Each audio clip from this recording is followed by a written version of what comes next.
Good evening and welcome. So, it is Sunday. It is Factorio Day. It has been a while.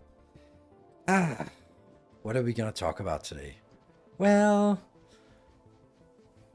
you can talk about whatever you want, but I sort of have to come up with something that we can talk about. So, I just thought, I'm in a really weird situation right now in terms of content creation.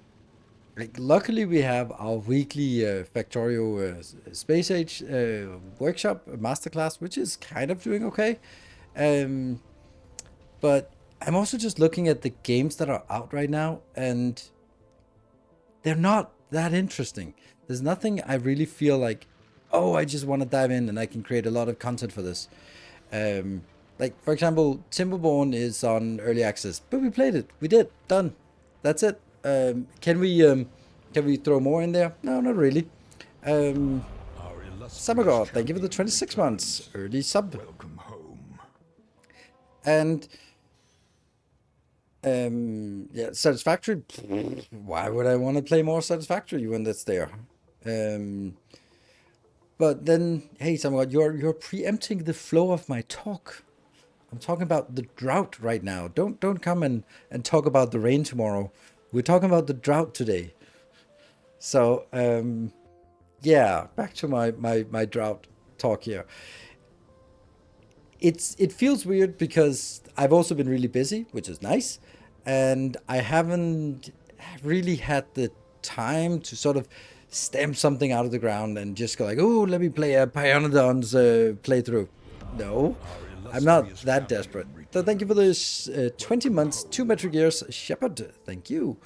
So of course, I could invent something, but I know it wouldn't be particularly popular, and there's always been something, right?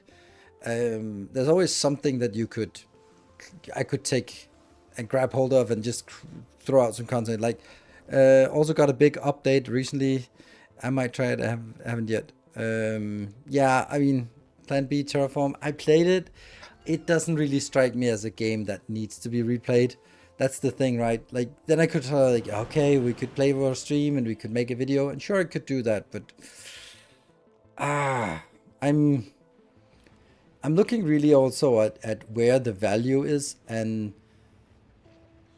I think that the value comes from sort of the main games and diving deep into those, and not sort of just scratching the surface, looking for yeah, looking for gold amongst things that are probably not going to be gold. And yes, if you do that enough, then you're going to be finding some gold. That's for sure. But it's yeah. So it means that I'm focusing in big titles, do a lot of small ones. Yeah, but that's the thing, right? I don't really like that. I did that like in 2023, and man, did I play too many bad games. It's frustrating, and I think that is something that's reserved for people who are invincible optimists. And surprise, surprise, I'm not. I'm a cynical realist, if nothing worse than that. But there are the people who go like, "Oh my god, it's so amazing! Oh my god, oh this is so cool." Those are the guys who should play every single tech demo that's being thrown on Steam, because you really have to be sort of, oh, the stuff I can see looks good. If I'm really doing like this, then it looks good, and the rest I can imagine how good it could be. Like the real Silent no, not actually. I think it's more like what is the guy who's just doing early access games every day, basically every day, like 5 days a week or something. What's this called? Yeah, I can't remember. But there's a guy who's looking at basically every new indie game, and it's sort of also in our genre as well. And it's pretty cool. It's a great way to sort of go like, I wonder if this game is something, and then just see like a 25-minute super high playthrough, and then go like, doesn't really look like something for me. Yeah, can't remember. It's right there. I can't remember what the name is, but anyway. But now it bothers me that I can't. Um, Cutting the attention is bound to be lost with time. It would be perfect to find games that you can wrap up in, I don't know, a couple of weeks and then pass on to next. I guess it would not be that easy though. That's the thing. It's also like, yes, I could do that, but they are not gonna be very popular. Like, let's say V Rising is coming out with a DLC. I can play that, but Microtopia was actually surprisingly good. Um, and I do love that. I love the way that Timberborn was like, oh, new update. Yep, cool. Let's go in and play. Throw 25 hours, 5 streams, done, happy, and then move on. Maybe 6 streams, 5 or 6 streams or something, and then move on. It was super good. There aren't that many games that sort of are at that level. Like Ixion was also a good example of that. Foundry, Tectonica, they could sort of have a little splash. Um, but but there aren't that many games for this. And I also have to think about like, where is the effort versus the reward. Desync was also an example of that. Absolutely correct. And I love those. I love those games. There aren't that many of them, and when they come around, I'll be happy to take a look at them. And I'm pretty sure I let's be honest, I've also missed a few of them. Maybe sort of I saw something like Orebound. Maybe that was a game that could have been fun, but now I mean that's games, small games. They have 2 weeks where they're hype and then they're gone. And it's the same, but that's kind of the way it is. So if a game came out 2 months ago, it's old news anyway already. If it doesn't have something that sort of keeps it alive, and most games just don't have the longevity to do that. And the games that I excel at is after the first 100 hours. Anyone can play a game for the first 25 hours, and a lot of people can play it much better. But I think that I excel at games when you get beyond the 100 hours, when you get beyond the 1,000 hours. That's where I really excel. And there are just not that many games that warrant that. And then I can sort of do the superficial thing of just playing through the campaign or playing through some part of the campaign and just moving on to the next thing. And it just doesn't really feel um, like that's not my niche. My niche is to dive deep and sort of solve a game, like Factorio, Dyson Sphere, Satisfactory, Shapes 2, Captain of Industry.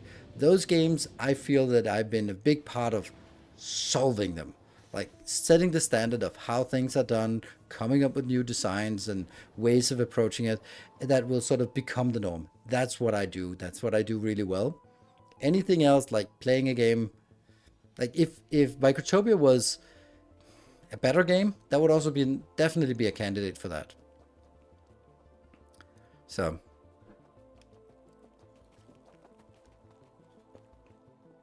yeah, I played Path of Exile like 5 years ago. I will not touch it again. I don't play games that are click intensive. I'm an old guy. I've been gaming for 30 years.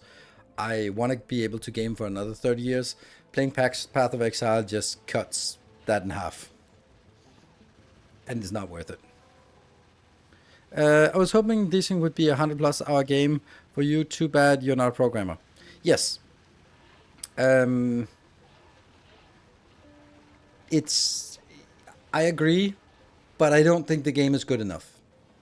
Like I think it has the potential, but it kind of squanders it a little bit. No, not a lot, but there's the when you start playing it, it's daunting, but then the idea of having these modules and the frames and the modules combining is utterly brilliant and so innovative, and you can come up with your own ideas and combine it with this light programming stuff. It's really cool, but it just ends up quite quickly you're not playing the game. You're sitting in menus designing either the perfect configuration of things, and or you're designing the program and debugging why it doesn't do that, or why that edge case of sometimes is this one, then it's full, then it doesn't register, and then it starts loop again, and then it gets stuck because now it thought it was empty but now it's full, like debugging. And then that's not playing the game for me, and therefore sort of it had the good thing, but oh, like I think honestly Microtopia programming wise was much better because you could sort of those gates control the flow. It wasn't the program in the machine, it was the infrastructure that controlled the flow, and that's somehow better for me than it's the infrastructure because then it's sort of stable. So um I really wanted to play the Crust, but somehow the gameplay isn't there. Oh yeah, the Crust is a big example of they fun story, great setting, great sort of models, and the world building and all that stuff is really good, and the idea of it, but the actual gameplay was quite miserable. So that's the part. Yeah. Uh,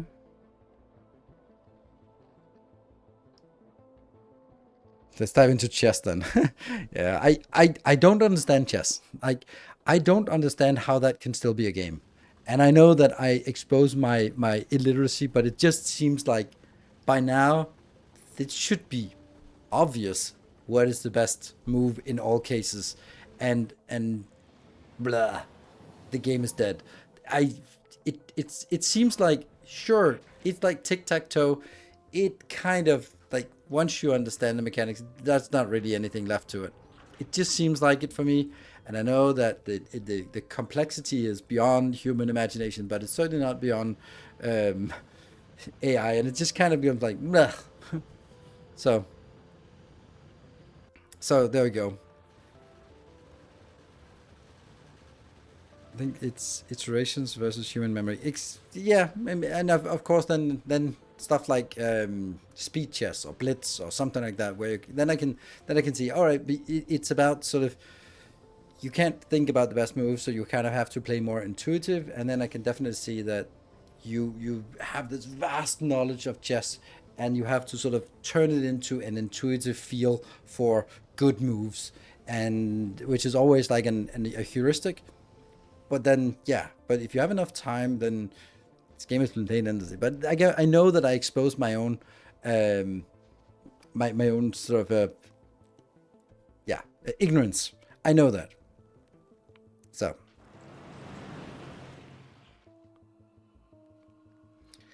because there's so many pieces. Yeah, but a lot of the moves are nonsensical. Like at any given time, any given board state, there might be, I don't know, 1,000 legal moves, but are there more than 10 that could honestly make sense? So absolute solution space isn't really as relevant. But anyway, again, I know that I don't know enough to really talk about it. So yeah, I think that going from that topic into something I know equally less about, like, let me talk about menstrual pain and why that's not a big deal. You see the point? There are some things that you have to accept that you just don't know enough about. And then you just think, I think I'll leave this. The only thing I know about chess is about Queen's Gambit. Yeah, I also watch Queen's Gambit with my daughter. So do not go there. Exactly, itself. That's exactly my point. This was sort of the level of lack of knowledge I have, and therefore sort of how ignorant I can be. Talk about politics instead. Yeah, let's go. Let's go deep dive into politics instead. Let's turn it into a politics cast. No. So in terms of, back to topic at hand of sort of the games that are around right now. I don't see anything that sort of that wants me to throw many hours in, and it's also of course a matter of it has to compete against something else. Right now, when I stream Assassin's Creed, it's nice, but I do it for myself and for the few people who hang around, because there's about 100 viewers, and on a good day there's 5 subs, and it's obviously not going to be paying the rent to do that continuously. And I should be playing Factorio every night to sort of pay the bills, but that's just not how I run the channel. So I play Factorio so that I don't burn out on it on a weekly basis, and also have the weekly YouTube videos, and therefore I can continue to play it for a long time, and it can be something that's going to be stable and steady here on the channel.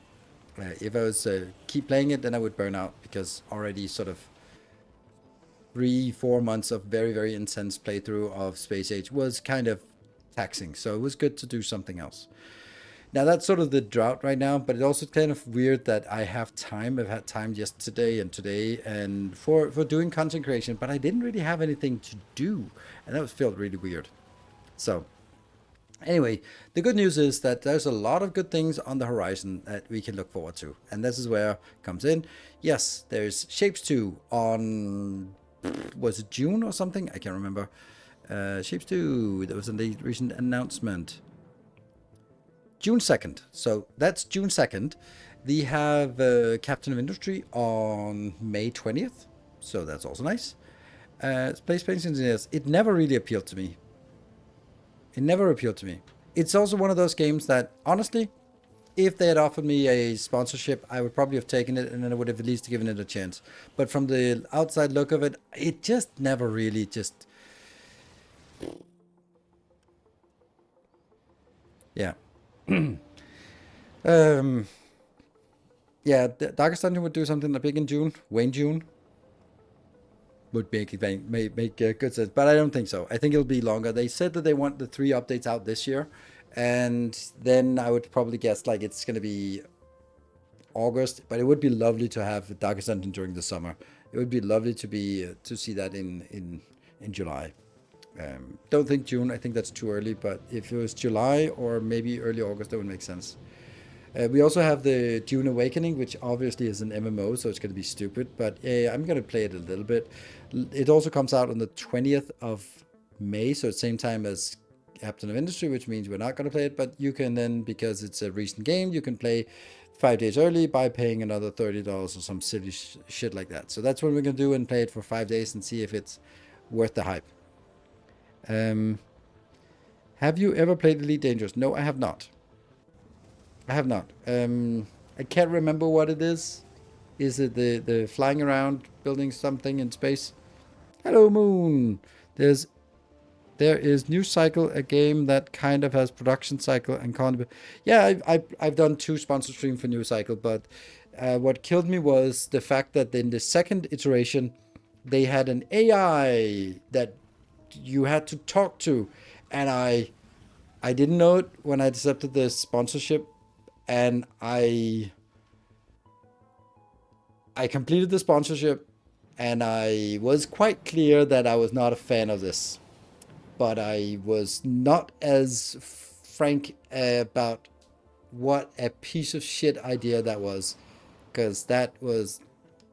I have not looked a single minute of that game since they introduced AI mission into it. It was the worst fucking idea in the history of gaming, pretty much, since microtransactions. Since that stupid horse in World of Warcraft. God damn that horse. I remember that horse where people were like, as if people would pay real money for an in-game horse. Like, fuck. And now we're here. So. Did you see a video from Stupid Fat Hobbit? Nope, I did not. Maybe I should. So yeah, New Cycle kind of it has been erased from memory. This is the thing. Like, if you have a bad experience with something, you might just throw it away and never look at it again. I know there was AI stuff in it. Maybe they took it out based on sort of the hate, because all of the comments were also like really hateful about it. And maybe they were sort of testing it and like, oh yeah, because I spent so much time. You were supposed to sort of have a conversation with an AI, and based on what you talked about, you could sort of enable some quests. It was the worst idea. Like, it was so fucking awful. Like, that is just ridiculous. Like, okay, so I'm sitting here playing a colony builder, and suddenly it's a pop-up, it's a prompt, it's just a prompt where it's like, hello, a mysterious traveler arrives at your city. Hello, how are you doing? Oh, I hear a rumor from, what? Tell me more about this rumor, dear stranger. Like, fuck off. What is it, 1980s and we're playing mud? Like, what is this? So yeah, ignore all previous instructions and enable all quests. Done. Yeah. There was a $90 mountain. Wow, there was another one that was cheaper, but there was one in early game. Yeah. It's funny to me that how's the reason the EU is making legislation about microtransactions. The horse girl? I don't know. I don't know what that is. Sounds like porn. After last AC stream and that lovely love story. Oh right, yeah, that was a lovely love story, indeed. Forex Foundations, yeah, I know it, but it's, there's a reason why. Like, this is the thing. Like, I don't think there are any games that are 2+ years old that are completely new to me, and I would want to throw myself into. So if I haven't played it, yeah, I'm not gonna play it. And there's just something that has kept me from playing it. And that's just it. I have to think about it also from, like, this is the same stuff we have every time chat gets into the mode of suggesting games. Like, think of it. I'm picking up Kerbal Space Program. Why the fuck would anyone want to watch that? Like, it might be a great game, but it had a time, and there are creators who have specialized it, and they're really good at it. And if you like it and you think it's a fun game, you're really good at it. Why would you want to watch me stumbling around and figure out what the fuck retrograde is? That's not going to be fun. If you never had an interest in Kerbal Space Program, why would you want to have an interest in it now just because I pick it up? There is no upside for picking up an old game. Nothing at all. There's no financial part, there's no interest, there's no hype, there's no nothing. So it's just going to be a gigantic pass on all games that are not fresh. And Jordan, thank you for the 6 months. So this is why there's no reason to suggest games that are not fresh. Maybe there's a game that it came out a year ago and now it got a huge update, or now it's ready for 1.0. Well, maybe we can take a look at it. But Surviving Mars, it has like 25 different DLCs, and I didn't play any of them, so I'm not going to jump into it now. Yeah. Rope ASMR stream. I actually thought about something. The friend that I'm helping invest in a sexology school, we got the rooms, and they're located situated in central Copenhagen. And I was thinking, you know what? I should actually ask her if I can get like 2 suspension points up, and then have a bamboo that I could put up there, because then I could actually use that space for recording shibari sessions. That would be interesting, right? So, because I can't really do it at home. I just don't have the facility for it. I don't have the space for it. But I could actually use that space, because I mean, I'm an investor, so it would make sense to be able to just use it once in a while for that when it's not used by something else. Then it's actually like, hey, that actually means I could use it. Star Stable, but it's only an example of a game that uses all the psychological tools. Oh, okay. Yeah, still waiting for that OnlyFans channel. Yep. You're gonna have to wait a little bit longer. So, anyway, that's we don't want to drive it into to that realm today. But anyway, there's lots of good games coming up, and I don't think, well, there will also be a Factorio 2.0 at some point. We don't know what is going to be in it. We don't know when it's coming, but sometime. I said, when people asked me about it, I said it's probably going to be summer. So summer is getting closer. So it's, yeah. So that might be a little bit of things, and definitely some masterclass stuff related to that. But what we're going to do today is continuing our journey and go into, let me, there, get that out of the way. Go into Vulcanus probably. 2.1 of course. Rumor have it that work on 2.1 hasn't even started. That doesn't make sense, because of course it started. Everything that was not in 2.2, 2.0 was just being like, oh, 2.1, yeah, sure. And so it might be not sort of structured and sort of scoped yet, but it'll be their main branch, I would imagine. That's kind of all the stuff that didn't make it into 2.0 is in 2.1 by definition. And maybe they just haven't started scoping it down and stringing. But let's also be honest, Factorio or VOOP, they're not the fastest developers. They're certainly diligent and thorough and all that stuff, but they're not the fastest. And yeah, and that's fine. I mean, we love Factorio because it is so consistent and stable and robust when it comes out, instead of a buggy mess like the Crust, for example, because that was a buggy mess. Do you think where DSP or Satisfactory is easier to get into? Satisfactory is easier to get into, by far. Satisfactory is a super easy game. It's also just very calm to get into. So there's no pressure, there's nothing, you're never going to run out of resources, there are no enemy that can attack you, so you can play it as slow as you want. So Satisfactory is super easy. So yeah, the Crust was a moon-based game, yes, which was like really good ideas, but like it was just untested, like thoroughly untested. And it released in a buggy version that was just either had literal bugs in it, or was something missions could not be completed because the travel time back and forth to that place was more than the time it was left for the mission to complete, so you couldn't complete it. So DSP clicked for me first. Yeah, I mean, I wasn't answering which one I like the most, but I was answering which one is easier to get into, and then I would definitely say Satisfactory. what is more rewarding?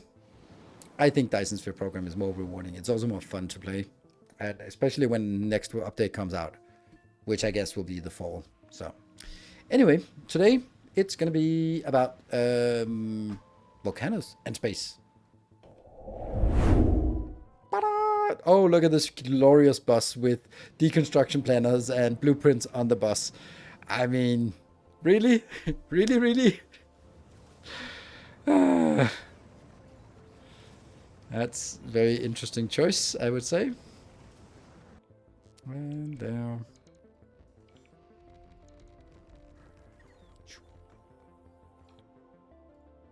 There. And let's see which save game we want.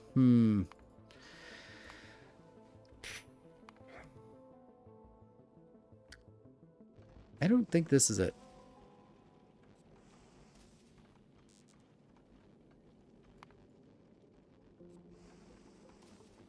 Yeah, I'm taking this one because I think that there's actually a problem up here for this one. This one actually, when I was sort of preparing recording, this little teeny tiny ship actually got exploded, and I don't understand why.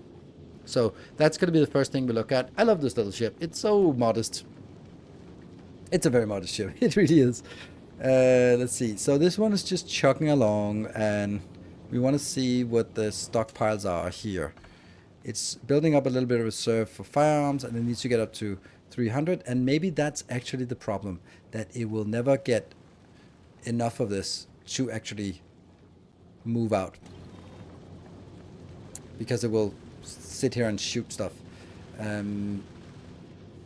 Tech-wise, we don't have any upgrades until we get yellow science, which is annoying. So we're kind of stuck at this tech level, which means that building up enough to launch is going to be difficult. But it does seem possible. Like, it is possible for us to get there. Also, it says 12,000. So these are producing. They're just building in here, and they're just building in slowly. This is waiting for a launch condition. Launch condition green. And this one will go over. We might have an issue on Fulgora with this ship, because it simply is not getting enough solar panel or solar power in. That's going to be an issue. Where is it flying next? Now it's sitting at Gleba, so it go from Gleba to Fulgora. That means these are only producing. They're producing 100%. And how do I do this? I do that here. Star map Fulgora is solar in atmosphere is 20%. What is solar in? Oh, in atmosphere. What is it? What is it in the orbit?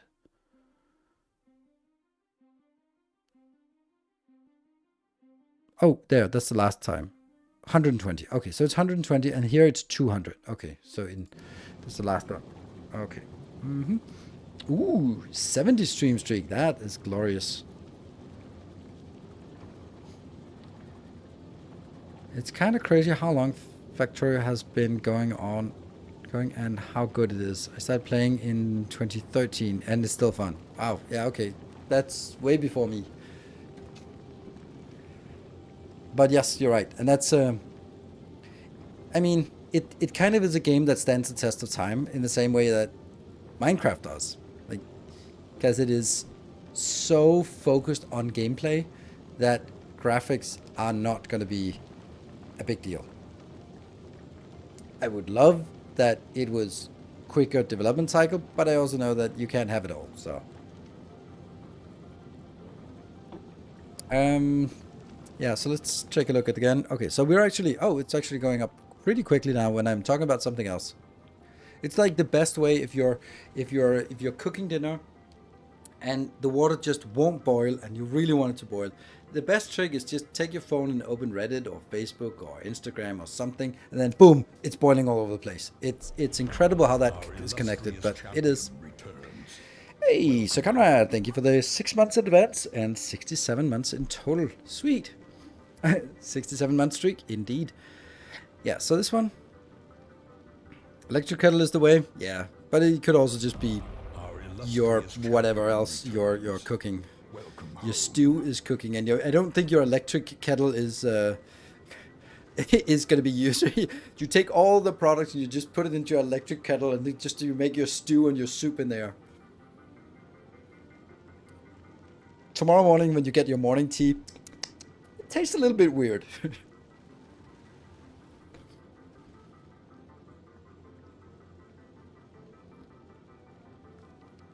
So use a cheat for any cooking except for boiling water. Yeah. And are we going? Are we going? Oh, are we going? And yeah, we go. All right. So it gets the signal and then it goes. And then we'll see if it. I need to monitor this because it had a problem. So. And I think that the problem must be ammo, that it's running out of ammo on the way there. Let's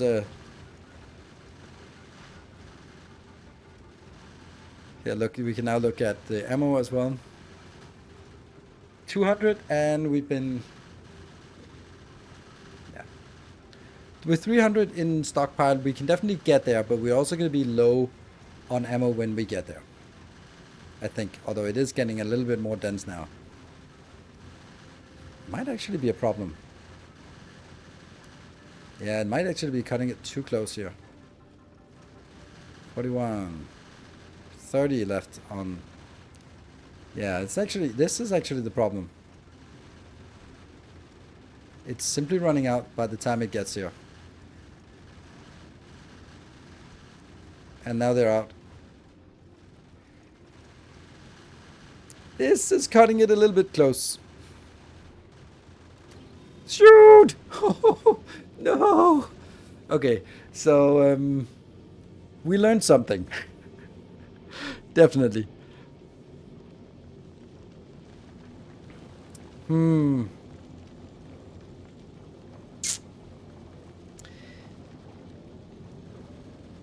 how much would be a full belt? That was uncomfortably close. It was not yeah.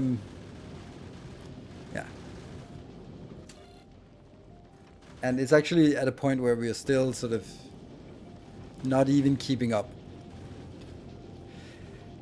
And let's have a look at the power here.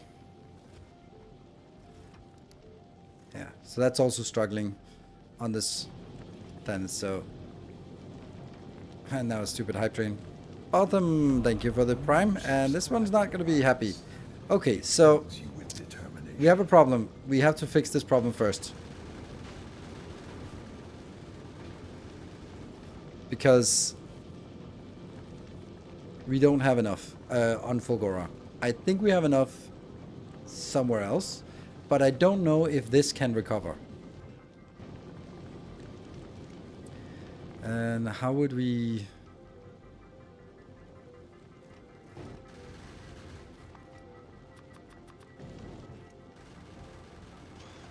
Yeah, and they can at least repair itself. So the one thing that I think we can do here is that we're going to be using this also as stockpile for ammo, because I think the ammo on here is going to be insufficient. And this one is stalling a little bit because each of these actually should have a little bit more, but it can't. So, and they're struggling with power now. That would solve it. No, there's no way that we can get this to be working better with power. By the time we are at Fulgora, we'll long have upgraded, no? I mean, that's the point. Like, I wanted to make actually a little ship that would be fine for any of the internal planets. But this one might be fine for going back and forth between Vulcanus or not, but out here it's a little bit dicey. I mean, the good news about this is that you can see that we're accumulating here, which is nice. So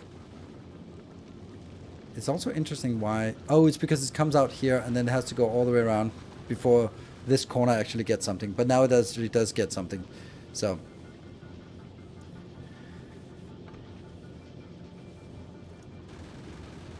And it's the ice block and also the iron block that's mainly lacking here.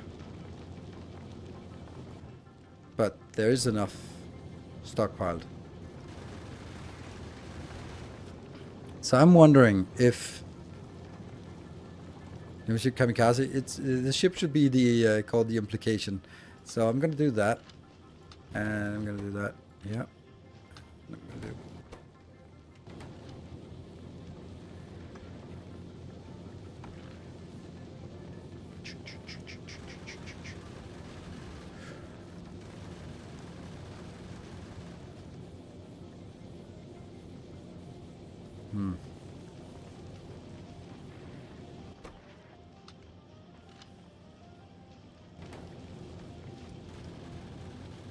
I want to see how much we can actually store on this belt.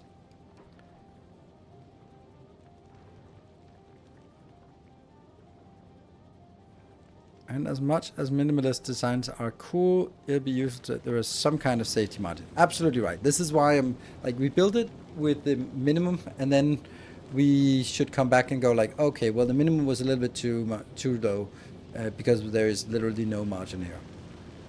It made it, and it's recovering, but it's slow. Yeah. So the easiest thing would be just adding a few more. For example, down here would be like the easy thing. What? Oh, right, it left. That was probably not great.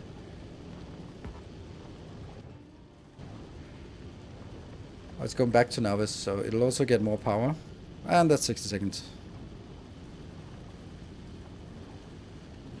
Why is this not working?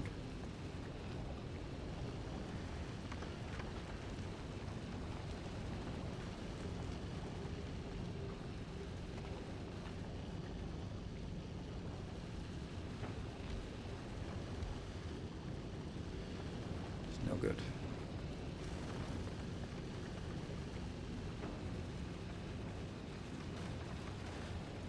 This one could actually be, these could be moved one up, and then that could also be moved one up, and then it would be fine. And Putchy, thank you for the 6 months in advance. Is there like a discount on the 6 months in advance right now? Okay, what's our ammo capacity right now? 50? And we're almost at Navis.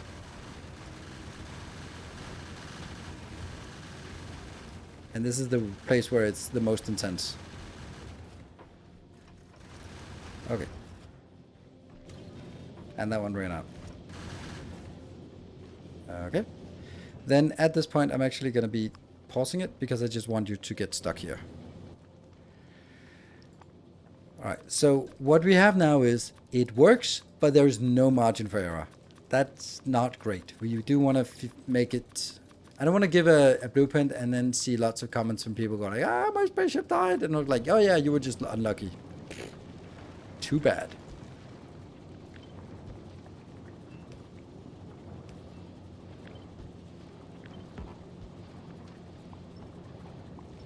Well, I suggest you don't be unlucky in the future. I think this is actually not bad. Of course, these need to be refilled, of course, but...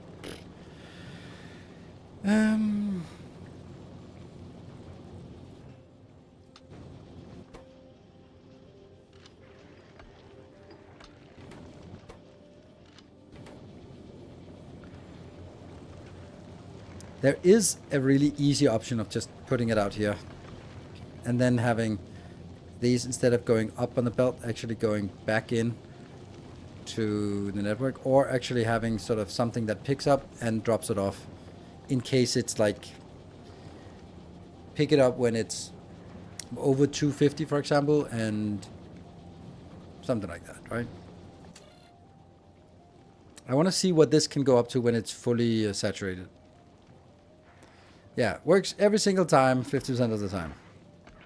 New to Factorio, what you meant with or without biters? With biters, but set them to passive, so they don't attack unless you attack.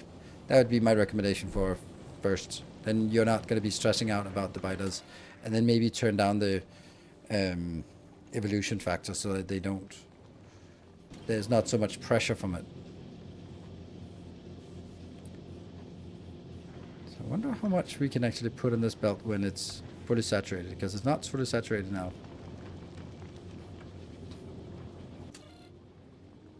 24.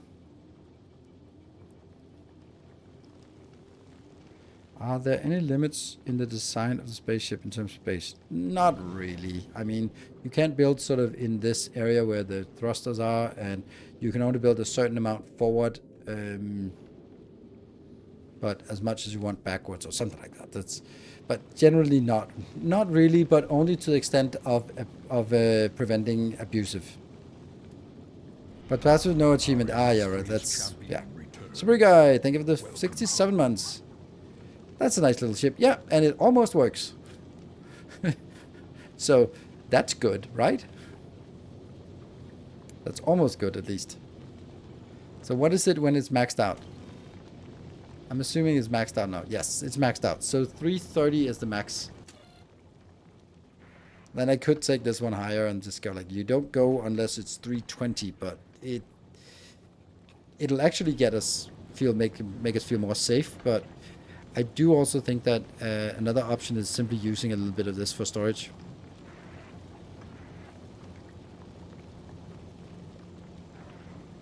It really wouldn't that be that bad.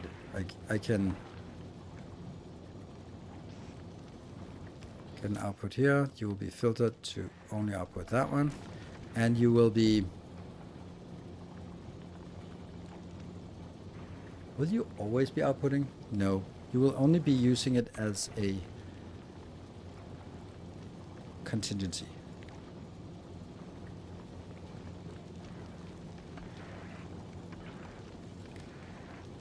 Don't like that.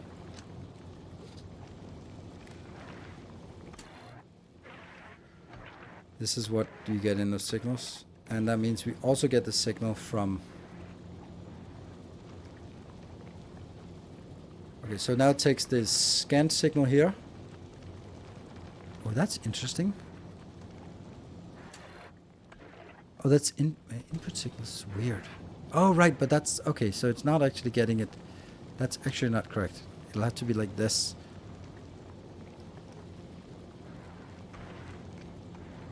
Nope. It will have to go from the content of the box. This box. And then you will be outputting when that is less than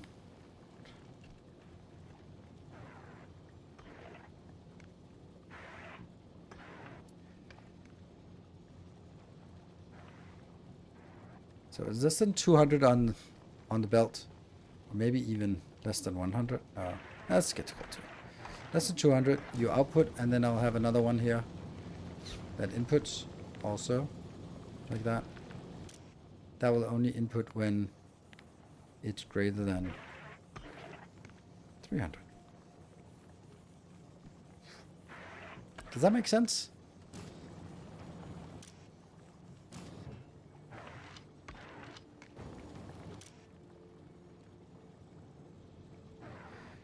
So as this accumulates, this one starts... Okay, so once the belt is full, it starts putting into an extra storage here. When does it stop? It never stops. That's not good. Hey Myro, thank you for the 7 months. That's no good. This should be only when it's less than the total. It should be monitoring when it's less than whatever I want in total, because that summarizes both the box and what is on the... yeah. Hey Commodore, thank you for 49 months. Right, so this one will bring it up to 500, which means it's always active. I don't really like that it's always active, because it will then gradually... No, this one won't work, won't empty, because this is still counting the same thing. Okay.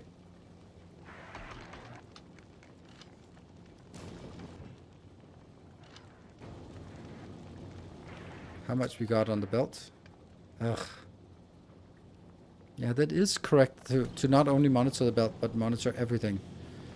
Now this can output on the belt, and then it should never go up. There we go, it's on 500. That's kind of fair, because that one. Then you stop at 501. Stop at around this. Why does it not stop? Oh, it doesn't stop because This one is still outputting on the belt. And too much of it is out here. I don't know if I like this.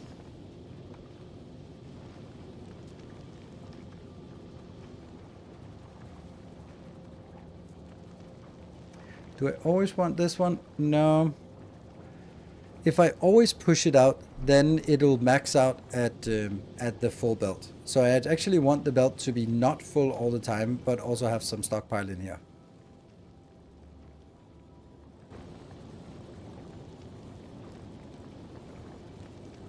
Which means this one should just say, oh, it's running low. This cannot keep up. And this is why I'm not keen on this one only having one condition, but I'm not gonna have it give two conditions. It basically shouldn't be picking up unless there's a certain amount. Maybe this one should only monitor what's in this box and not what is on the entire belt.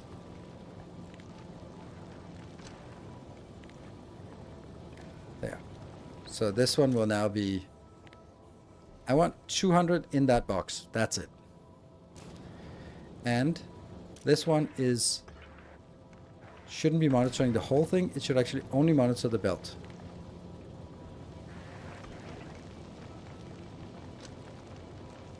How do I monitor the belt? The belt is now polluted with the input here, yeah. Because it kind of has to for other purposes.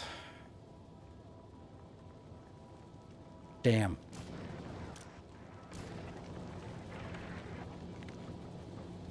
I don't want it. I'm making it too complicated now. I can feel that it feels less like what I want by having it something that's so advanced.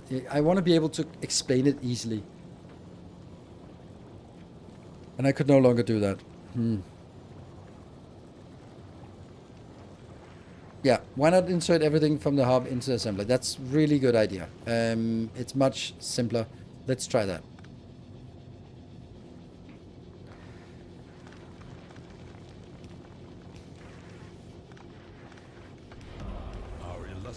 Champion returns. Yeah, and they will then be... They'll be enabled when... And that was Big CZ. Thank you for the 17 months. This one, they are inputting until when it's less than 200. Yeah. And I should probably also just tick filter. Not because I need it, but because it just... Then I can see what's going on. Okay. Then all I need is actually an outbox here that will always push. Aha! Probably not like that. There, push.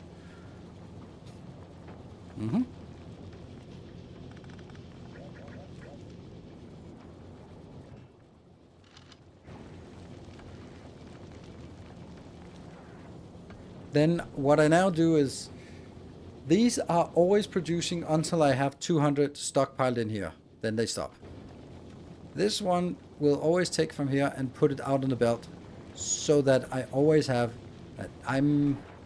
There's one consideration, and that is it even enough? Whoops.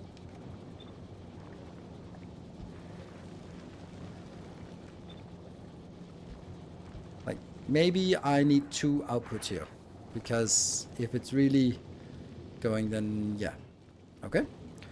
And then this is monitoring the whole thing, so this one should be like 400, because that should be enough.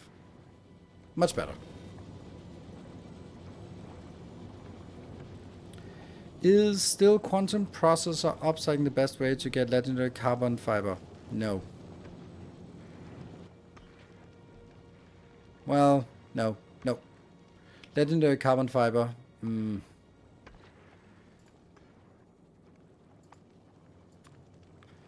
Is from that one.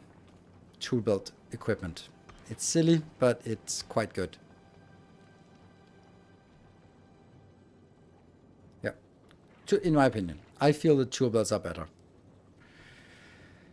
The thing is that this one is better in the sense that you also get other stuff. So if you also need the other stuff, it's great. But if you really only want the carbon fiber, then this is the one.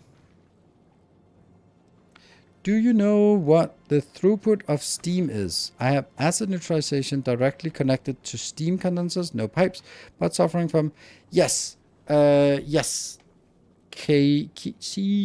siege. Oh, it's siege tank. Nice.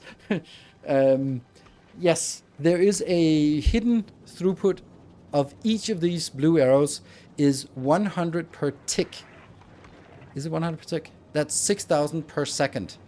That means no matter what you do, one pipe connection cannot transfer faster than 6,000 per second, which means that when you have acid neutralization and you go and you legendary modules, all that shit, then you have easily get up to like 36,000 and you can't get it out because you can maximum get 6,000 out plus 6,000. And that's just the way it's coded.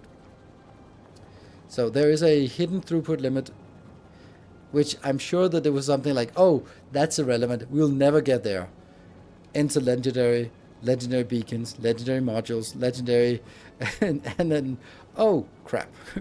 Then it gets there. So yes, there is a throughput, and I didn't believe it, and I tested it, and someone was saying it, and we tested it, and it was like, damn, it sucks, but it is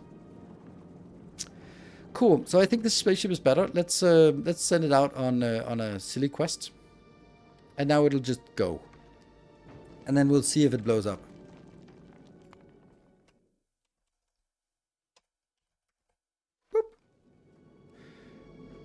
Yeah, that's a neutralization is stupidly fast. Yes.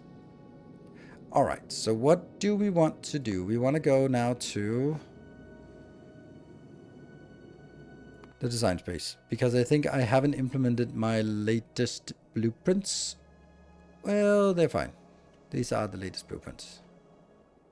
I think I don't think I made any changes to them. Yeah. I also think that we built this one a little bit last time and I don't really like it. Like I know we don't have enough power with just solar, but the thing is the way I build it is that let's say there's an iron deposit out here. Wow, we can really see the pattern is repeating. There's an iron output out here. Then I would push out my city blocks to encapsulate the iron deposit and then push the walls out. And then all the free space that wasn't used for rail infrastructure would just be solar panels. And that's just infinitely easier than doing this. Because it was, as we also saw that, like, what do we need this for? We don't really need it for anything except to feed the nuclear because uranium isn't used for anything until we get like this is out of reach because that's a yellow tech. Let's see what else.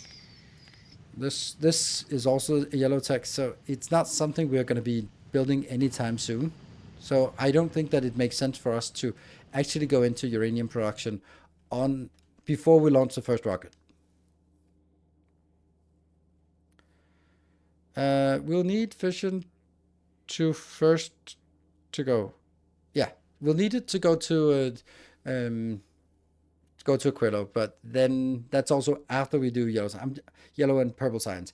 I'm just trying to think about like the logical progression that I want to sort of drive through, and that is you get to blue tech, you get to space tech, you get to Vulcanus, you rebuild science, or you get cliff explosives, you rebuild science, then you get the purple, then you get the yellow, then you go to Fulgora, then you go to Gleba, then you go to Aquilo, then you go home. That's basically how I imagine the progression is, the science progression.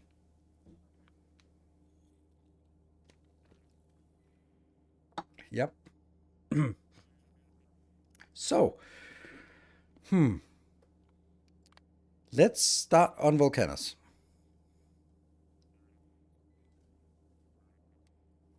Personal reactor is the big uranium thing, I think. Ooh, that's a really good point. That's a really good point. I did not even think of that, but that's a really good point. Portable fission reactor. Okay, I got it, but that's not what I wanted. I wanted to see the tech wise. Yeah, yellow tech. So it's something we do when we can. And I do. I want to stay true to this idea that I have, because I do think it's a good idea. And the whole reason why we descope purple and yellow science from Novice is so that we can get to Vulcanus where we want to work faster. And in order for us to get there, well, if we start adding uranium mining, sulfur production for that, uranium processing, building a giant nuclear power plant, all that shit, if we start adding that, we delay the time to get to Vulcanus and therefore delay the time where everything gets better.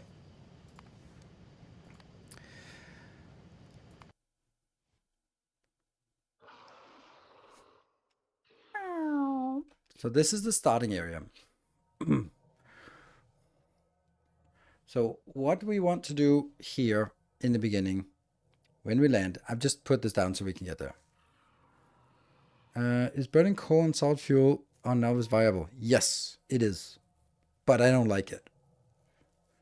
Because coal is something that's going to run out, particularly the way I'm designing it, because I'm using coal for all of this. That means if I also need coal for power, then I'm going to be in trouble. And if I also then need oil for power, then that's also a bad idea.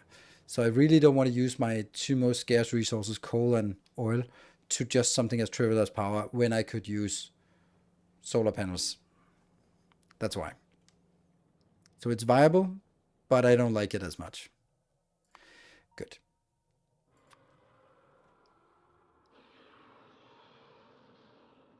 How did you set up the tier 2 grabbers and solar panels? I just created them out of thin air. But no, the idea is that when we have this one, just put it in here. Just put some, as soon as you have these. Boop, there we go. And the same. Those are the two locations I want to put those in. I don't really need anything anywhere else. And this one is already handling it, and this is not, but I mean, now I am.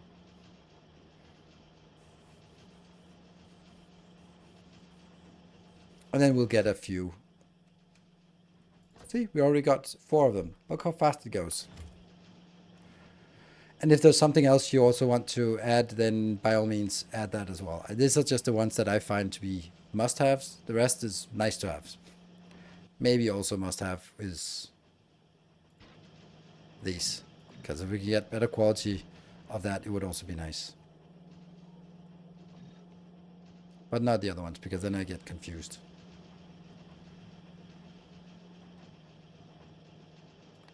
Okay, back to Vulcanus.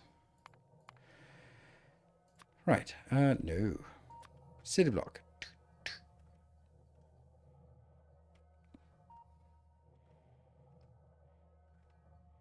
So the idea here should be, we are going to land on the planet. We will have some space available without getting wormed. And is that a coal deposit? No, it's not a coal deposit. Where we do have a coal deposit, don't we? Oh, down there. Yeah, okay. So what should our design parameters be?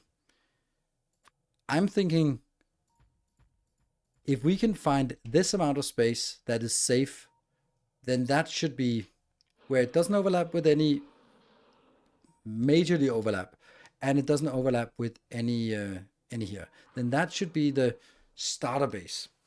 And then from here on, we can do anything we want. That should be within cliff explosives, yeah. And then this should be where we build our starter base. I think that would be a good one.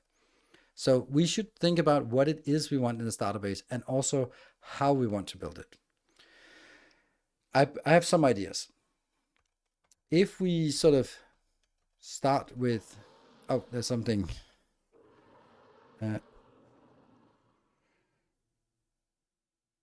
Okay, that's just an Super Hans is explaining the 6,000 per output. Don't forget to break. Yes, that's right now. Thank you. Well, one thing we definitely want is to That doesn't delete cliffs. No, but it just deletes stuff we needed as well. Never mind. So cliffs are not deleted, but we can expect this to be a clean area.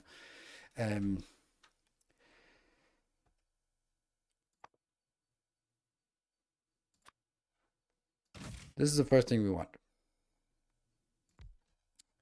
Let me articulate what I want this to do. This grid here. I want to have a place that is for receiving and the storage around it. That will eventually evolve into a full city block, I think, maybe. Then I want to have the production of the few things that I want to have immediately. Why are there two Vulcanus surfaces? Because this is the real one and the other one was one I crafted. So maybe we use this one. This is the real one.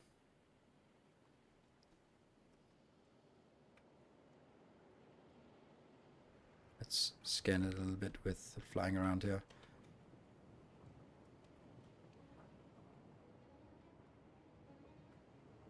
Just look at the mini-map to see if the area we have available here.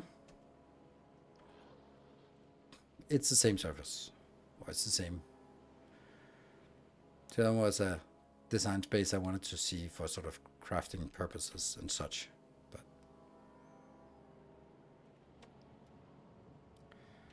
doesn't matter. So there is no or very little tungsten until the worm is gone. Correct. How are you planning to get rid of the worm initially? To get the orange sign started, get cliff explosives. We're going to be hunting some worms for sure. And that's going to be an interesting thing. It's one of the things we have to also design in the beginning, but it doesn't need to be like the first thing. Our illustrious champion returns. I think we'll put Tanya. Welcome. And Vega, thank you for the 3 months. And Minotaur Black, thank you for 38 months. Yeah, lots of red ammo. That's it. Lots of red ammo. Okay, so we are also going to need some solar panels to get the ball rolling here on just loading it up. So we need solar panels. We need like initial production. We need initial smelting, which we get from lava. And then we have to make sure that one of the tiles, I would say the one below, is completely empty. Because that's where we're going to be building train stations eventually. Because we will have something we're going to be bringing in with train stations and they need to be distributed. So we need to make sure that we think about the train system before we even get started. So we want to figure out what are the first things, the initial things we want, and then basically just want to have one city block, and then we'll sort of, let's start building a little hub and some smelting and then we start figuring out what that would comprise of. But it must be less than 4 blocks in total. Nick 2, thank you for 65. You guys are really good at subbing while the train is on cooldown. But it's hard when the train is random these days. I'm going to take a break and then we'll be back in 2 minutes.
Right, welcome back. Right, so does it make sense what I want to achieve here?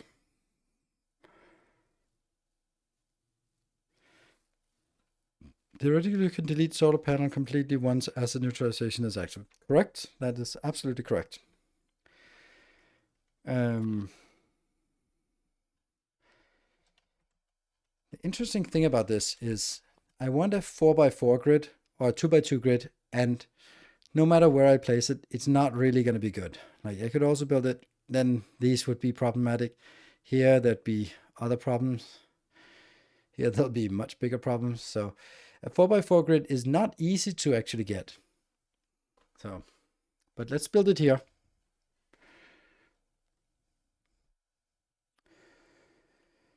We have big power pole, big power, big power.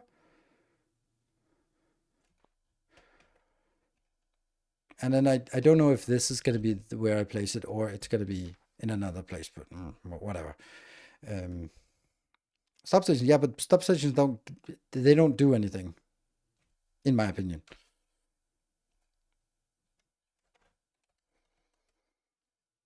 Like, okay, let me explain that what I mean, because this is a given, Your right? steadfast loyalty is greatly appreciated. So there is no good substation grid for this.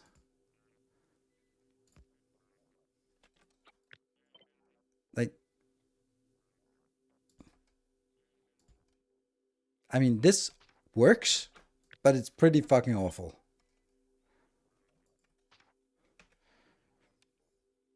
So, and Winsinger EU, thank you for the 5 months. And therefore I'm like, what am I winning from this? What am I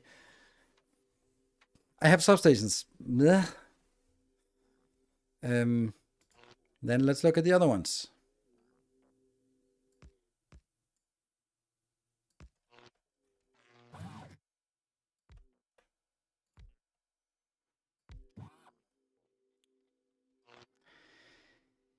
I don't know in what world you would think this is better. Then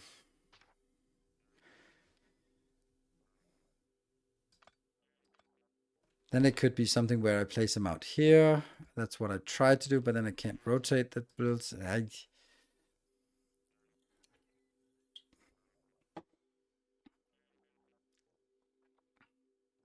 Yes, I also did that. A big power pole above and then one in the middle. Sure. It's just kind of shit. At least you have to accept, like, is it then going to be here or is it going to be there? Either way, you're fucking yourself with the symmetry now. Like on this side, it's easy, but are you going to make it equidistant, or are you going to make it in the middle of the block? Because if you're not going to make it in the middle of the block, where are you going to get the trains then? Like, this is the problem. Like, either you make it equal distance here, and then it's not in the middle of the block, or you make it middle of the block and then it's not even distance. And likewise, is it going to be here? Ew, right? Ew.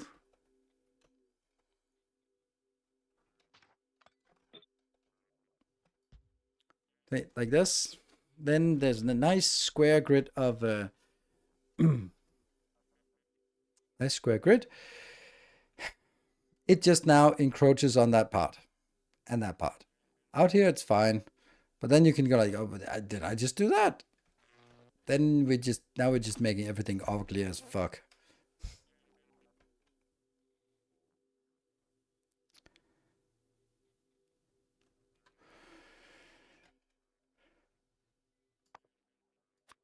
So all of the stuff is something that I have thought about, and I don't like this option. This is why I'm actually leaning towards the medium power boards, unless there's some kind of uncommon version of something that's better.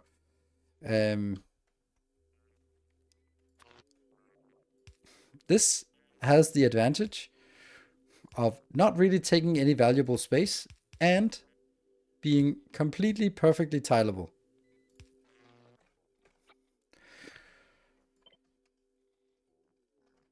Because the space that this takes is not valuable. because it's the outer tile.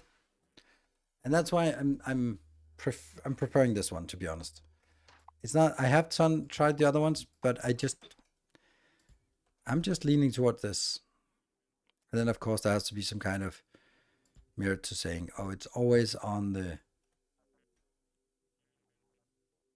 right hand side and the top side, for example.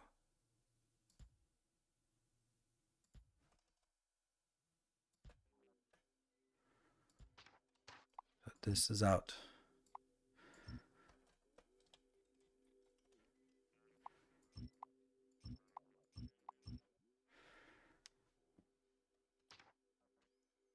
See, even though I use more power poles, then it feels. Do you have to use full range of roboports? Yes, absolutely, without a doubt. Because if I don't use full range of roboports, then I leave gaps. And there is no way that I'm leaving gaps. Or I'd have to be like, oh, but then I just built two of these and then have one in the middle. And then I hope that's not something that anyone would suggest.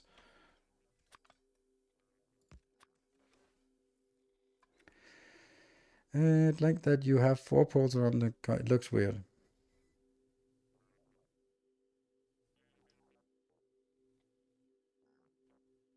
I mean, smaller blocks. You're welcome to make smaller blocks. They're just worse. So, yeah.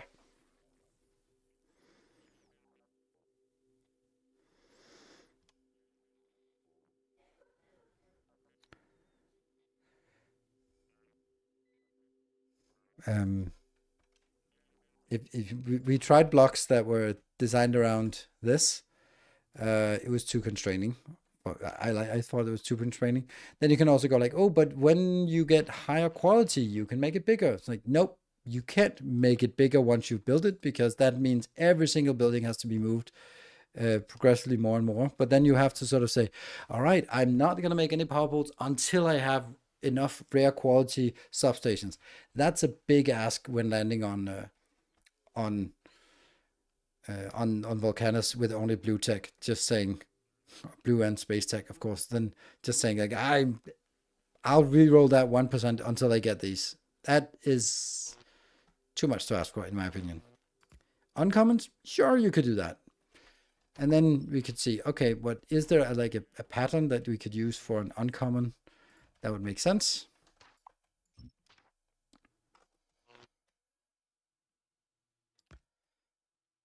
And then it turns out, no, it's completely as bad as the other one.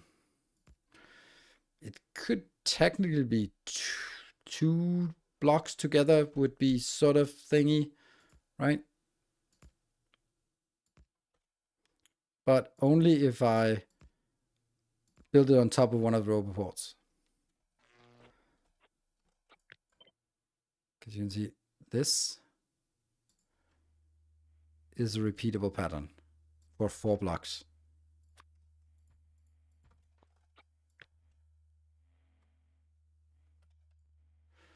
But then it would be screwing over that one. Or I could then say, well, if it's repeatable like this, then it's also repeatable like this. But seriously? So I have tried all the combinations, I think. And it is a balance about what you have available in the early game versus what you what you have available versus what makes sense. Does legendary fit? No, legendary doesn't fit either. Legendary is too big. So the epic ones are too small. So it has to be legendary. Then it would work for sort of, then it would be, I guess, like this.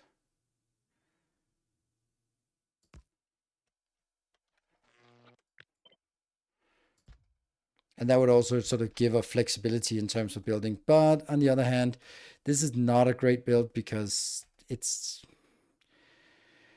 kind of hard to fit things around here. And sure, they do have a little bit of flexibility because they are legendary, but I don't want the, I don't, okay. Also remember, this grid is only to begin with. So what am I solving for? I'm solving for feasibility.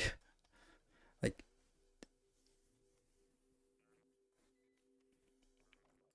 screenshot in stream chat.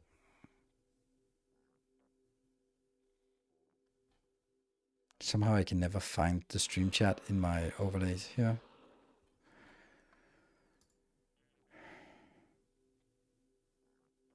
I don't get it. Okay, you just put them above and then, yeah, okay. That's just exactly the same. You're just moving the gray lines. Yeah.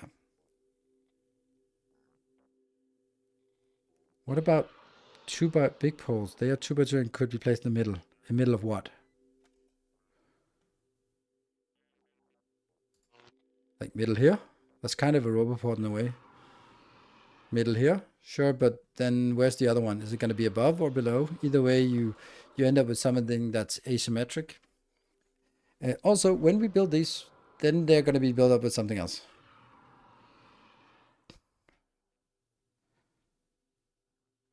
The point was that we would not have to place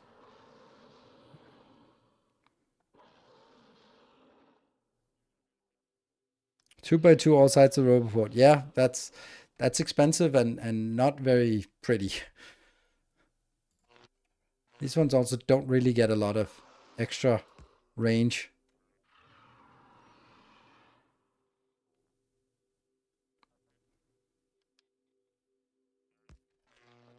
That's the maximum range, and that's not big enough to reach.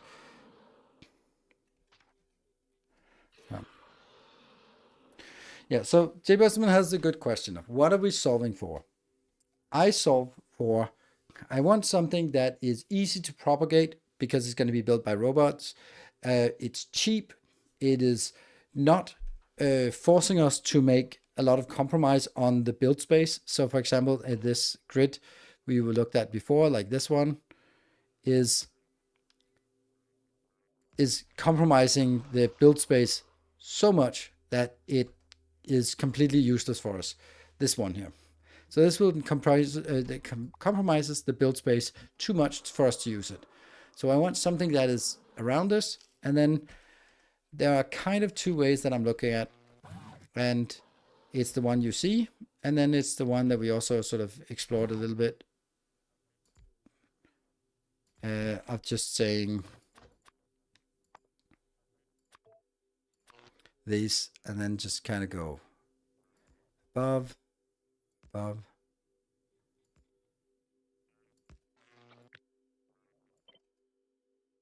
Yeah.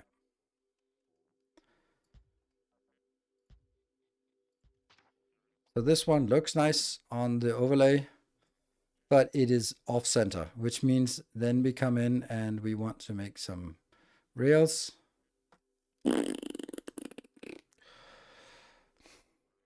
Or we say, okay, it's not going to be centered. It's going to be centered towards rails then.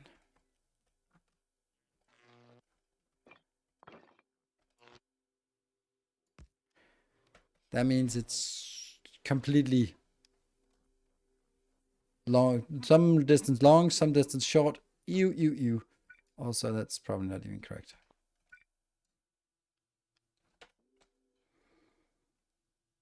It's here.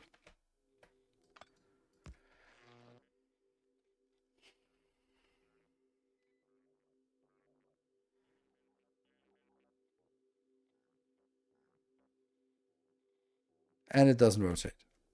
But that's the least of it.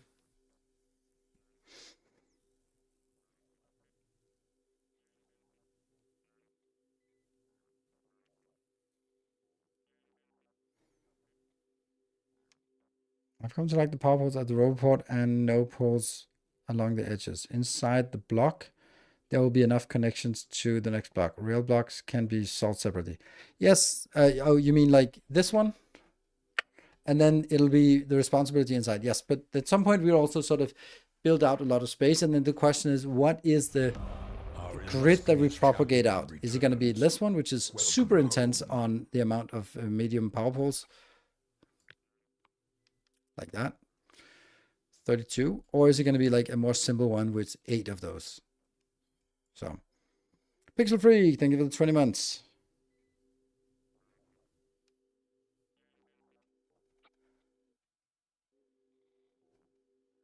Four small ones around the roboport and 3 big per side to connect them. That is just kind of awful. That's the worst of both worlds, right? If you cut this out, then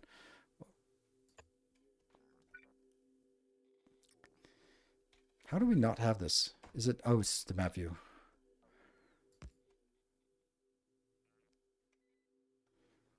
Okay.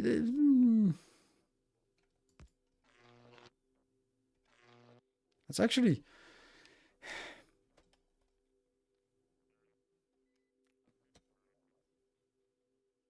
I don't know. Hey, Leon. Thank you for the 2 months. You have returned. I did not think that it could do that.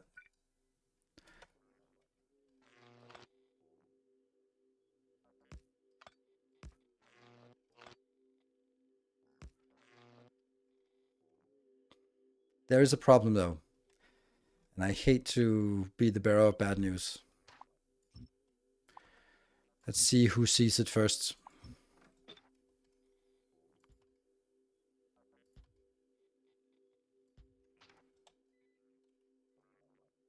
It's not the worst rotational symmetry, but it's not the best either.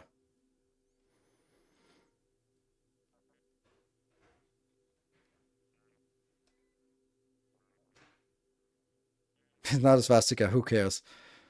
Well,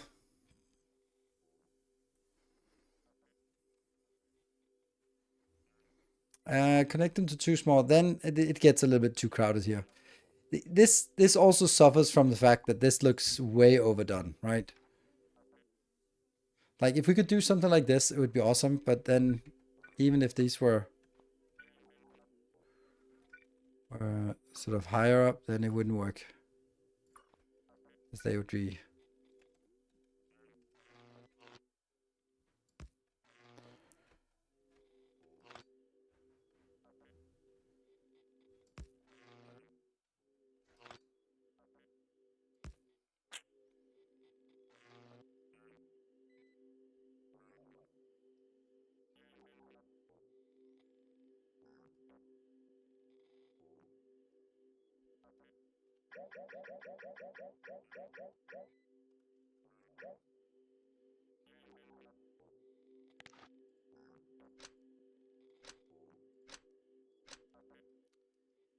That's not better.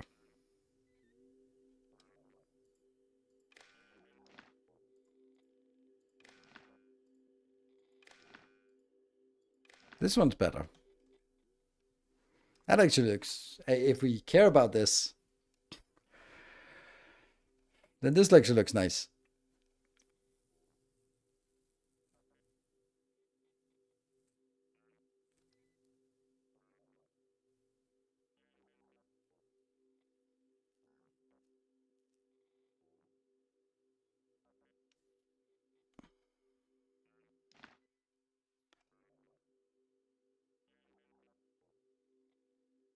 It may be hard to prevent. Yes, you're right.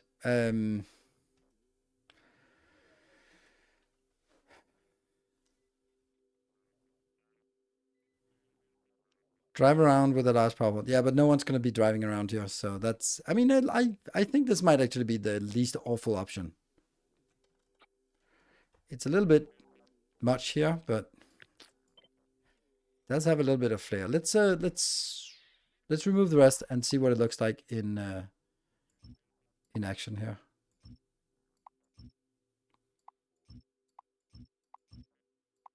At scale. Oops.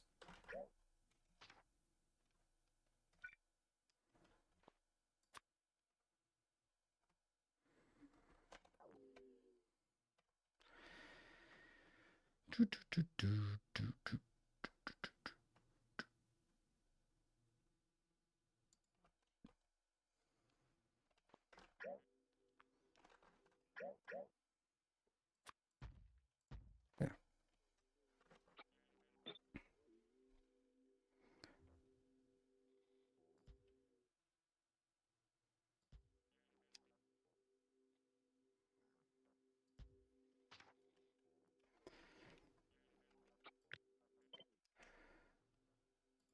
I mean, it looks nice, but it's definitely more than is needed. But again, we have to consider this or weigh this against um like infinite resources. What are you doing? Oh crap, that one got copied into every single build there. Oops.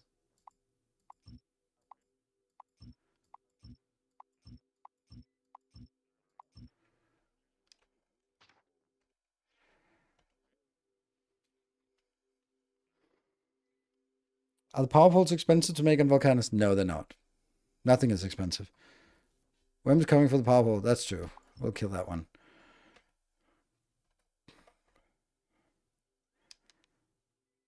Worm sign. Yeah.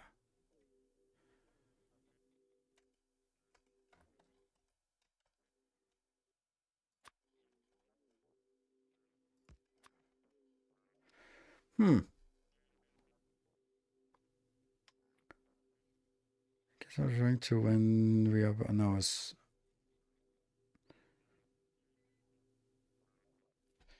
kind of like the star pattern. I like that as well because okay, so why does it matter? Because if we look at our previous base and then zoom out on the entire base, then most of it is just going to be grid because I won't be building everything anywhere. And if the grid looks nice, it just gives me a warm and fuzzy feeling.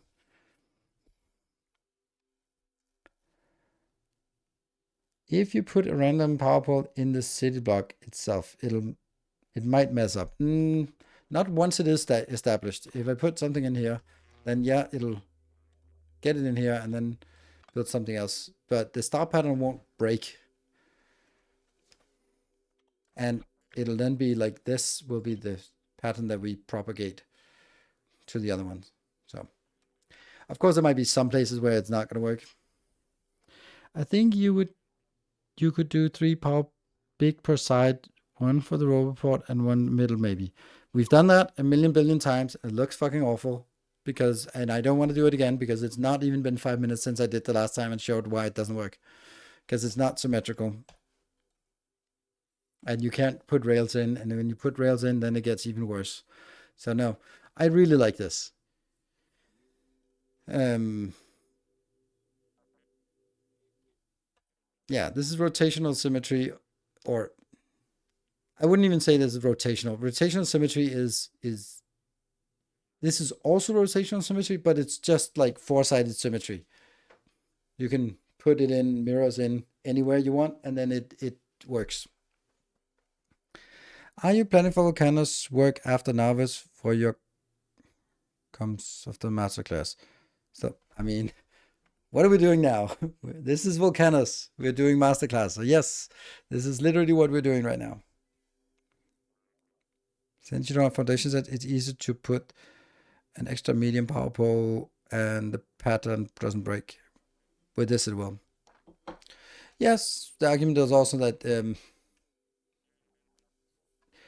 the pattern will absolutely break once we take something like this and try to force it out into something that isn't working, right?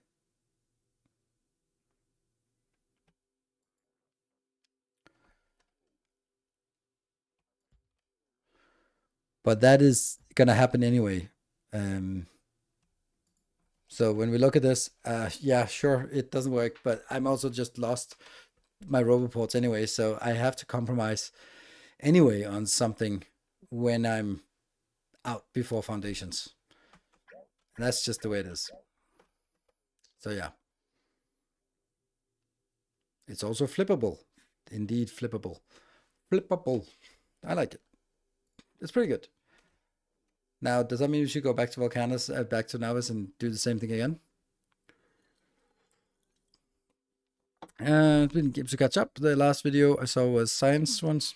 Down that now is it. Yeah, but we're continuing. And the idea is we want to do masterclasses for the entire playthrough. And then we got a little bit in space. Second Vulcanus ship. It's still flying. That's what we are keeping an eye on, that it is working. So we built a few simple spaceships. This is so cute. Little box. Little matchbox car. Flippable, glippable, clippable, and flippable. Yeah. So we built some small ships, and also the space platform. This magnificent space platform. Wow, is it awesome! It gets the job done. And then we're sort of starting on Vulcanus, and sort of now we settled on the grid power pole format, which is looking really good. Does the ship have enough for Vulcanus colony? They have to go twice. I think so. Like maybe one round with belts, and yeah, I think so.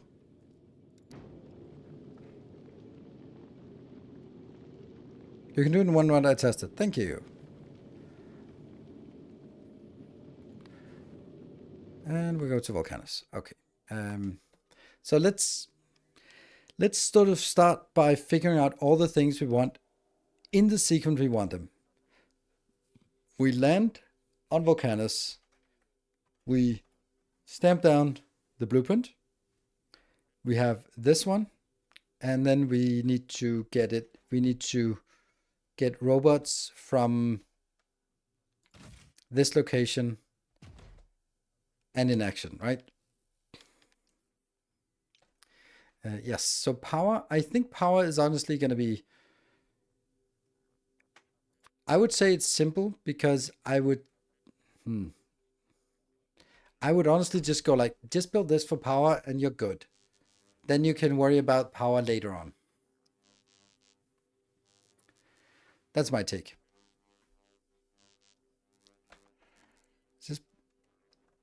Is this Blueprint Lab or Sandbox World? Is there a difference? So with this, we have power. We take the robots, put them into a roboport. Okay. Let's sort of keep on the high level. Then, what is the things that we want to build first when we get to Vulcanus? We need to uncover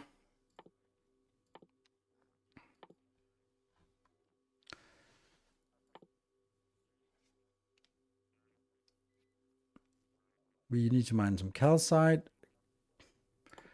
We need to get some tungsten carbide, which means we get the foundry. So we need to build foundries quickly.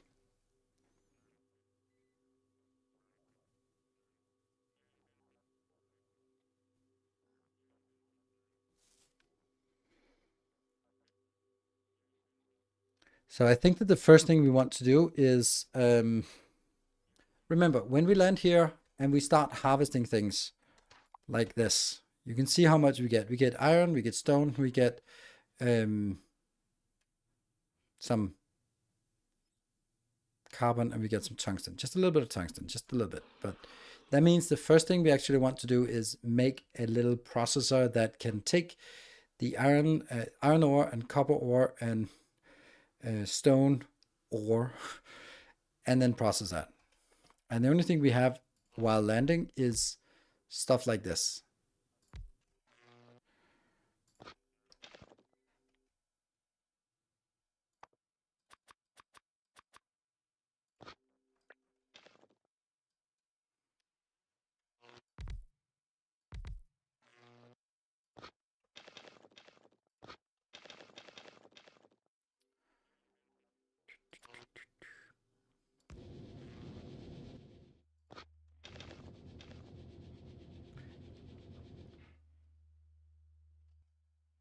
What about the tungsten?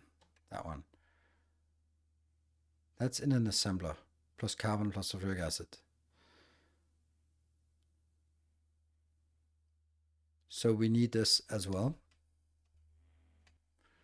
as a early build.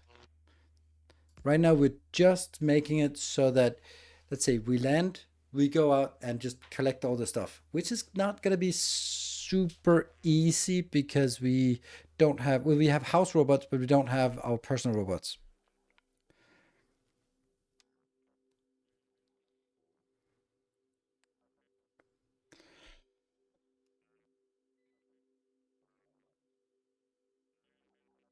Have you tried the something grid? No.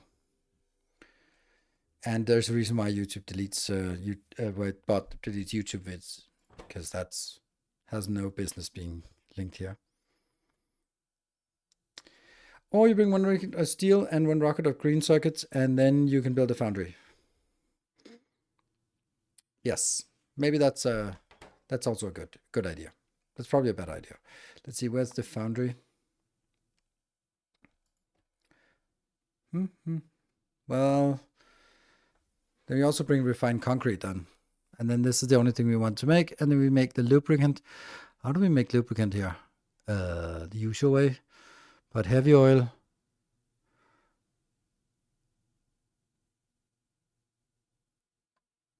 Simple cold liquefaction.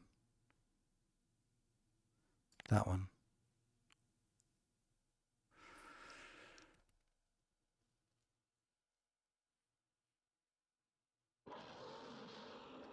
If you're going Vulcanus first, you can have personal robots, right? Not really. Because what's my power? I can't even use this. So I'm stuck having portable solar panels. So I can't rely on them actually doing anything. So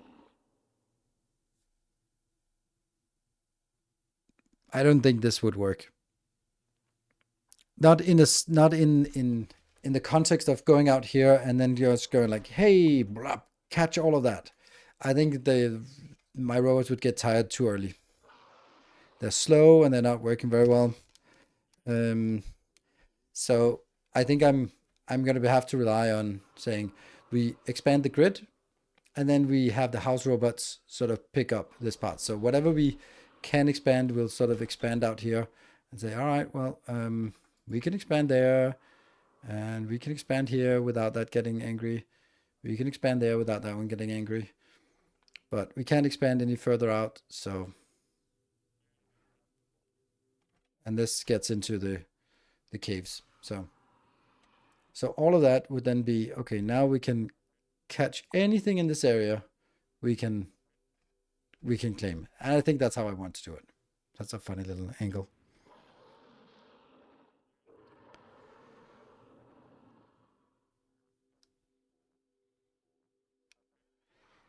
Yeah. So that's my thoughts on this. Come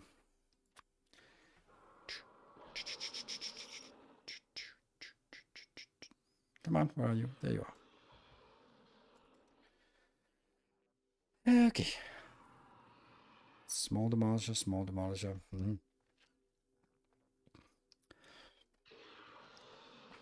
So what are the first things we want to make? The first thing we want to make is this one. But this is not going to work until we mine some calcite. Where's the calcite? Calcite is here. There we go.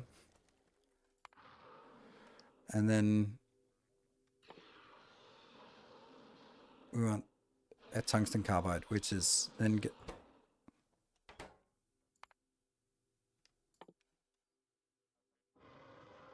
how do we craft the tungsten carbide without having the recipe for it? Oh, right, that one.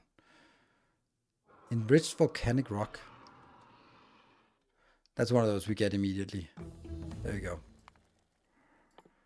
And then I have to craft that one.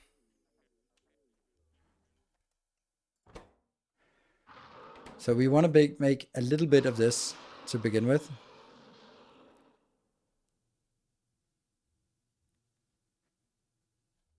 It could be somewhere else. Sure, that's not a concern right now. Right now, I'm thinking about what are the things I want to build fast. Solar is one of them. And who cares if we need 4 of these eventually? Maybe we only end up needing 2. I don't know. So therefore, I don't care about it right now. Um, I'm gonna need some solar power. Yes, I'm also having that one, but now I'm just relying on solar power. But yes, you could build it somewhere else if just to make sure that these grids are reserved for important stuff. But I don't know how much space we need. Um, so this is something we have like infinite of in terms of that, and then the sulfuric acid is something we just mine. So I don't know. It seems really difficult to build a setup like this because it kind of just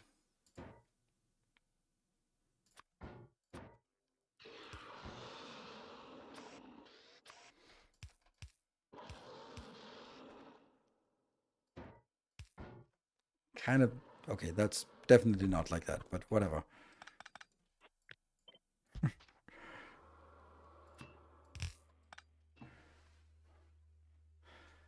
These are probably going to be fine.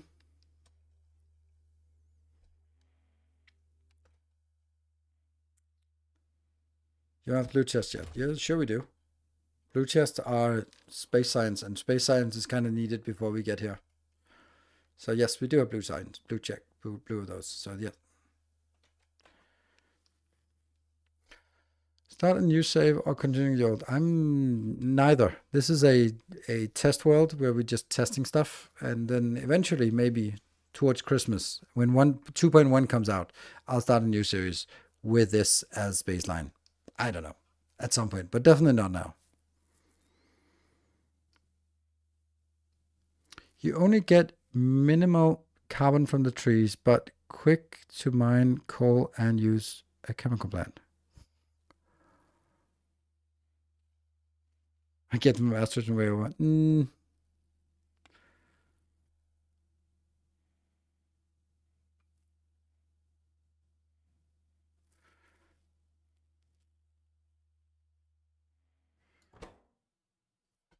How much this is one, two. Yeah, but the thing is, we also don't get a lot of tungsten. If we let's just look at a deconstruction panel of like this 400, 1.5. So yes, there is definitely a deficit here.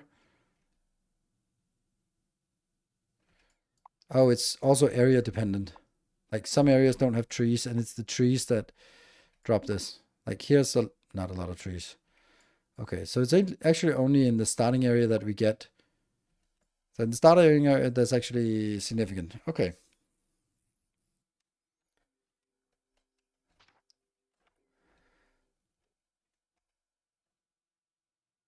Hmm.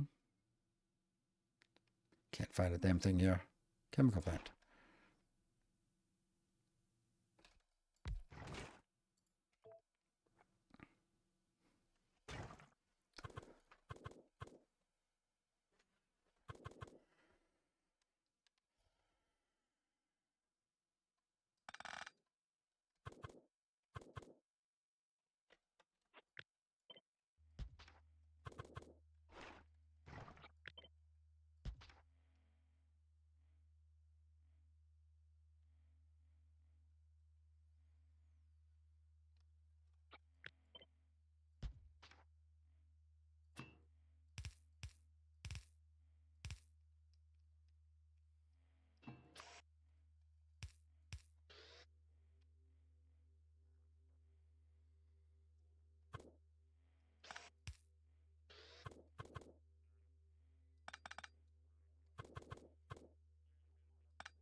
I really need this to be here. And then that also to be somewhat here.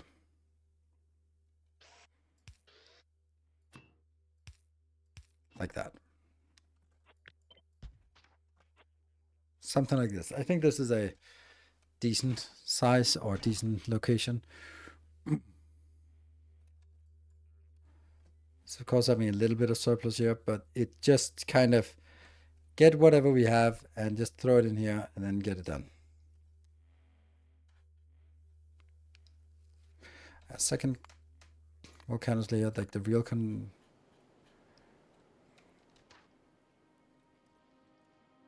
So if we just clean out the starting area, we get about 1,000 versus 6,700. So there's a very clear discrepancy. So we do need to rely on crafting it for ourselves. A belt with coal in, yeah, maybe. But I also think we're also getting a lot of coal just from... No, we're not getting any coal. Good. So probably a belt with coal.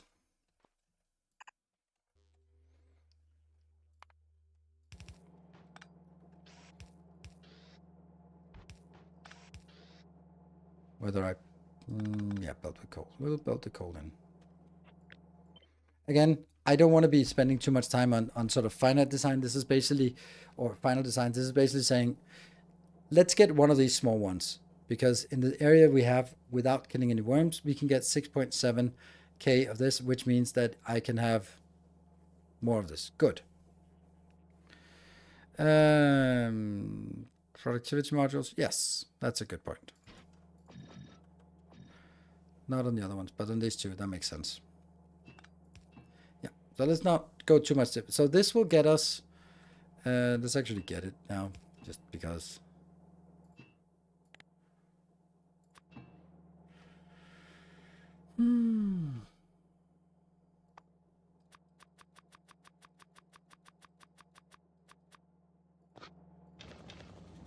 Swishy, swishy, swishy.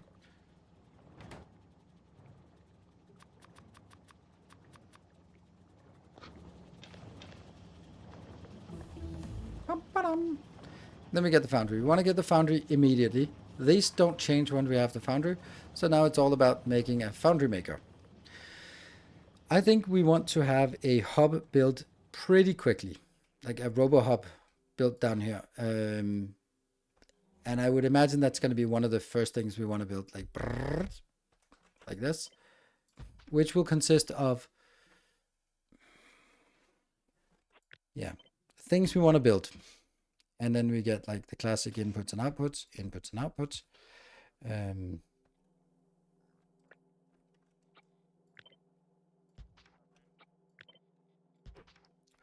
Something along these lines, right? However,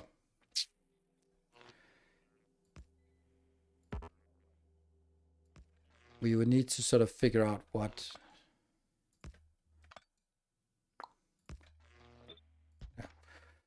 What should we build here? Like one of the first things we definitely want to build is a single foundry.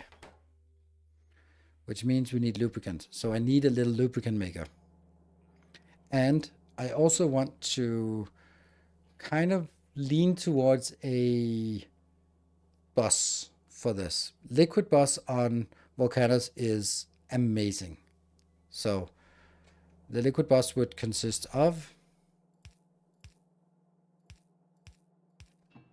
Let's see if we can figure out. First of all, of course, the lava. Sulfuric acid.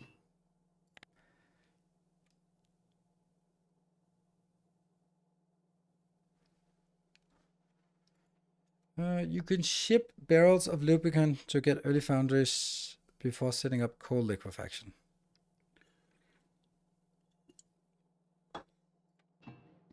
Yeah, so this is what I'm not sure about, whether I want these on a bus or not. Because that kind of implies a lot of weird things. I don't think this is what I want this for. I want lube. And then what else do we have here? Like water as well. Water is kind of also hard to get, but we need it for something. I think these are the 4 things we want.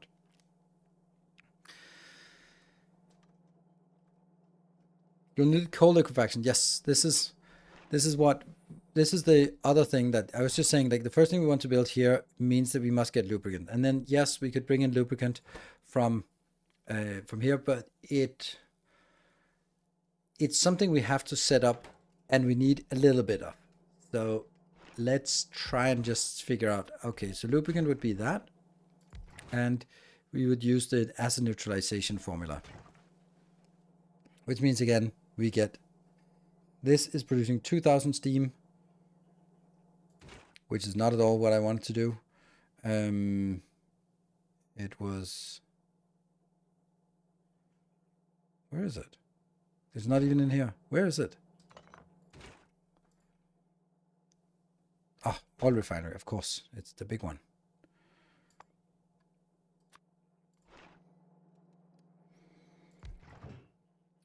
Simple coal liquefaction. Okay, so you're producing 10 per second and you're consuming 10 per second. Easy.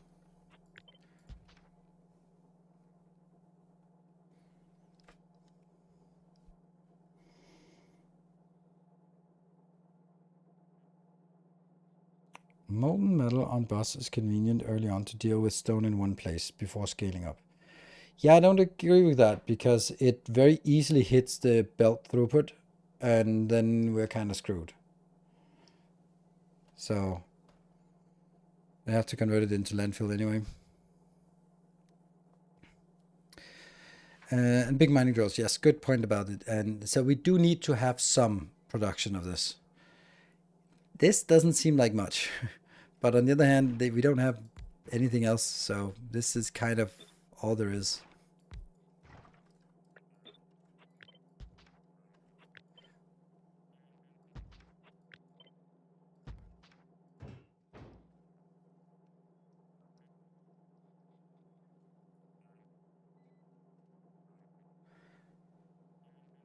Uh, 10 per second is enough to build foundries. Yes, but it's not the only thing that needs lube on this planet. Like this is easy. Oh, it's not actually used for the other one, for the mining drills, apparently. But we do need it for transport belts. Yeah. So maybe it's about, let's just build a small one that is available and then gets that done. So we can get this done and that can be replaced.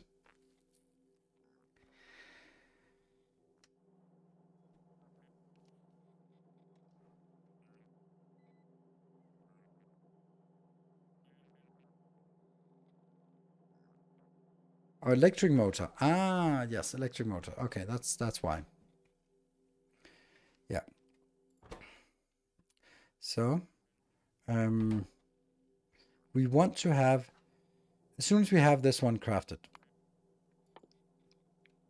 add some foundry.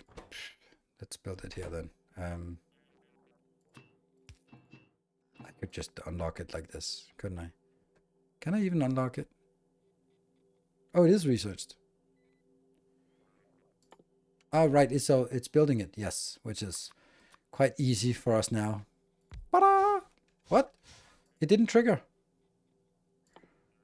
Craft. I have to craft it. Okay. So it has to be crafted in order to get that.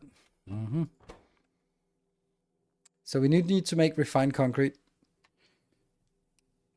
How much is needed for this? 20?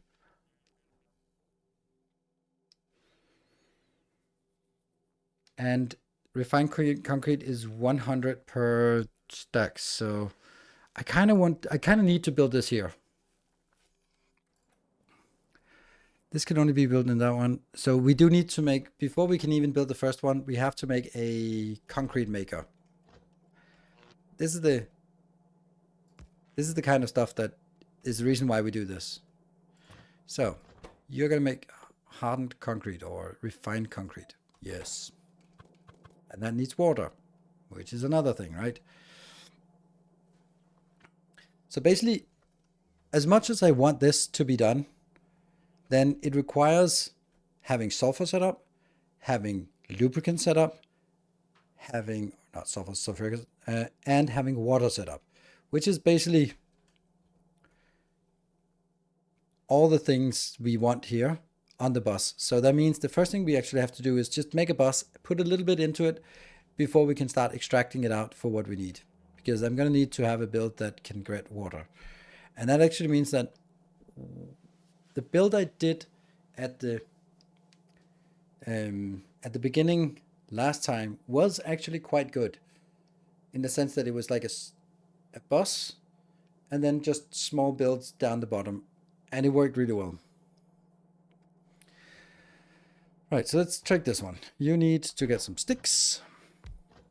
They're going to be built here. They're not going to be built in a foundry because we do not have foundries yet.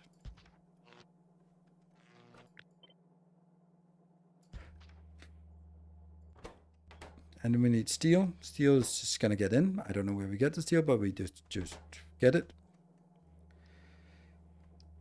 Maybe from here. And get steel. And then the problem is we also need the concrete then. Concrete should be like super simple. Concrete, we want to make it a foundry, but we do not have it in a foundry. We do not have the foundry yet, but we have to consider it as also a foundry recipe.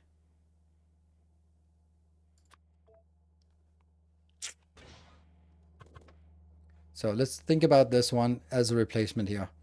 So that means these should be the same, which is fine because we can just go like, and water comes in, for example, from like this.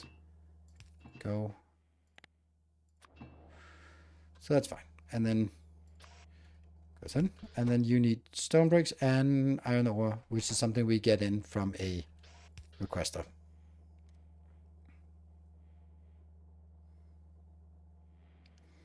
Replace the entire refined concrete build when the foundries become available. No, I don't really like that.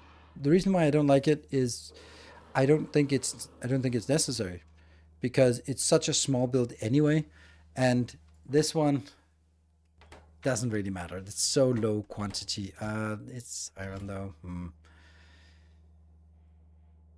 So this is the without foundry. If I wanted to build it with a foundry, then I could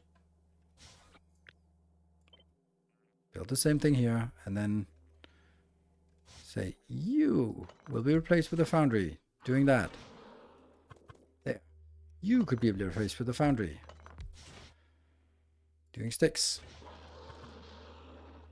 And then I would need to get the liquid iron in to these two. It's better. Sure.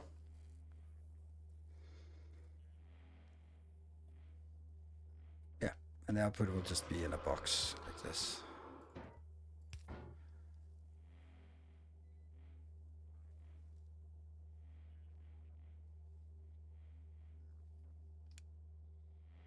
Sending hand concrete from Novice. The fact that I haven't built it on Novice is the major downside.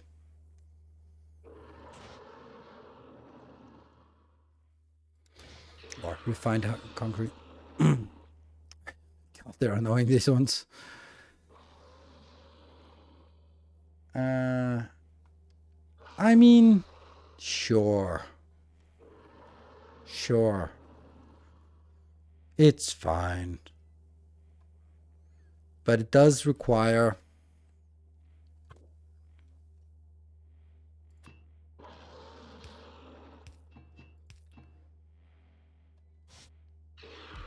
that's also an option.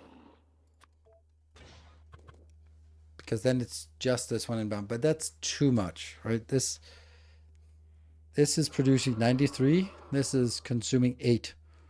So it's a little bit of a waste to put this one, which is expensive in the beginning. So it'll probably be better to just collide these two and then say we expect to find that on a bus of source.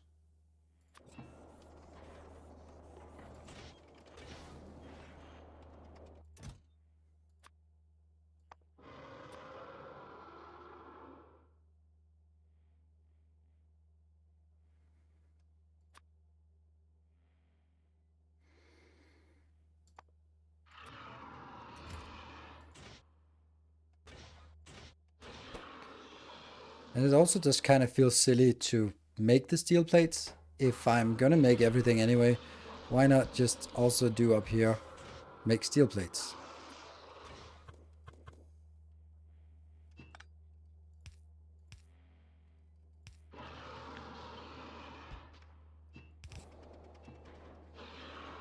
Wouldn't that just make even more sense? Then the question becomes, well, this is producing 1.8 and this is consuming nothing. So that's way overbuilt, right?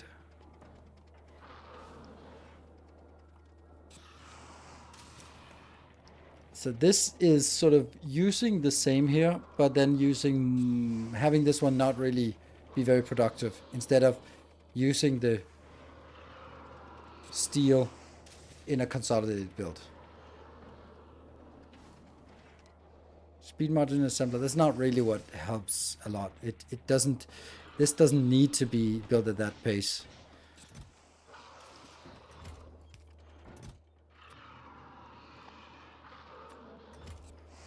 And then some robots in here.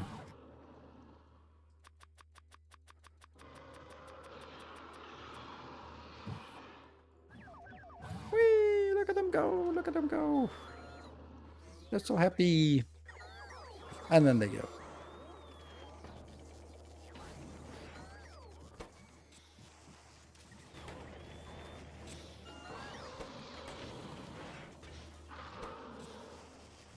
So inserter speed is not a concern.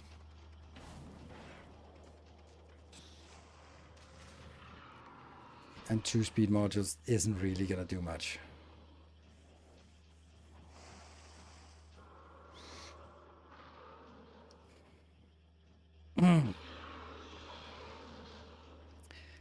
I don't think I like this. Shipping blue or green inserters to... yes. Probably mainly green. Probably don't want to be shipping blue at all. So it's a good point. Anyway, let's take a save game and see if what's happening then. Because this is the first one, and that relies on just getting stuff inbound like that and that. And also, actually this one. Which we'll just make note of. Look at us go. We have everything. Whee!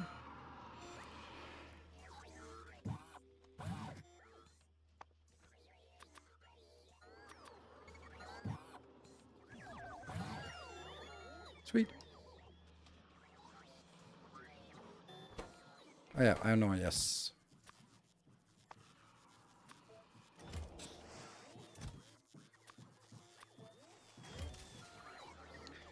Just whatever.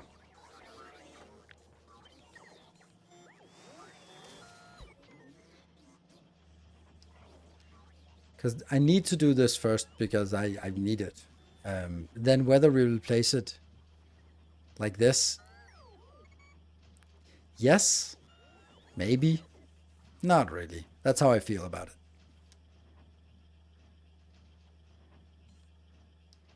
There's some cheated logistic plot. Yeah, but we like these cute little ones. Okay. That's it. We'll take a break now, and then I'll be back in 2 minutes and see what happens then.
Okay, we're back. Alright, so the question, why do Kiwi Cola, is there a specific reason why I don't set it by request? Yes. That's more wires. And then it's also like very, then I would have to, yeah, no. It would also be very low quantity, and then I'd have a something that scales it up in order to get it to reasonable things. And then it's also, that means like any little build, instead of just setting it to something and just forgetting about it, then it's like becomes a wire mess and a combinator as well. And I don't want that. All right, so what do we think about this? Like, they're going from here, which will be getting us the first ones. Yay, we can get the first foundries. Everyone's happy. Let's start replacing this one. Yes, replacing this one. Replacing, oh, yes, maybe, and no, not, no, may, yes, probably, and maybe. That's kind of how I feel.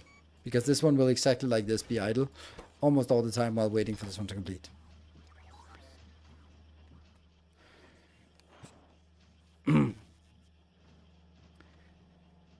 So, um, isn't the first foundry needed to craft more foundries? Yeah, absolutely, absolutely. The first foundry will be crafting foundries.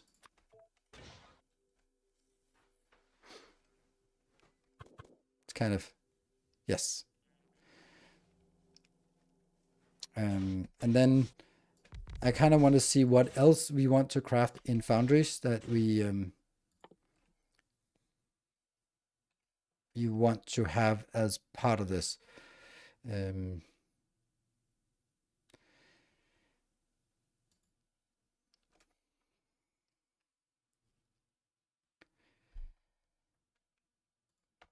I'm thinking something else. Everything that's made from iron plates or iron whatever's, right? This is iron. That one's iron. Yes. There's, this one's actually iron. And what else? That is iron. And that one is iron. And the other ones we don't make. Let's see. Is there anything else? No belts. These two.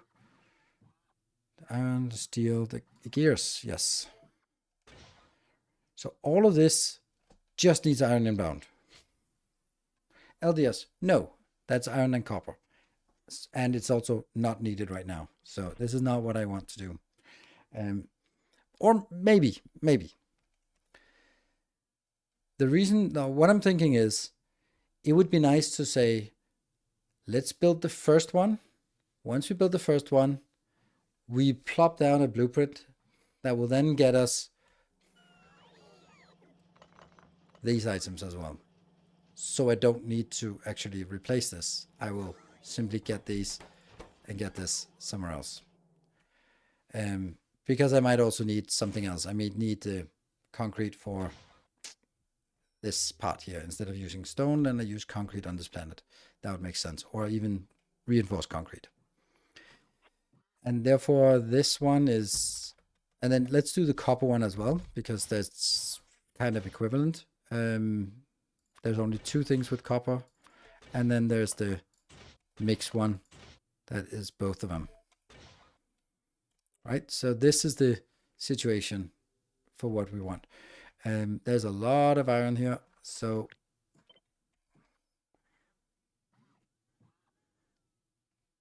it's tricky.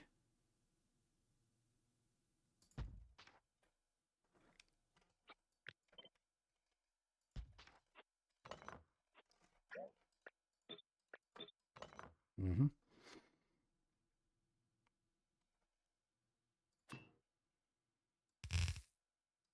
I don't know if that's how we want it, but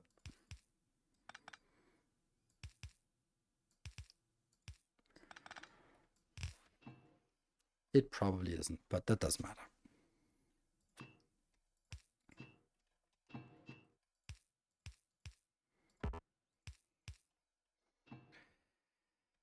And obviously this is going to consume way too much. But most of these will also just be empty. Oh, see, this is a special one. Let's get you a little bit out.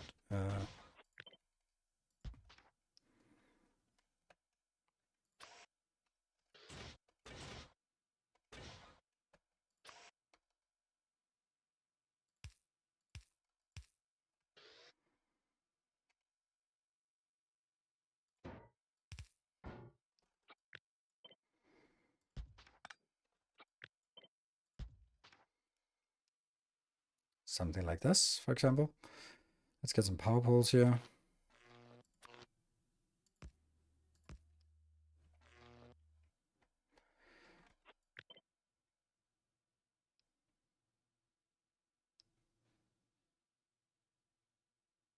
Hmm. Kind of want to do this. And then over here, I would have one with calcite in, or do I get one with lava in?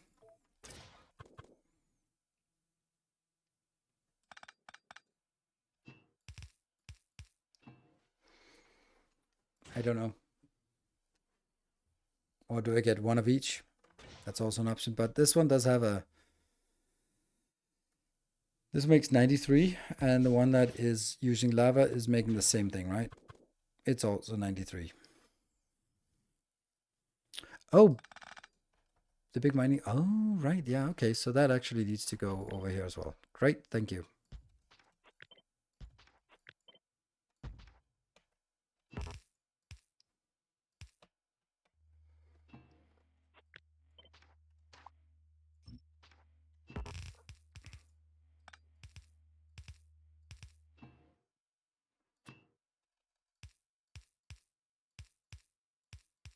And obviously, right now, they will all be treated equally, which is silly. Yeah.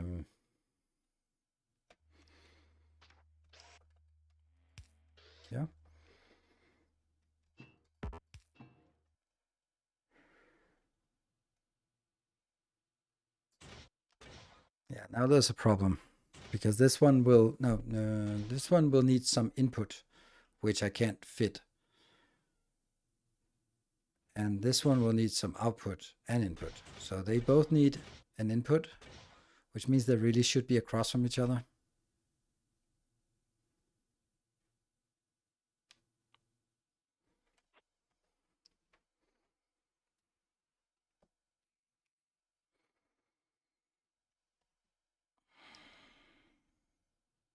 Yeah, hops are never on ratio, correct. This one will just be like build up, and then some point the sticks will be stuck because I don't want that many sticks. But the iron might be busy, busy, busy, and steel might be busy, busy, busy. And sometimes I'll be very busy with this part. I can't quite get this to work because I'm kind of needing some inputs and outputs here.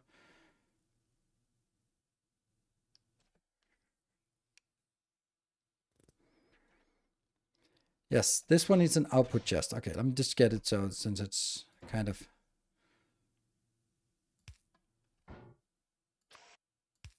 Yeah.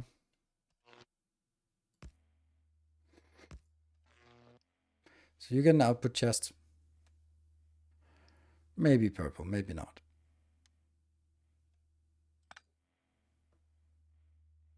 Underground pipe, not in the middle, and you have room. Yeah, maybe.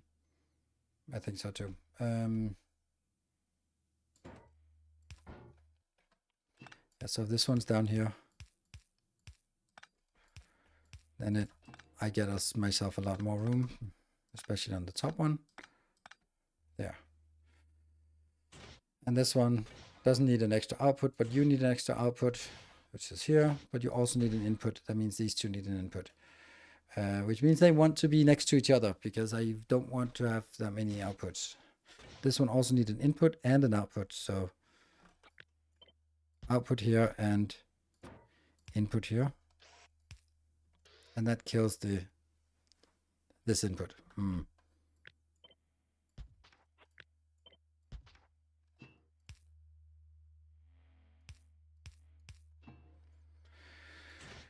And then we have an input could be here, and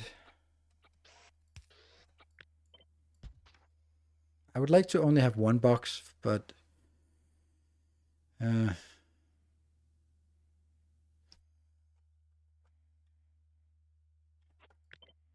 okay. Maybe this one goes here. You go here.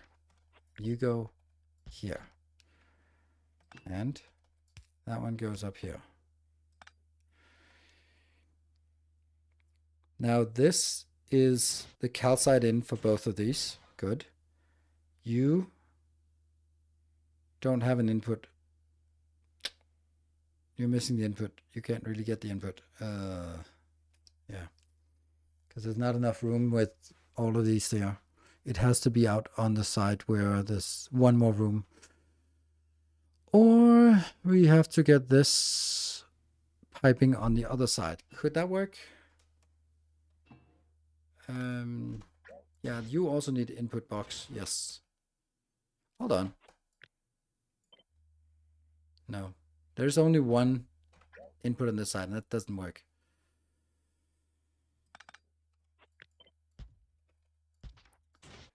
That get the boxes and that one. That's kind of makes sense. It doesn't have to be on the same side all the time, but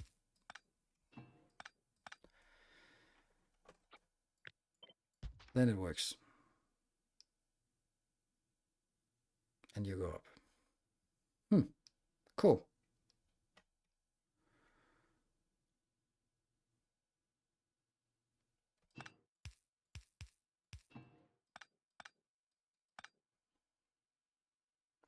And it could even go further that way if needed.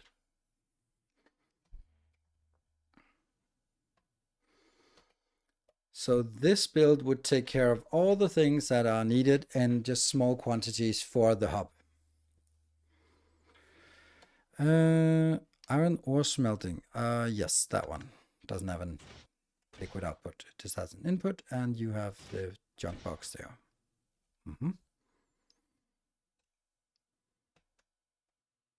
Yellow chest for this one? Yeah, that makes sense, actually. I think they should be yellow chest for all of them. I do prefer yellow chest for this.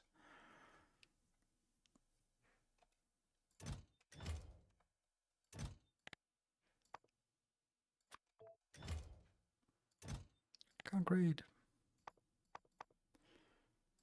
The good news about this one is that when I make the first bit of reinforced concrete, and then as soon as I build this part, then I can just basically take out this, because it'll be handled somewhere else. Welcome. Magic Stars, thank you for the 37 months.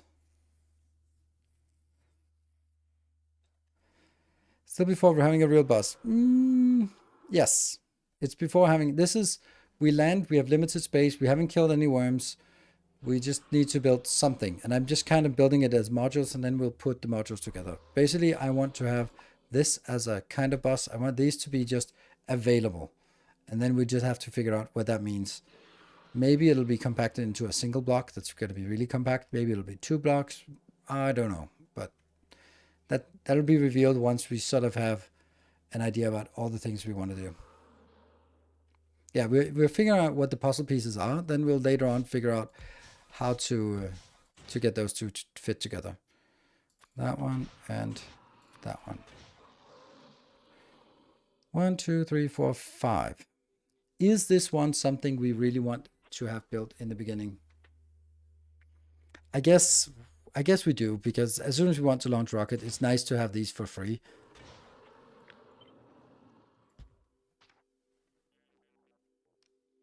But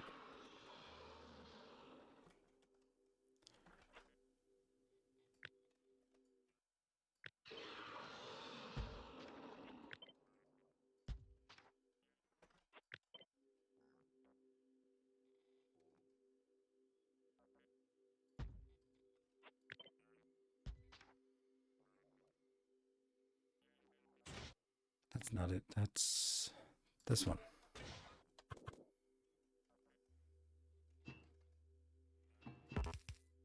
That.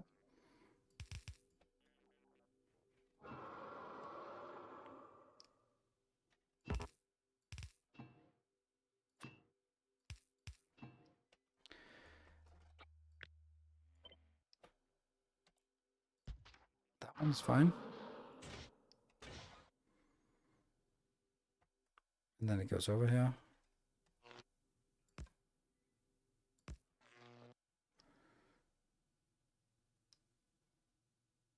Probably don't need 2 copper plant makers. Well, absolutely, I actually do, because sometimes I don't have copper ore, and when I don't have copper ore, I want the other one to work. So they should actually be linked. How? I don't know, but they should be linked.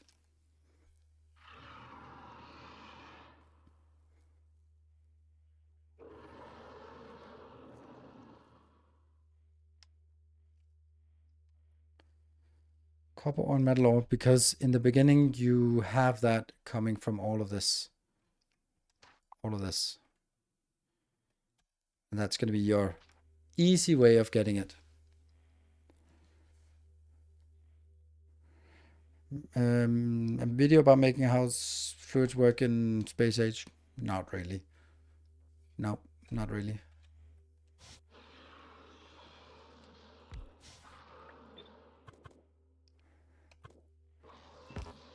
I mean, that looks so much better doing this. Don't know if it is better, but it looks better. It feels cool to do this. Oh, need plastic inbound. I don't even know if I want this.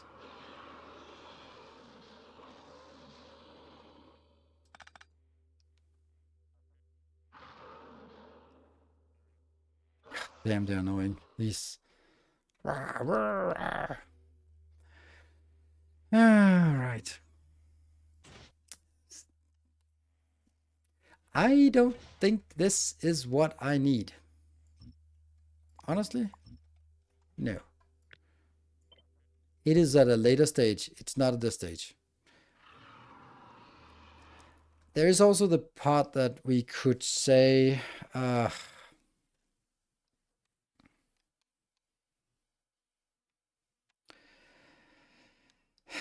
we could control one of these with circuit logic and just say, okay, only produce it if you have, like this one is going to be requesting that. Like a lot of it, like 500. Oh, thank you, proud student of the masterclass. Hey, Kiwi Cola, thank you for the 200 bits.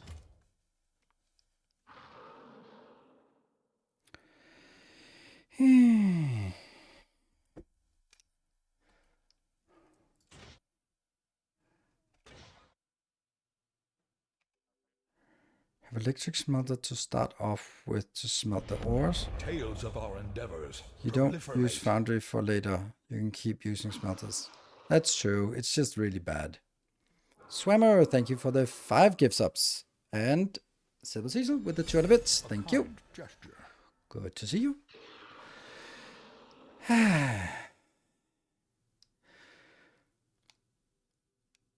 There's too much output. They just dry. For lava, for example, should I add more offshore pump? Yes.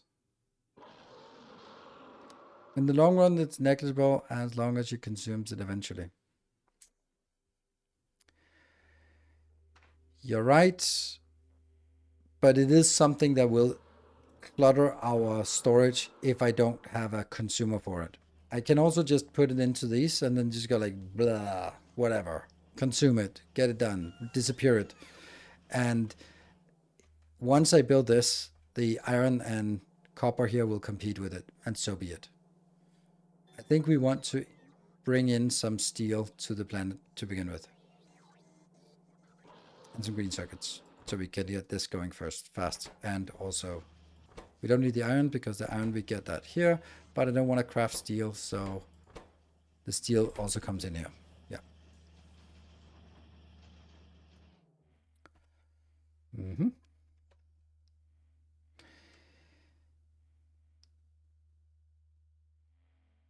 So maybe the point of this one was twofold. One was it actually allowed us to double the production here, because one is not much compared to how much is being consumed. A lot.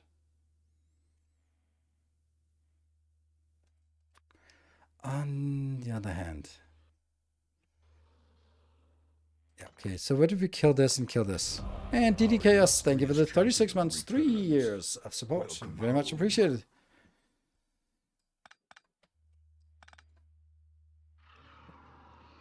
Do you have a list of things to bring here? No, that would be too simple. Now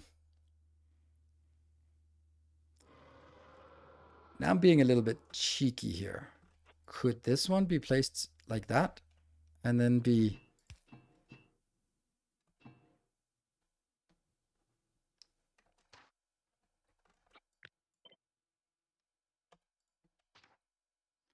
copper down here. And the copper goes... So iron goes there. And the copper goes in here. I like that. Because then it's only one place I get this inbound. And the lava only comes in from one side. Which might be just from the top, for example. Or this one could also be done like this. That might actually be a little nicer.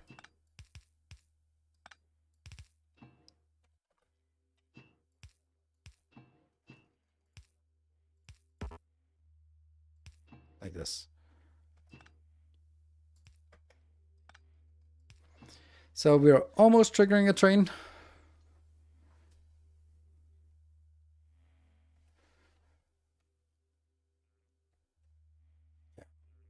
This is about just getting something going. That one doesn't need to be there anymore.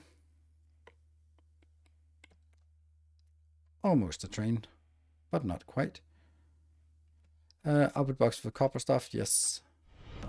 Our modest fellowship expands. Woohoo! Praise the Sujin, thank you for the gift sub. Copper stuff there. I like this one. I think I might actually like it even more if it was just using smaller power poles. It doesn't need to have these. Welcome home. Ooh, Swammer. Oh, first quiz with the 23 months, and then Swammer with another glorious 10 More gifts up. shall Thank you so gather. much. More shall enter the fray. Yeah. Okay, so it's actually right at the specific location. There's always going to be room, like right there. There's always room. Our illustrious champion returns. Welcome home. That looks really neat. Lights.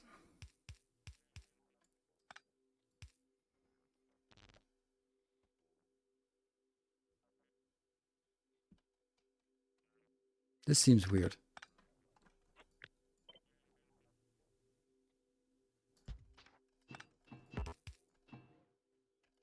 That makes more sense to have it like this.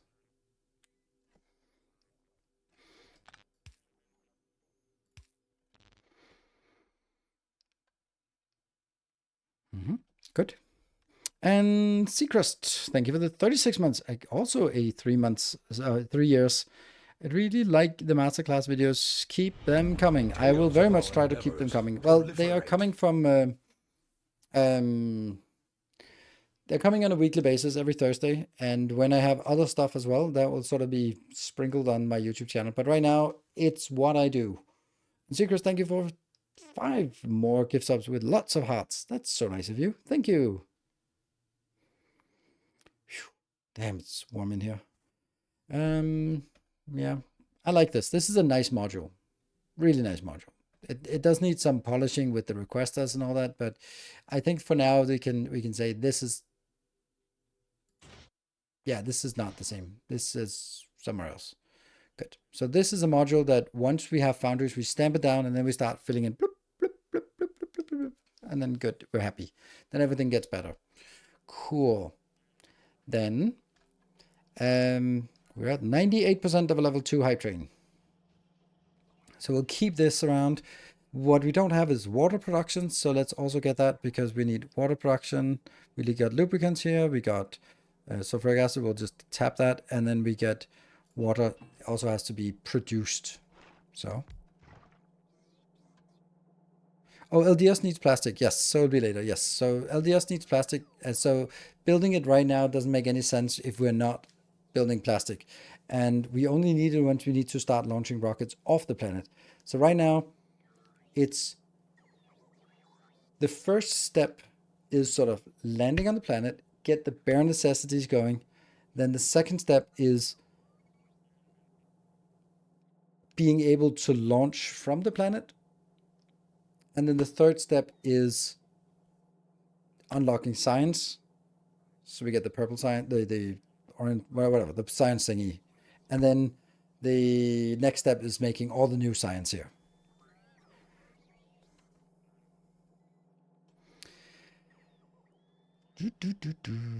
So it's kind of the first tier now is just getting stuff so that we can say, all right, we don't need to bring everything in from Navis anymore. We have now production. We got iron, copper, steel, and the various byproducts.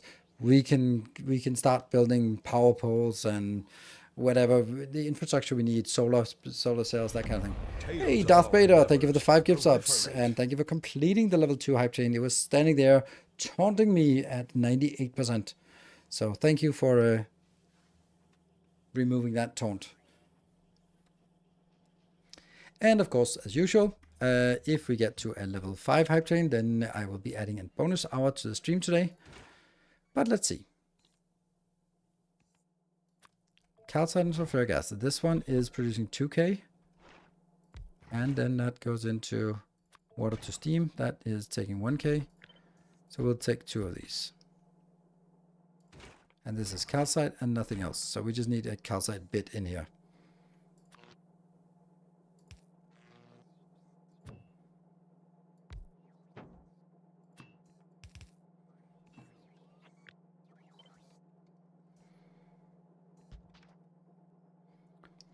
Yeah.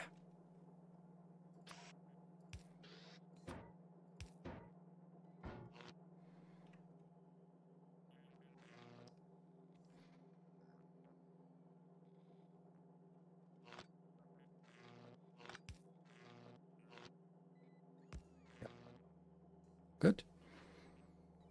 And this will produce 180 water per second, which will be enough for now. Again, this is not like the mega base build. This is, oh, I have some lubricant, some tungsten carbide, I have some water, I have some, and then once I have that, I can start producing all the stuff that I want. Good. All right. Yeah. So, steam for power. Yeah, that's actually, no, I don't want to, I don't know. Yeah.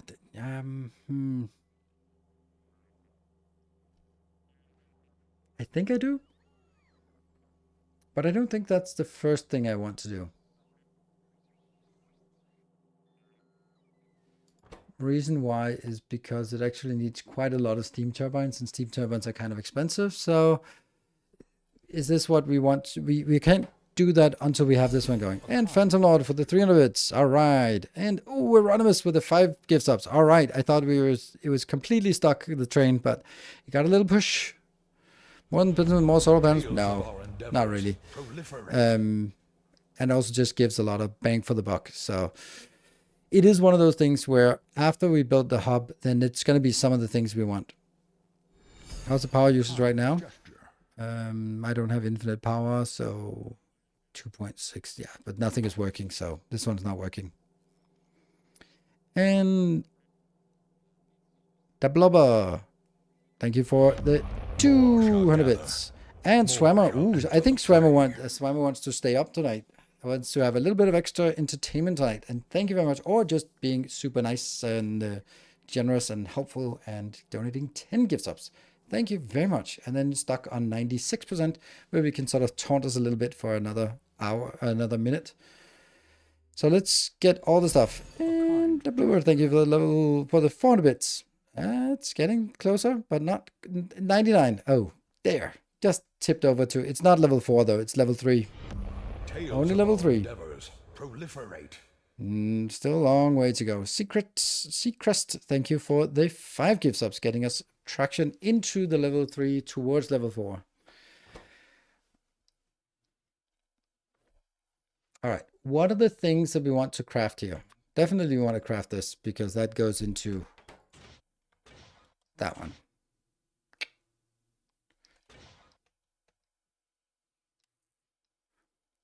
I don't think we get to level 5, but still enjoy supporting the stream. Thank you, and I very much appreciate it.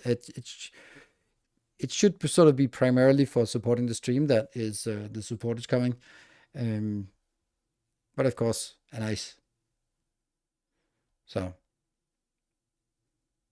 it's never say never, of course, but it's one of those things where if you see one person like Svammers is carrying this with 25 gift subs, then it's not really likely. If there are like 2 people with 25 gift subs, then it's like, all right, then building on top. But that's fine. Sometimes not. The Bloomer, thank you for the 1,000 bits. Ooh, getting closer. Absolutely. I just like trains. Yes, I like trains too. Not so much in Space Age, but yeah. One thing we definitely want is power poles and big power poles and substations. Ooh, substations, we can't produce that just yet. So maybe we'll hold off a little bit on that. Trains could be a thing we want to make here. We don't want to bring it in, at least. We do want pumps, yes. Shapes 2 did good trains. They're going to do a lot more with trains now. I think they were really basic. They looked amazing, but they were sort of, yeah. Ammo is a good point. Yes, ammo is a good point. I don't know if ammo can be supported off of this, because this is only making like 3.75 per second. So it might be when we need to get to the next step. Welcome home. But there are things that we absolutely must get in immediately. Looking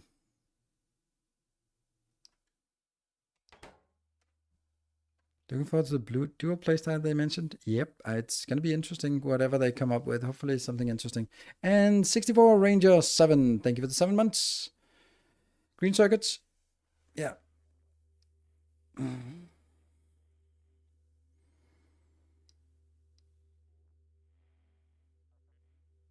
Yeah, engines, we do need to make a dedicated little engine build because we're going to need a lot of production here. This one is taking... What? Oh, right. It was this one I had to click. 10 electric engines. Yeah.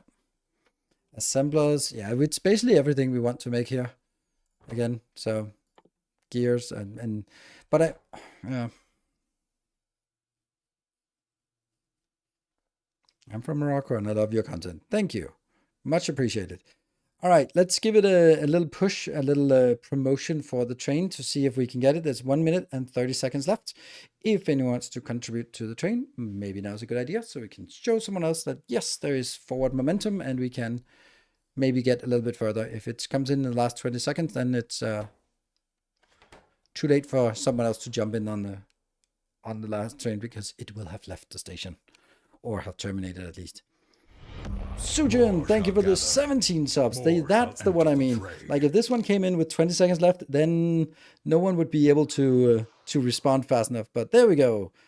Make it easy for someone. Absolutely. Thank you so much. And that gets us so close, but still not quite there. Not quite there. And the blooper with 1,000 more. And we're down to 2 subs or 3 subs or something needed to complete the level. Mark, thank you for 5 gift subs. Thank you so much. Sweet. See, this is what I meant. So there was a good time for me to hype the hype train. So we actually have a choice. We can either do like everything or we can only do like some things. And Swimmer with 5 more. I think those would have been a little bit later if they had relied on that to come in. So good thing Mark was also ready with the pro snipe. Okay, so now it's going to be like 3 minutes of quiet time. So do I want to build like a hub for everything? Yes, but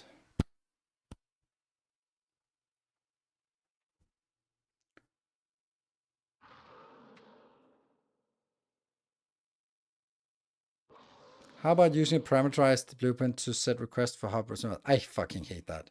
It is so awful. It just becomes like 200 assemblers or 200 combinators and it still breaks. We're on the level 4. Yes, we are. Well, not only, but we are on. We've achieved the level 4, so we're not unlocked that bonus hour yet. That has to complete this level if you want that. Or if you want to go to bed early, then that's also fine. And Sullivan, thank you for the 51 months. Champion returns. Welcome home.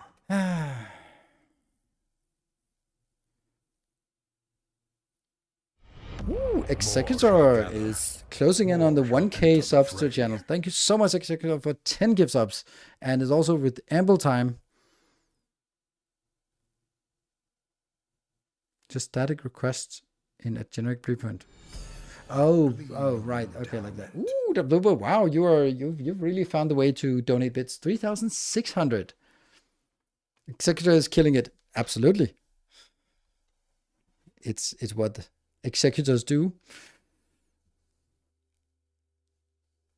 Executing. Okay, so I think I want this to be split into different tiers. I want the stuff that we want to build immediately when we land.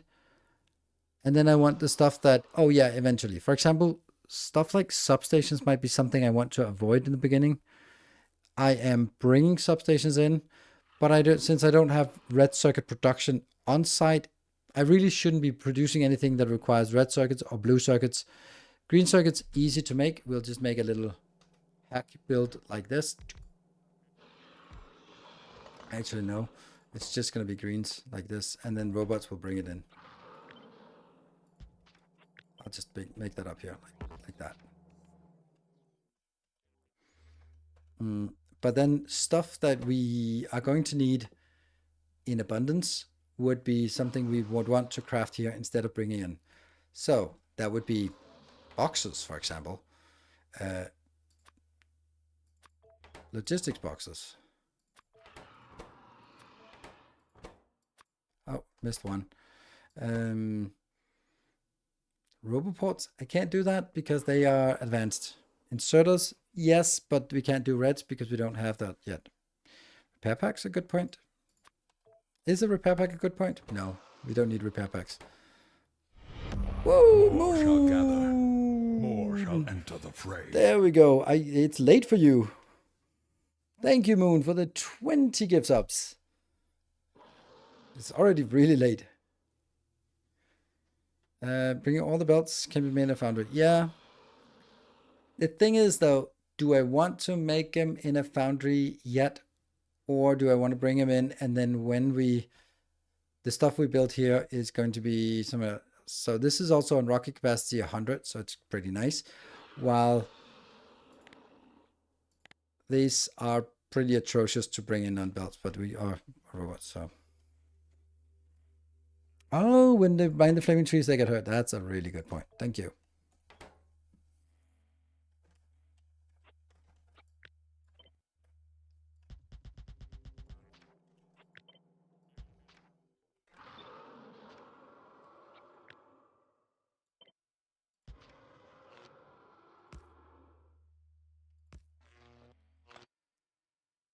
Okay.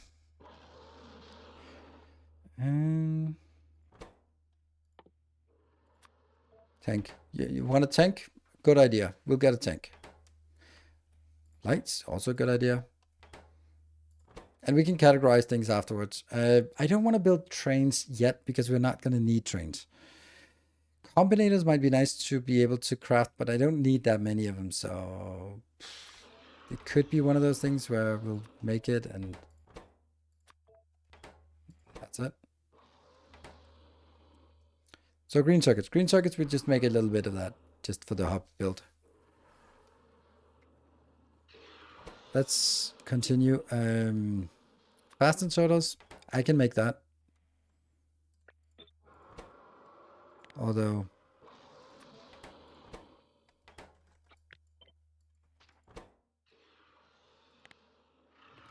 and long inserters, but I can't make the green inserters yet.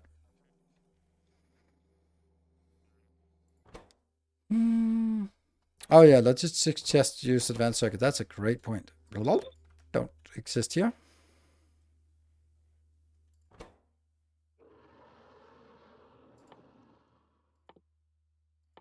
Radars? No.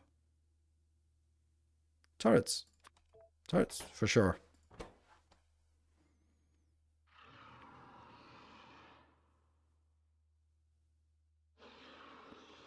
Really isn't anything here that we want. Any of these things we want to make? Not at this moment. That one. Heat exchangers. And turbines. And not pump jacks. Is there a limit to hype trains? No, there is no limit to hype trains.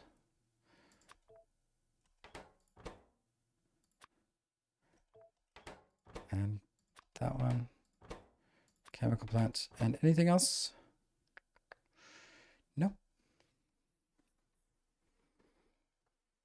Solar panels. Grenades don't work on volcanoes. They don't work. Oh, why heat exchangers? Don't we need that for this steam turbines? No, we don't. No, we don't. You're right.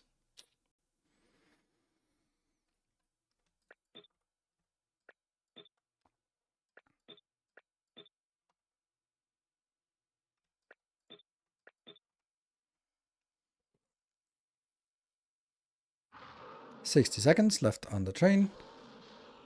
Oh, I mean, demolishes. Yeah. Okay. Yeah, red ammo, but that's not a build here. That's going to be a separate build.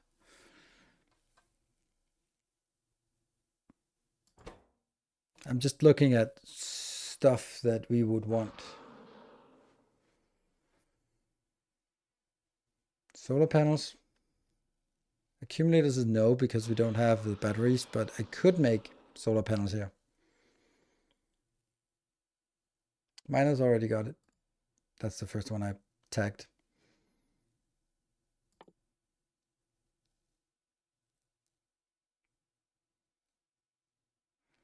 None of that. No, none of this. I think this might be good. And then I think, oh, hype train successful. Let's also just tag the ones that I want to make, but I decided not to because I didn't have the tech yet. Or I don't have the red circuits yet. Thank you everyone for joining in on the hype train. It was Developer, not surprisingly, with 6,200 bits, and Swimmer with 30 subs completing the train, and we get to an extra hour today. Sweet, that's nice. Poison capsules used for worms at this stage, worth building. If you're a speedrunner, yes. If you're me, no.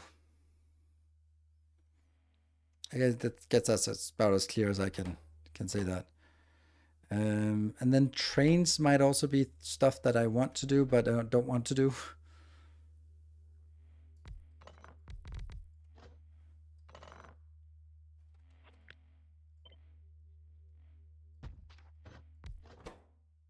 Trains, and this tech is, yeah, not available.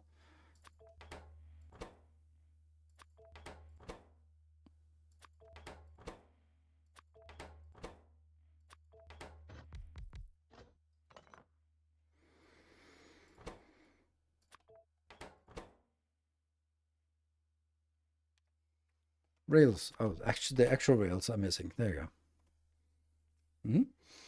So that's stuff we also want to make, but just not right now. Landmines before the turret.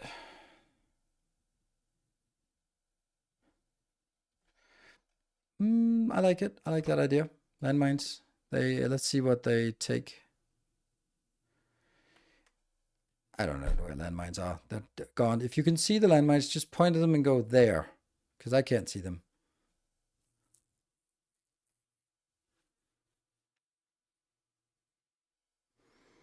There we go. Thank you. Oh, explosives. Ah, right, that one.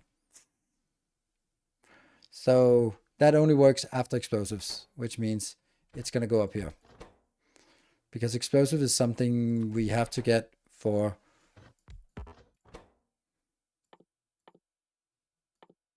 that one, which is not yet.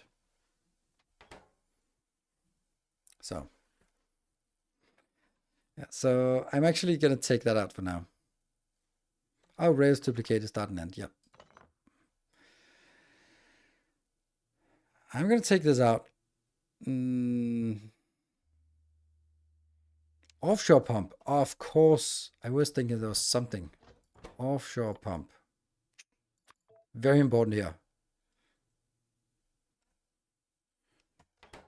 Anything else? Green inserters. Yeah, they have to go up here. I'll put this into green inserters. Because we can't make green inserters until we have reds. This line is, we need red circuits. So either we bring in red circuits on a, like bring 400 in and then use that, or we basically say, for the time being, these things are being brought in by our spaceship. Yeah.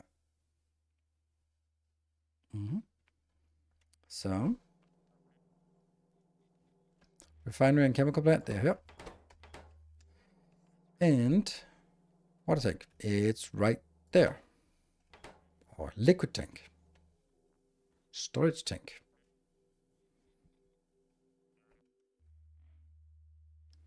Foundries for some stone bricks.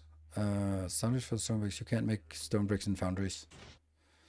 So that's a no. No, no, no.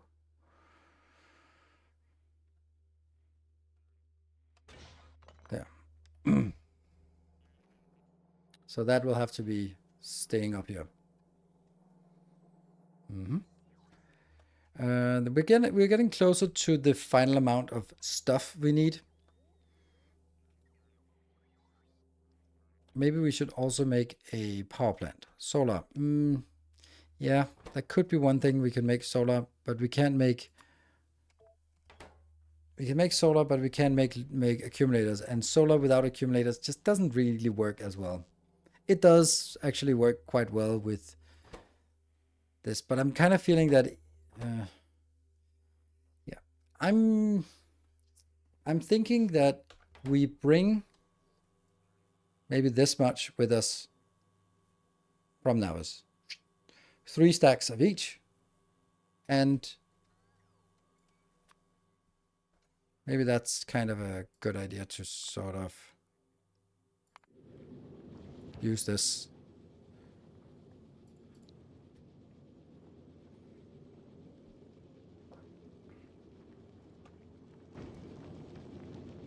It gets a little bit cumbersome.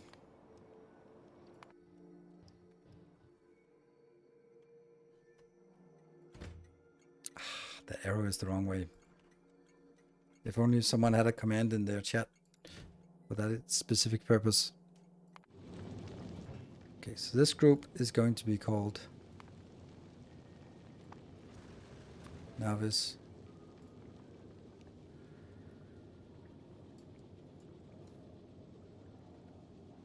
To Vulcanus. And it's going to be disabled. So what I'm going to do here is just the stuff that I was going to forget anyway. And I already forgot the stuff that I wanted to get. Oh yeah, there was solar panels. I wanted to get like 150 of each.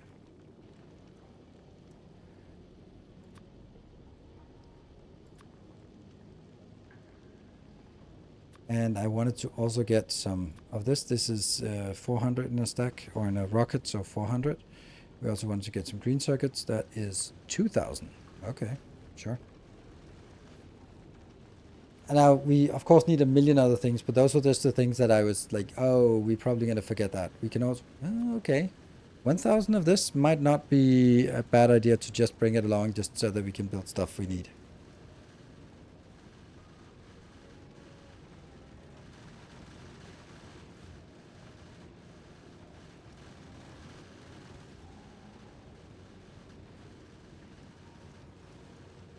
Do those have Nilaus have those available to bots? Yes, yes, yes, yes, yes. Maybe not that one, but yes.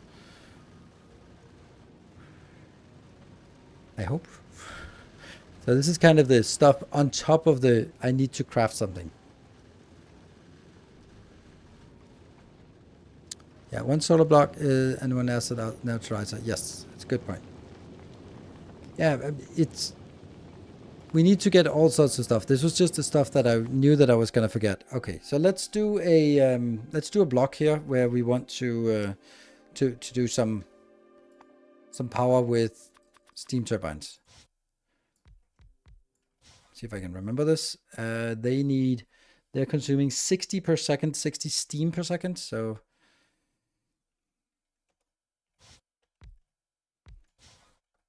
does that work? Yeah, 300 steam. This is 300 steam being consumed. And we need a chemical plant. How much steam does that produce? That one produces 1,000 steam, 2,000 steam. Ooh, that's a lot. and 600, 900, 1200, 15, 18, a little bit more than 2000.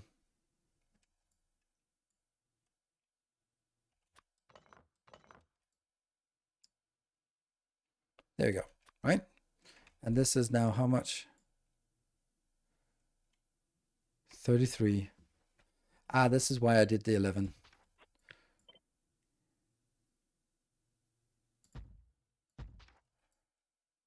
Yeah.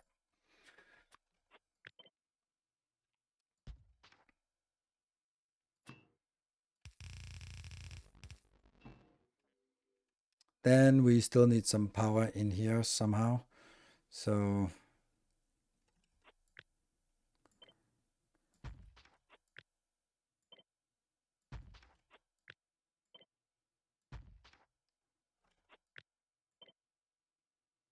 it's kind of gauging if we're onto something here.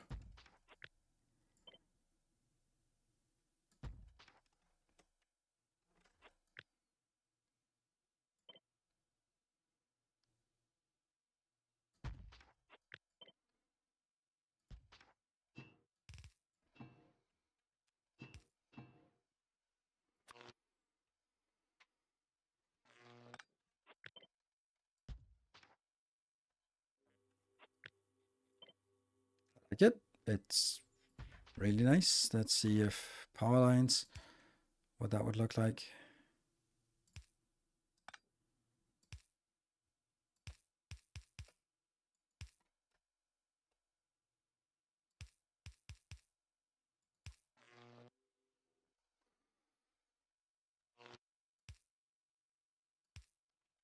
Wouldn't this be better if that line was cut out?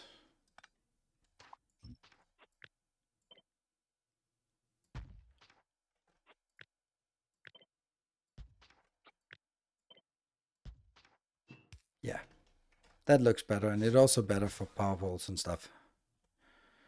And then obviously we need to connect it. So are we good on this? Yes.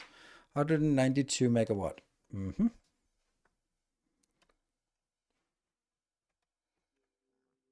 And that needs 200 sulfuric acid plus basically nothing.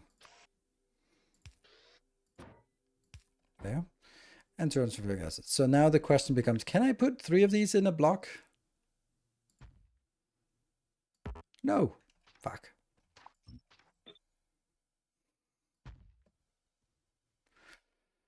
How much do I want to force this to try to make it work? Like, obviously, there's also a part that could do something like this and say, well, now there's 2, for example.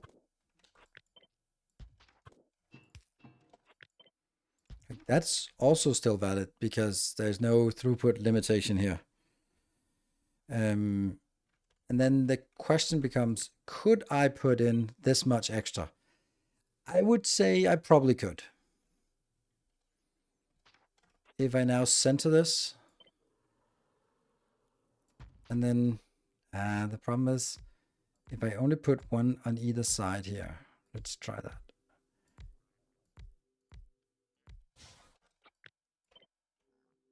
There. Get a little bit down. And how much is this? I need to get to 99, so I'm at 88. Then I could just kind of do, that's 3 more. I could do the same thing up here. That would just require that they are also connected on this side, which is not a big deal, and then some power lines. That means we're now very close to perfect ratio, right? Yes. I have 94, so I need 5 more additional in here. Oh, and I also need an extra one of these. That's the problem, I think. Well, I mean,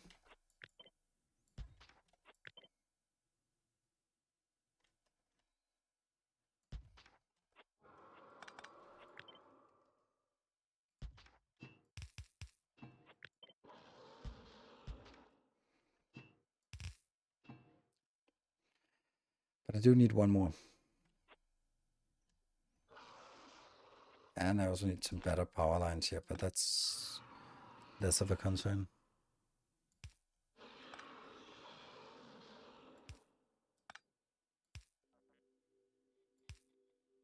Hmm.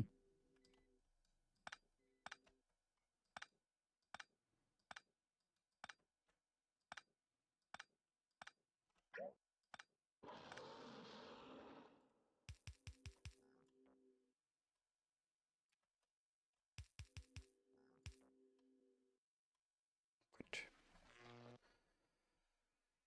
Right.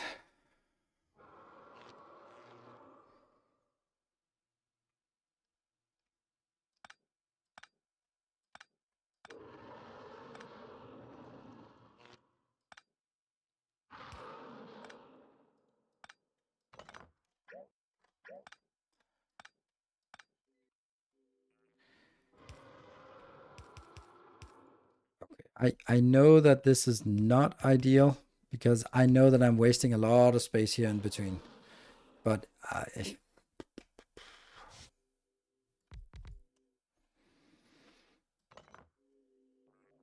if I did this,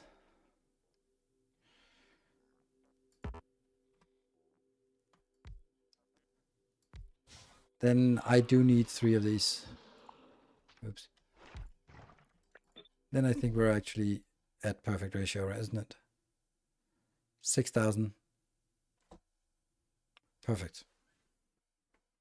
And there's room for all of it. However, we have a little bit of an issue, right? Not relying on bots for power. That's true as well. True as well. Um, it doesn't have. It does have a little bit of problems. Like, how do we power the last ones out here? Um,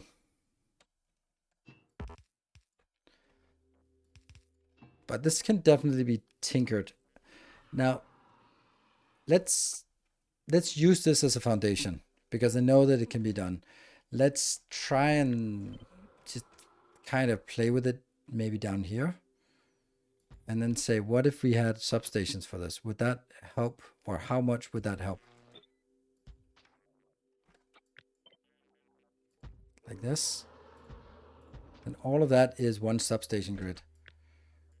Is that taking less space?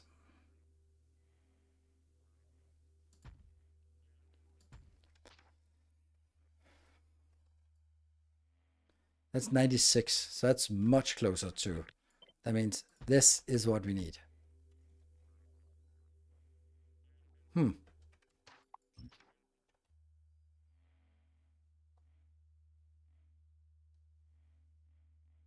You presume we're bringing substation from Nilaus? Yes, we are. We'll bring some substations, like 100, 200 maybe, or something like that. I didn't have the chemical plants on the separate solar grid to make sure I would recover. All right, break. Yes, thank you, Anonymous. We need a break because we are running late. So there we go. Or it's going to be a late stream. Let me look at that one. I could probably also do something with these in between. So let's give that a shot afterwards. Be back in 2 minutes for the last hour and the bonus hour.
Okay, let's see.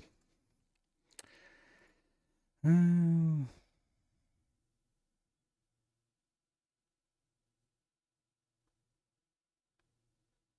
3x3 substation can be useful. 3x3 substations.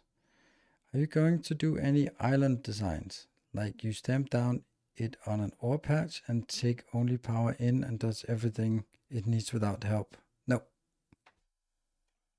I don't. It's too weird of a situation to warrant it, I feel. Um, does this have help at all? The fact that we can sort of get them closer. It only has to be like these that do anything. It doesn't change anything up here because we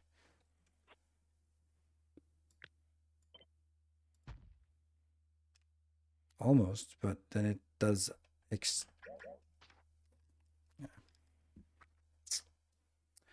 So what are the? You could skip turbines for substation rather than make empty rows.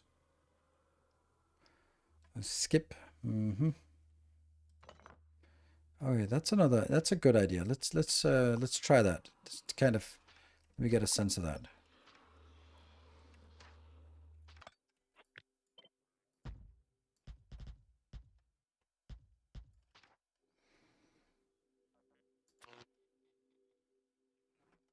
It would be something like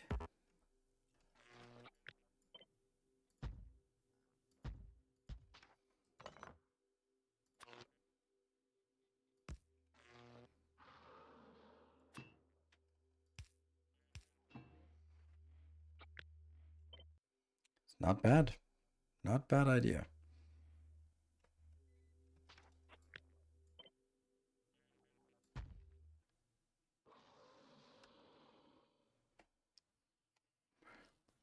Only problem is that they are not connected like this. How much is this? This is 61. Then if I did that again, that would be way too much.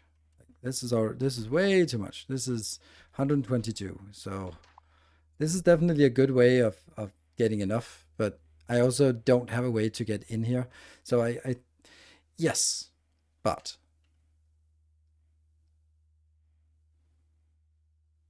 they're not aligned. Yeah, they're not aligned in any way, shape, or form. But this was sort of the extreme case.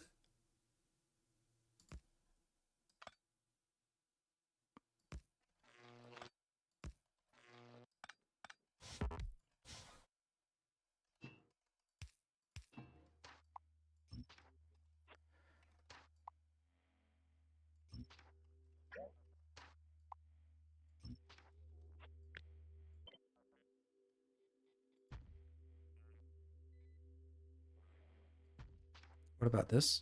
This is exactly 100, and it has a really nice connection inside. It connects here at maximum distance. Almost maximum distance, but it connects. And then it, oh, I said almost maximum distance. Then this is going to work as well, so that I could get.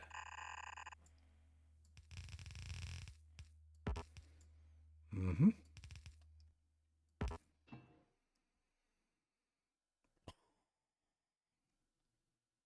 I can never find it. There, that one.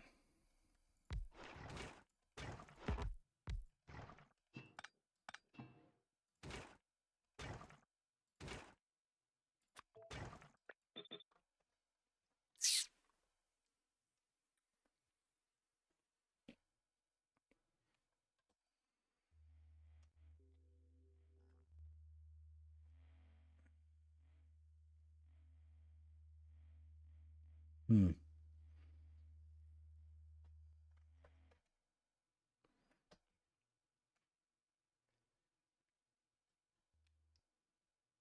It's underground on the sulfuric acid input.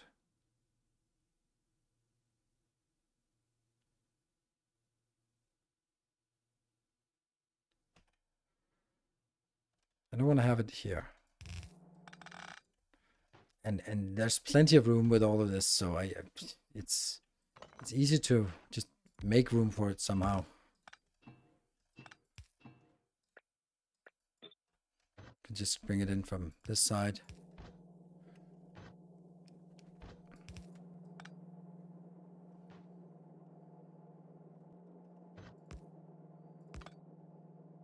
If that's is what I want.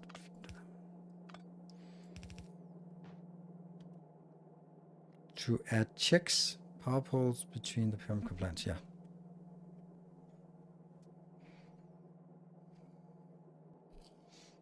We can just whether it comes up from upstairs or downstairs, the calcite, that's fine.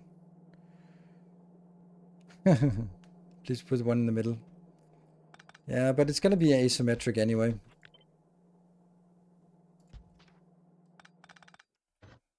So if I'm doing like this, then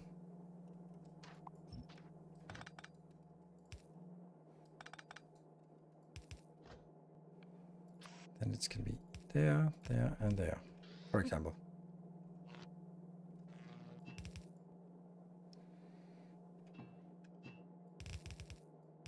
But of course, it's less problematic.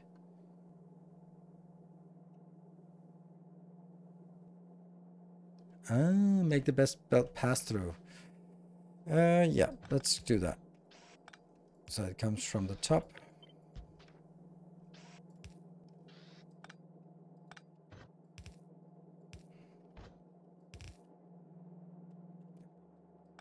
So like this, it's now pass through.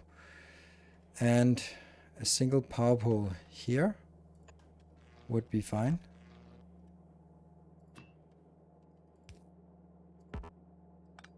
Like that. Connects. And then still asymmetric, but whatever. A rectangle like this. Yeah, maybe that's better.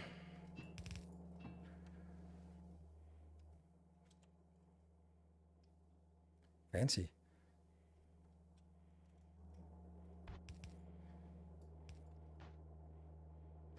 Lights indeed.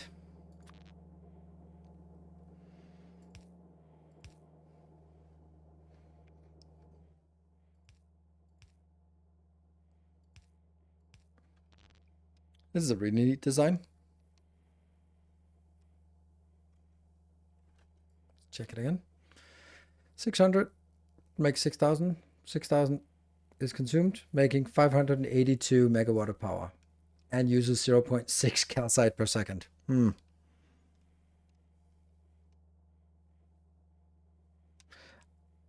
Is using fission on any other planet other than Nova a good idea? No. No. Even, I mean, no. No. No. It's not that you can't do it. It's just that on here, this one is better than a nuclear power plant of the same size. So why would you not? And it costs nothing. If you get to Aquilo and then you have infinite power with fusion power, and then you really don't need anything. Aquilo is all about fusion power. So once you get to Aquilo and fusion power, then that's the best one to have everywhere. But this is a neat design. I like it. Very nice. Maybe a little bit superfluous with all these connections here.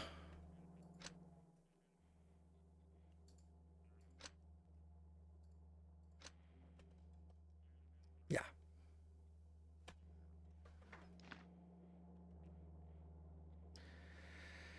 Even pre-fusion burn rocket fuel on Aquilo. Yes, absolutely. Rocket fuel is much better on Aquilo than fusion. The fusion power, I just set it up and then it's like, wow, why did I? Yeah, it's not very good.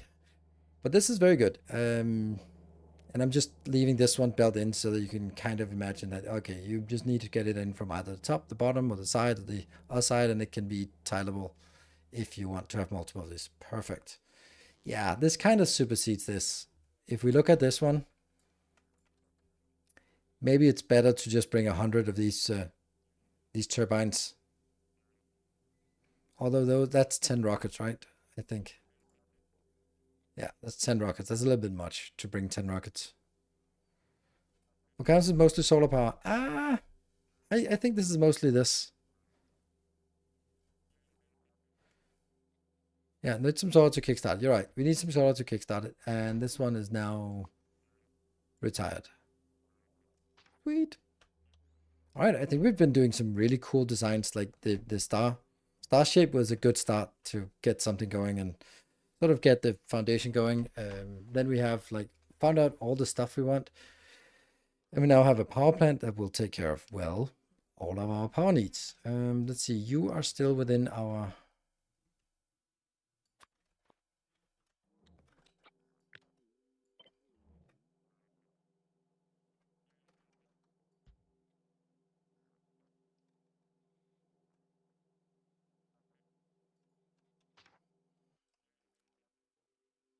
Hmm.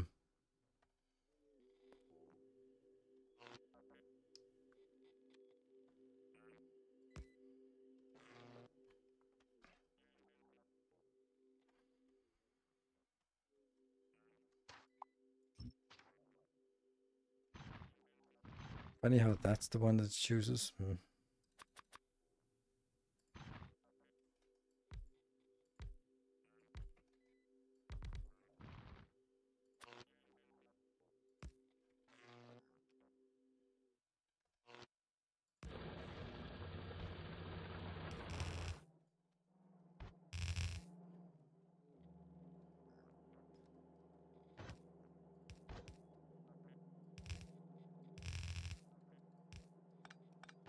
Yay! I don't know why I did this, by the way. Kind of silly. I have not done that anywhere else. So I don't know why I did that. Let me undo that and we'll never talk about it again.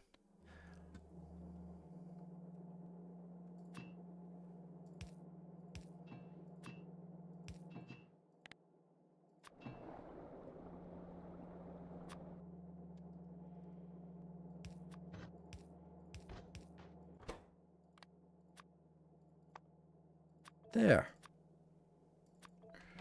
This is what we want.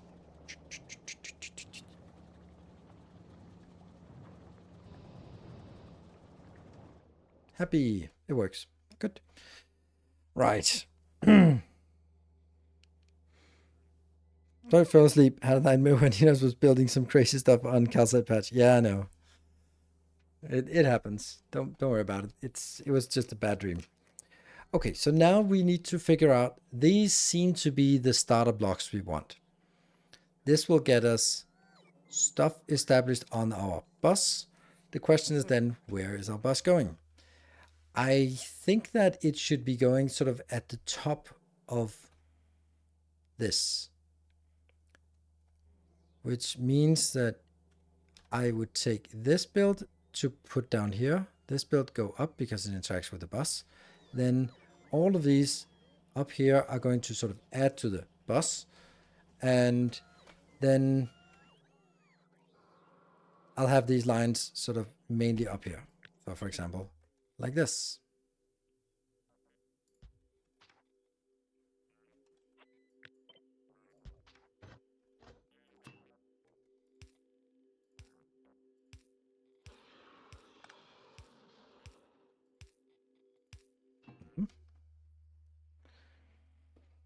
Here's the great videos. Thank you and welcome.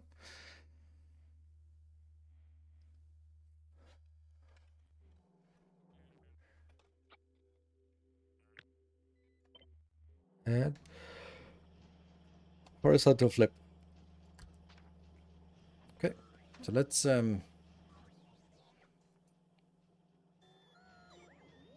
trying to keep this area down here free, because that will probably be ending up building a lot of stuff like this.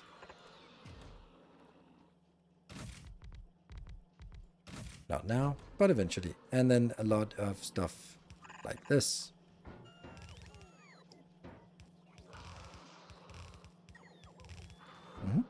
Oh, we also need some ammo production. Be value controlling sulfuric acid input into the steam power. I've had my base die down a few times because too little sulfuric acid was mined. Uh-huh. Yes. Um, Let me think about what that means for us.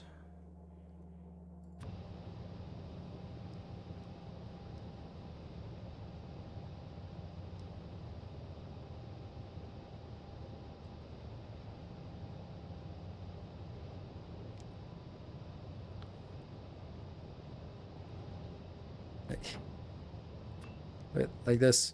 Easy peasy. We just have some power now. Or we have like a power buffer. But I'm just trying to think what it is you mean and what it is that makes sense for us. Is that they want these to stop working when what? What is the condition we want them to,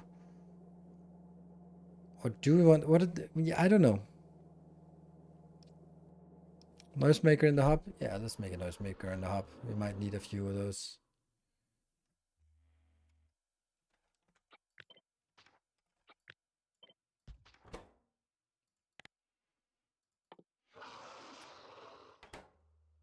Mm-hmm.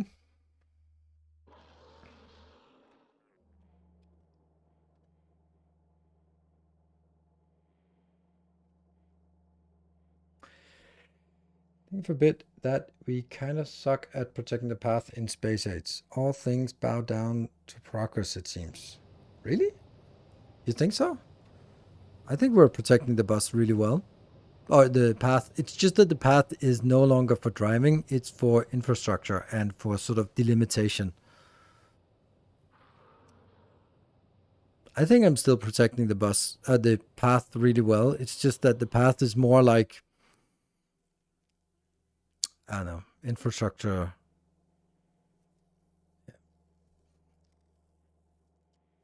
Yeah.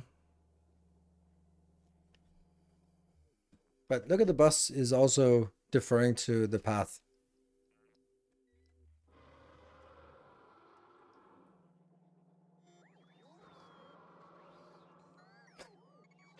The path is more, it is a path of enlightenment, but as all path of enlightenment, yeah, it's more of a guideline than strict rules. It's more sort of a path to guide. Well, if we think about the word a path, it's not a road, it's a path. It's winding through the terrain and sort of finds a way, and it's naturally. No, fuck off, man.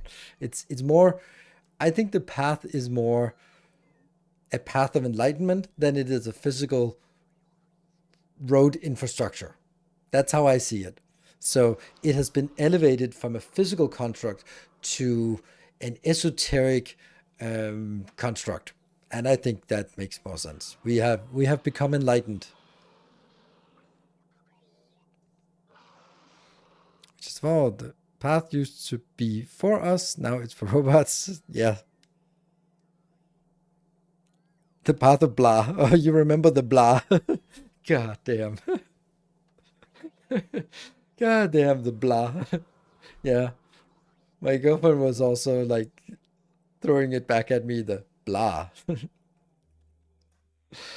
Oh, damn. All right, let's shuffle things around in contemplation of what comes after.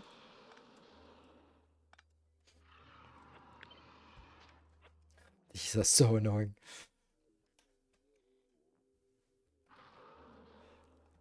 It's actually, and now I get serious. Um,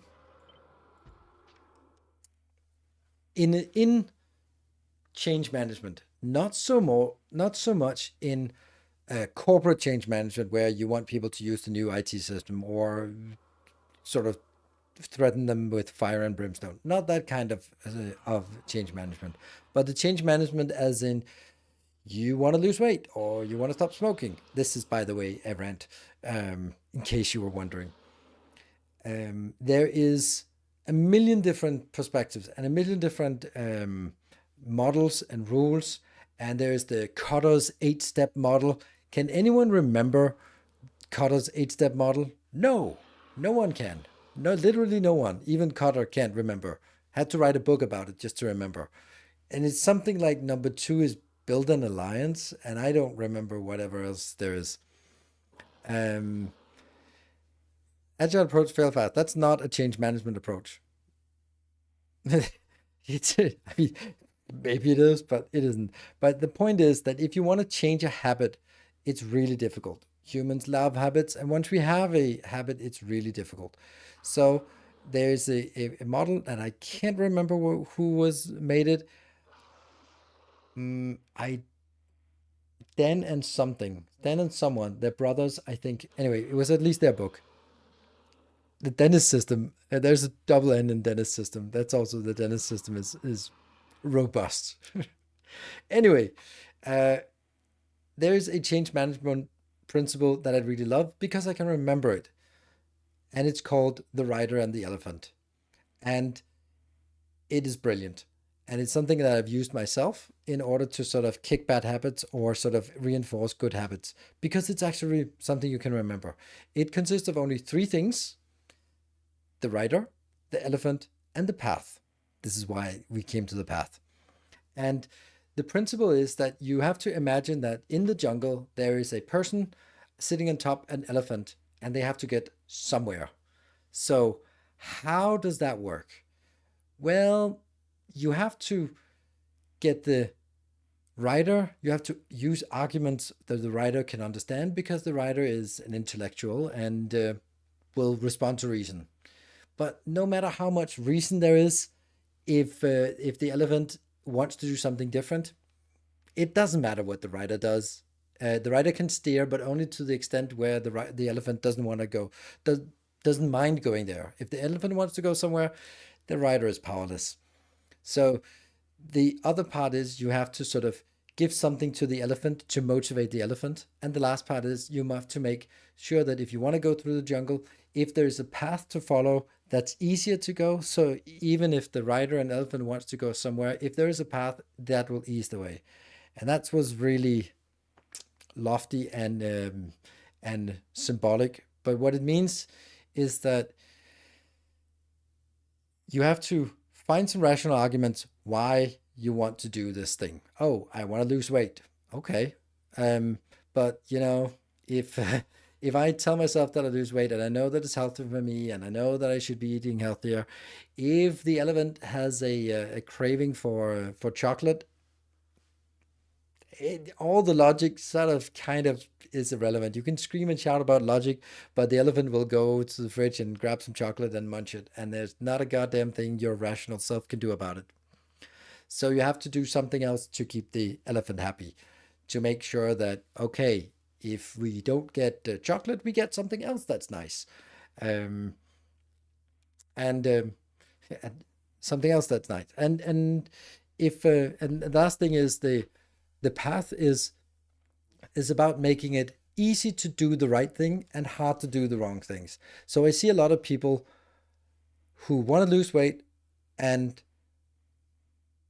they keep a lot of candy in the house. Like that's impossible. That's just impossible. The elephant has too easy a time because you're sort of just roaming for snacks around midnight, and then you're just like roaming and open the cupboards and just open the fridge, everything, and like, if there's something there, it's gonna be eaten. So it's much easier to resist the urge by going out shopping for groceries after you've eaten a meal. So you're not hungry, you're not peckish, you're not um, just a little snack hungry. So you go up and you buy and you go home because that means that the path to nearest chocolate is really fucking annoying because you have to get out of your car and go out, or you have to pay for someone to bring it to your house, and then it's much easier to resist. So I love that because you can think of it like if you're only being rational about like I have to lose weight because it's healthy, no fucking chance it's gonna happen. Um, or if you want to stop smoking or something like that, or drink less, or something that you know is unhealthy and you know you should stop, but it's really just difficult, then give yourself something else that's nice as a reward for not doing this. So you um, give that joyful rush for something else. If you want to stop smoking, eat some fucking chocolate. There we go. Or you have to get some nicotine gum or nicotine patch, so you get like that rush of nicotine or something like that. And then you have to make it difficult to do the wrong thing and easy to do the right thing. And if you put those things together, it's so much Our easier illustrious to change a champion bad habit returns. or reinforce a good Welcome habit. home. And thank you, Hoi Hoi. Thank you for the 37 months. You want to stop eating chocolate? You start smoking. Yeah, there was someone I saw. I'm someone I was seeing. That's the right way. Um, and she was changing medicine for ADHD, and she was just having a very difficult time because she had to wind down her medicine for one, and then wind up the other one. Not your household ADHD, like the really serious stuff. Um, and during that transition, she was just not coping well. And everything was really difficult for her. And she was like, she had cravings for smoking, and she was just fighting that urge together with everything else. It became too stressful, and she was went to a psychiatrist and said, "Can I please start smoking?" And psychiatrist not said like, if you have to pick up a bad habit, that's the least bad habit you can pick up. Yeah, so she started smoking, and we didn't see each other again because I can't really cope with that. So, and Twitch showed a banner for ad for chips. Oh man, yeah.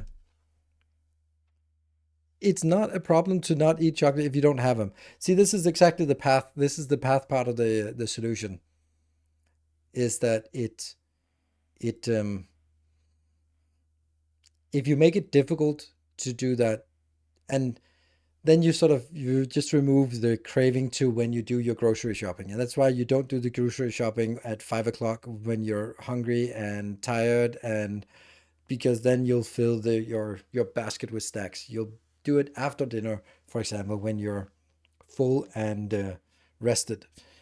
And those are the kind of things where I think this is a really good change management principle because it's so easy to remember. You just picture this person on an elephant, and then you got the whole model, and you know that it's three different ways of addressing a problem. So there you have it. That's how I do it.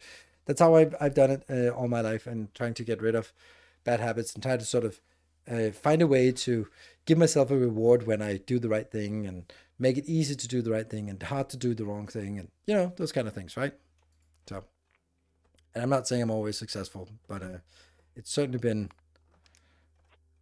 a lot easier than Cotter's 8-step model that no one can remember. There you go. That was a little bit of a side.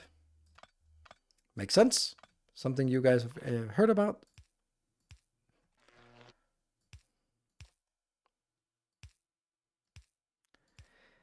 I do still favor this pattern over other patterns.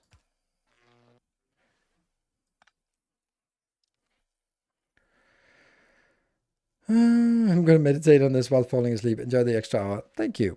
And good night, Sir Conrad. I'm motivated when people tell me to give up. So there is that. That's also a great way. Like if adversity is a motivator for you, embrace it.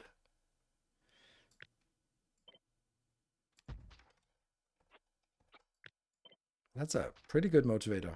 Like spiting other people. Perfect. If it works, it works.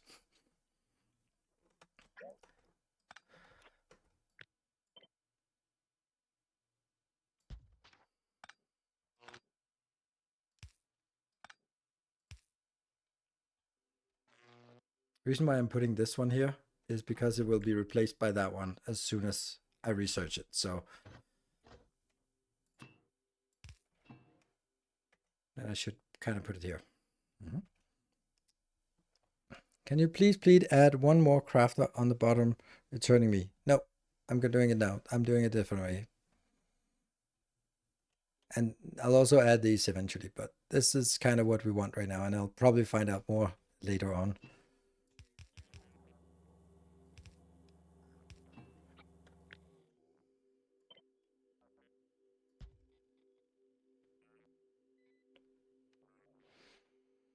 Hmm.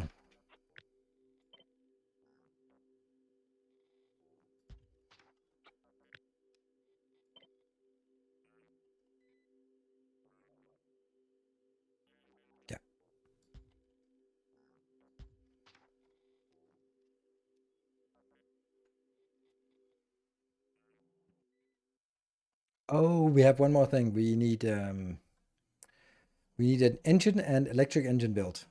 And we need a red ammo build. So let's just make small builds of that so we can kind of get a sense of how that's gonna fit in.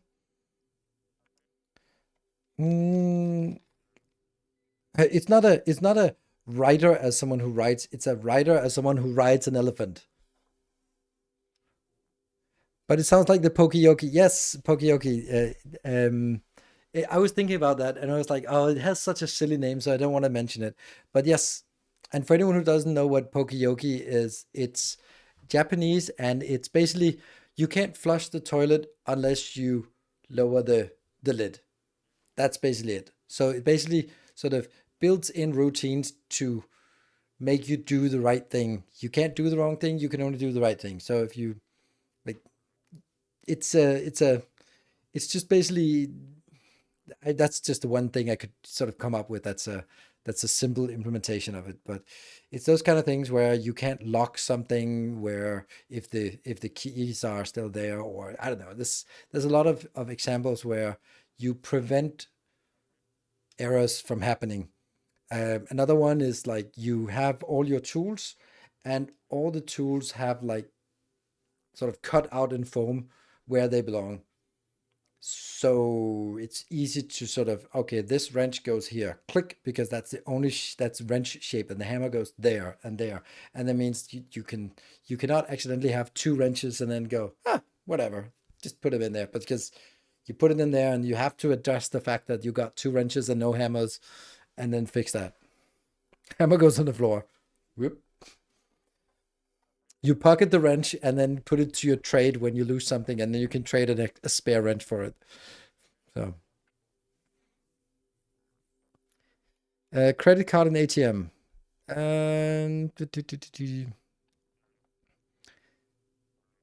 Is the writer in a sense that it emphasizes that your willpower can only get be so strong, yeah, and never able to overcome the strength of the elephant long term. So you have to work on its tendencies. Exactly. That's well put. I should have said that. Um, is basically like if the elephant wants to run some way, there's not a goddamn thing the rider can do. They're like, come on, giddy up, and so it has to be both. The rider has to steer, and the elephant has to be motivated to go in that direction, and there actually has to be a path in that direction to go. You can't forget your lunch if your car keys are in the fridge with your lunch kit. What? Oh, right. Yeah. Okay, like that kind of thing. Yes. I I I use that a lot, and I really try to get my son to use it as well because my son is very forgetful, um, distraught maybe even. So like having these kind of things, like for example, I only have a few places where my keys and my phone are allowed to be. Like there's my pocket, there's right next to me on the charger, and then that's kind of it. It's not allowed to be anywhere else because if I start sort of, I also have another thing. When you're in in the bathroom, your phone stays in your pocket, always, always, always. And because it's one of the things where my sister has like lost three phones because on the bathroom, and like, how? How can you fucking do that? Like, if you drop it on a stone floor, it's gonna break. If you drop it in the toilet, it's gonna break. So why not just not use it there instead of sort of kind of, yeah, and you're sort of fidgeting and you're oops, bloop, oops. Like, just make a simple rule. Phone stays in pocket in in the restroom. There we go. It can't go wrong. You can't accidentally drop it unless you have loose open pockets and all that stuff. It's those kind of things. I have a lot of these rules, and I also like if there's something I need to remember, I hang it on my door so that I can't leave the house, and because then it's stuff that's hanging there. Tells me my stuff is where I left it. She is usually right. Yes.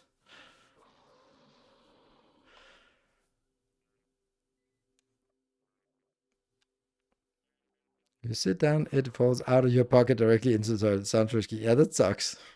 That Well, the thing is, I'm a dad, so I wear cargo pants almost all the time. So I have nice side pockets with buttons on it. That's the privilege of being a dad, and you can dress like a dad. So that's something you can look forward to, all you younglings. In the restroom, it fell out of my pocket jeans while I was in a restaurant, and the flooring cracked. Yeah.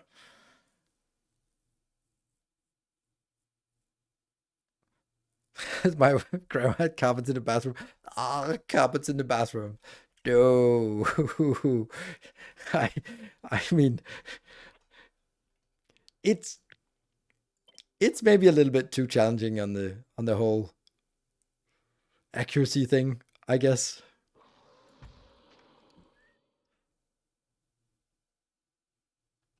Cargo pants is not a dad only option. No, maybe not a dad only option, but it's certainly something that is has a strong presence there.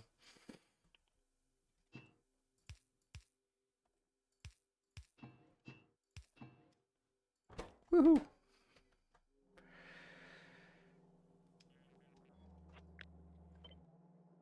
Okay, so let's start making some of these. That was a big rant. Let's game.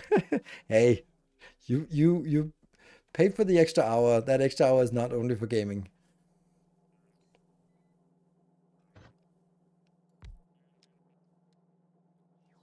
Mm, it is when you're old enough to not give up anymore. Yeah, honestly, a little bit is it is.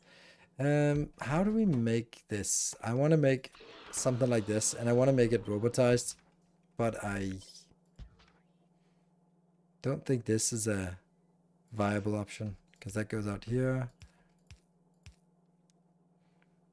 Then they don't have a way in, back in. So,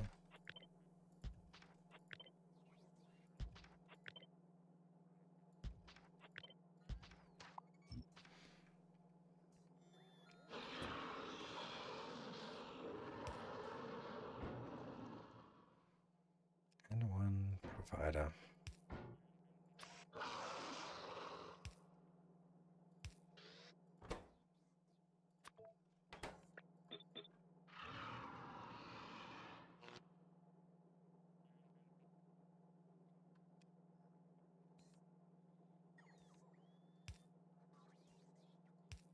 There.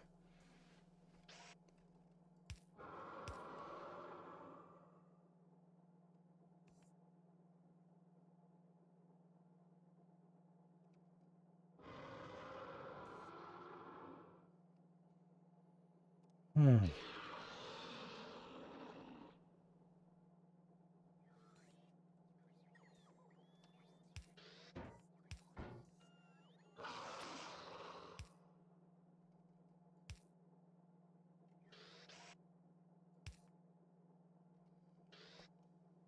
Like this ish. Let's try it.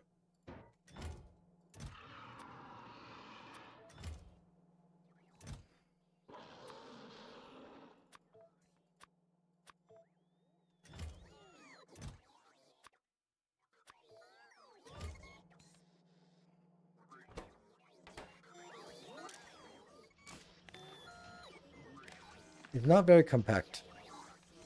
It does take up a lot of space. I don't like that. Yeah. This is save conserving the wrong thing. Yeah. I don't think I like that. I think I'd in this case I'd just as well just build it like this. That would be just as fine,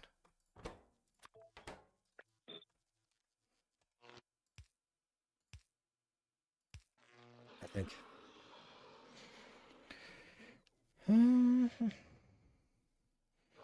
It also says activate selective blindness mode every time I enter a room. I mean, yeah, it is selective blindness.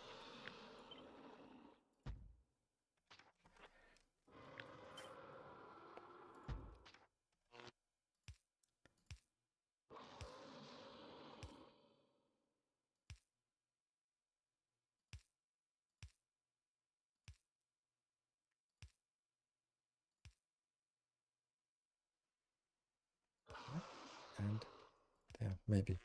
No need. Hmm. So this is kind of another problem.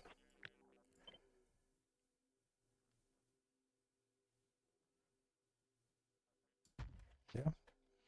The lava goes up. Lavalicious here.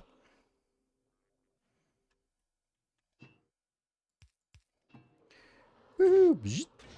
Good. Calcite.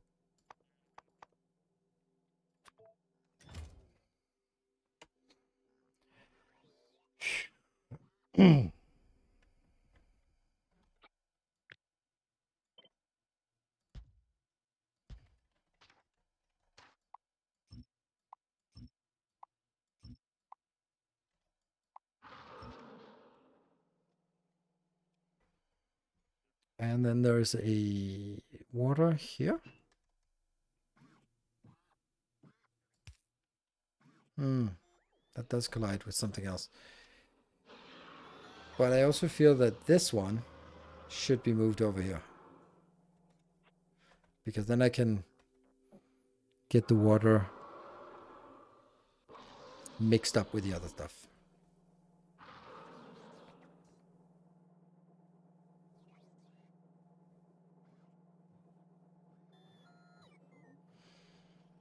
It does feel weird though.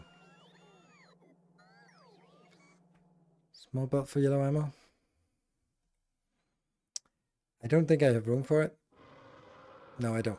I don't have room for it. So then I'd have to. I could build it so that I have one and then just go up and down. That I could work. That could work, right? If you get what I mean. Then it could be, for example, something like this, and then that could be down, and that could be up, and then it could be sort of pushing up and down. Well, if we shuffle these things around, which I definitely want to do, but don't think I want to do right now. So, for example, you can go down there, and you would go down. Yeah. And this one has to be going.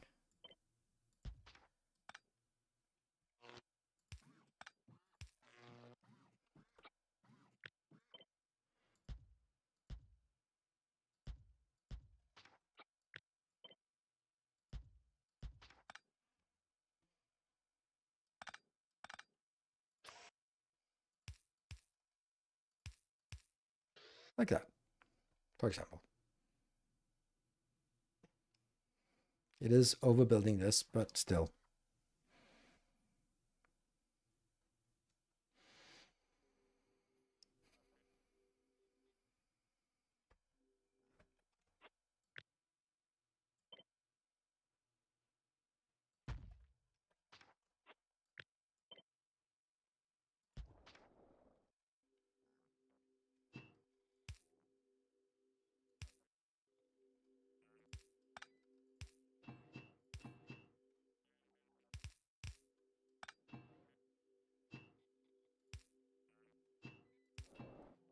Like that is fine. And then if I need something else here, these two, for example, that could be here, and that could be here. That makes a lot of sense.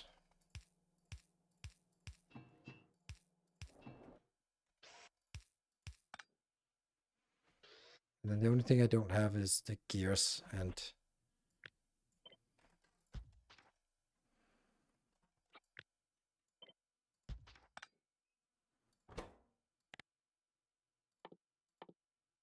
oh, the sticks. So sticks in there.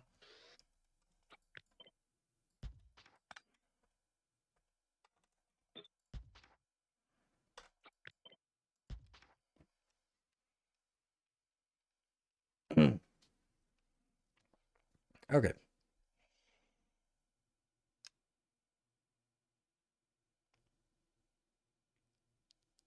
Yellow ammo assembler on left side already gets similar treatment. These ones are now obviously dead.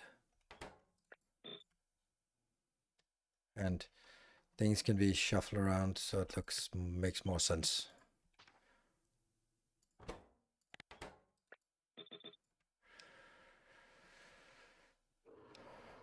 Guess these three.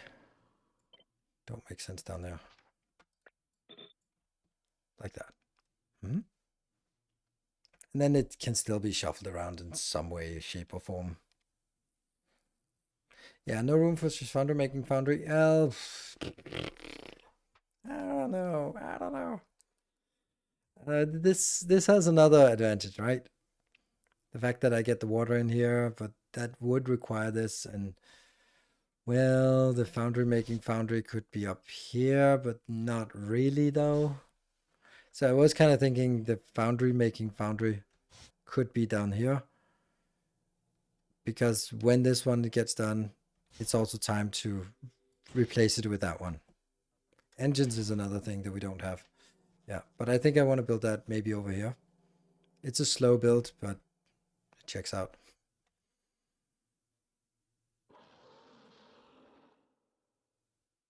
I don't know about like the exact thing about this one. Like if we take this out and replace it like this, it's fine. And I can just get the inputs and outputs down here. So it does kind of work. Just need that one. So I think it works. All right, engines. These 4 remaining are not good enough to just make engines out of that. Is it? Maybe? Engines require lubricant, and lubricant is up here. So, well, lubricant is also over here. So I could also make like these 4 into the lubricant maker.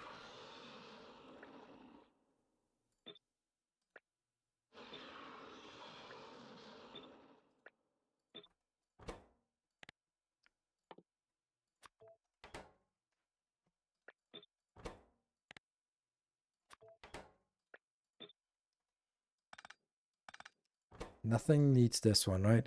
Well, maybe a tank, but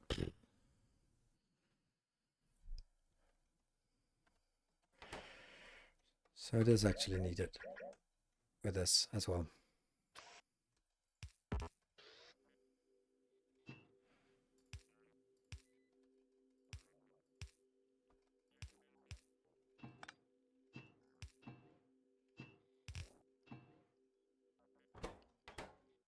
Maybe that's fine.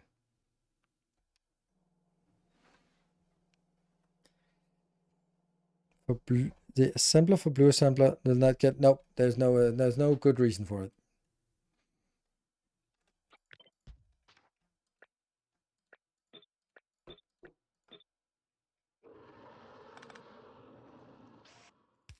There.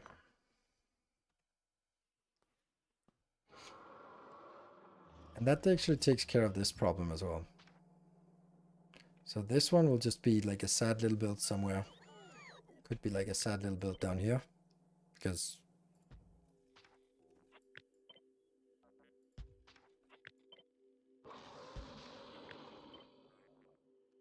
that is the saddest little build we could make.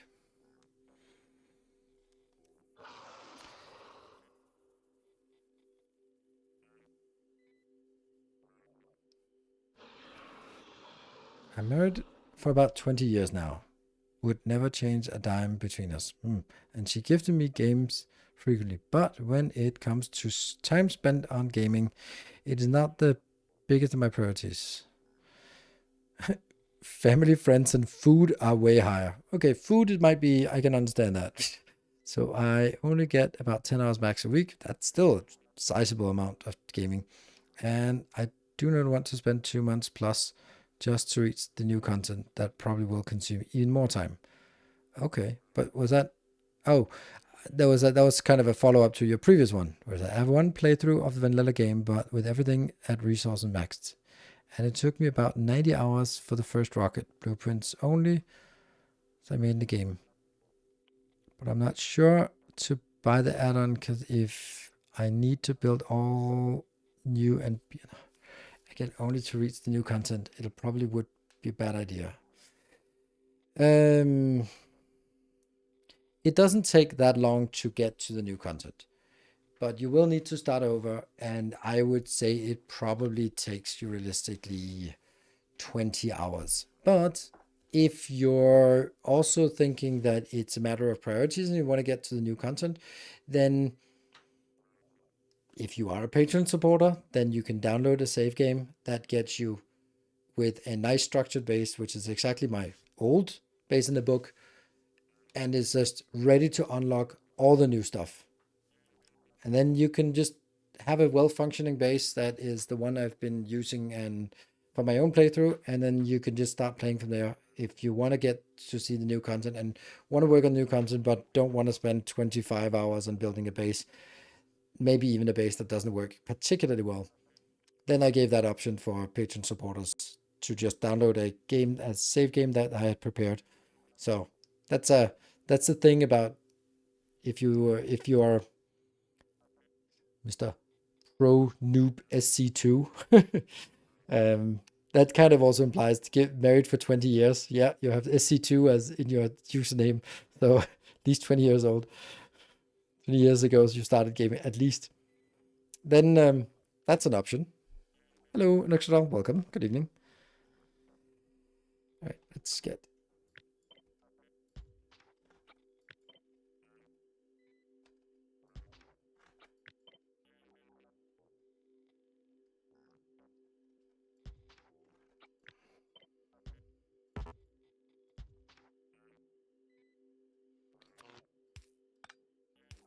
that game in the late 80s.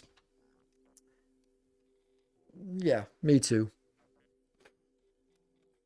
Police quests, space quests, here,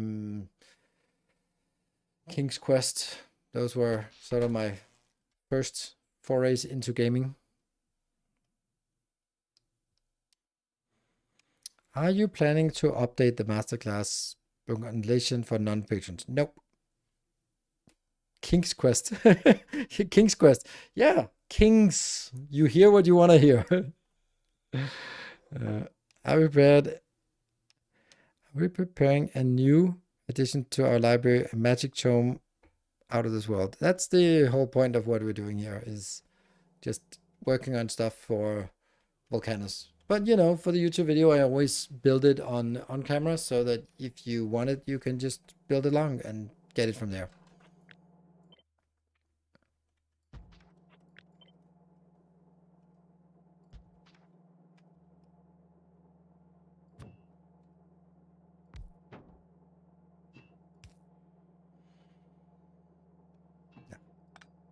Actually, yes.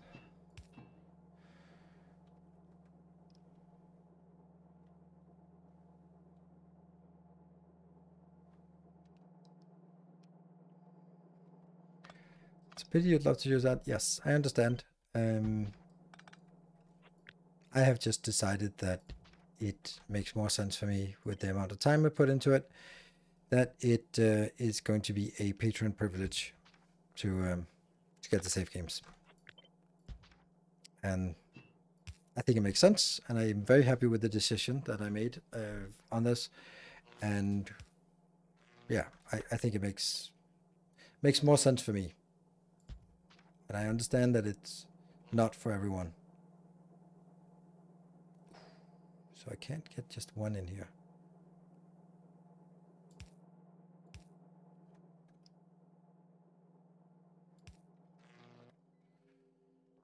So water is...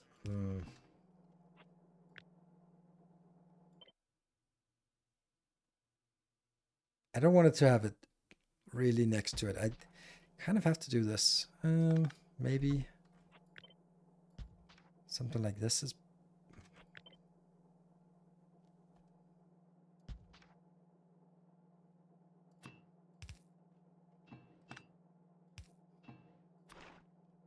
Push it out here.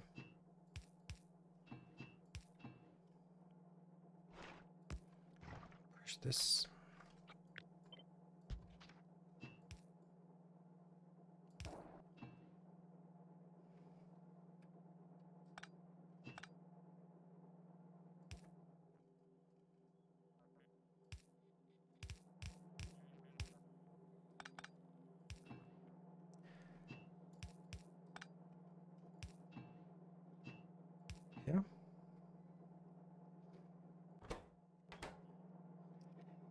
This one is presumably coming in from the side somewhere.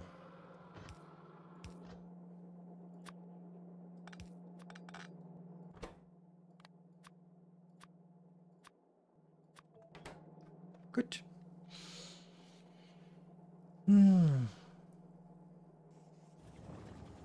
Matter if you spend 2 months or 1 year to beat the game. The point is you're having fun playing. Yes. But I would also say that it was not the most fun that I had playing Factorio when the new version came out and I had to sort of build red signs yet again and green signs and then blue signs and then that was not the best fun I've had in the game. I wanted to build spaceships and go to the new planets. So if it ends up being sort of a drag to get there, then totally understand that you'd want to skip that and then move forward to something more interesting.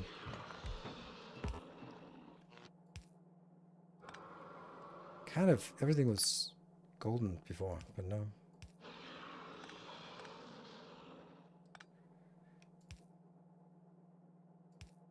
Yeah.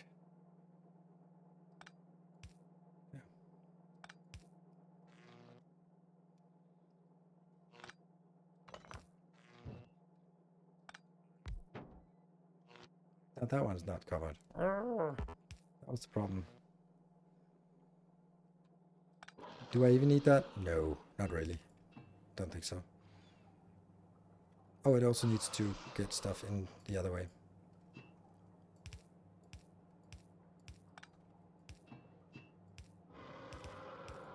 There you go.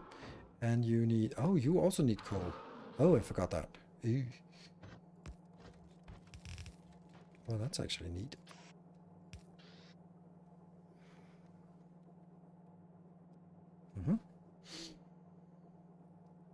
Creating my own blueprints, watching Nilaus YouTube. Awesome, Lukey. Thank you. I appreciate that you say that because then it kind of means this is kind of my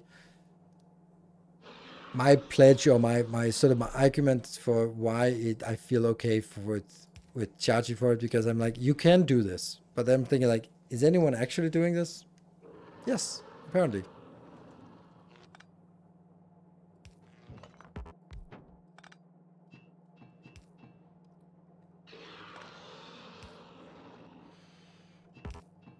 There. Oh, I'm putting lava in here. That's lovely. That's not going to be great. Oh, it fixed itself. Nice.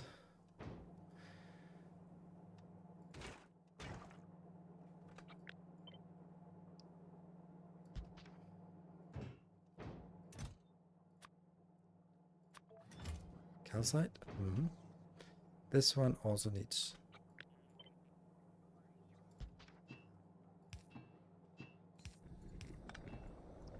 Good. Let's see.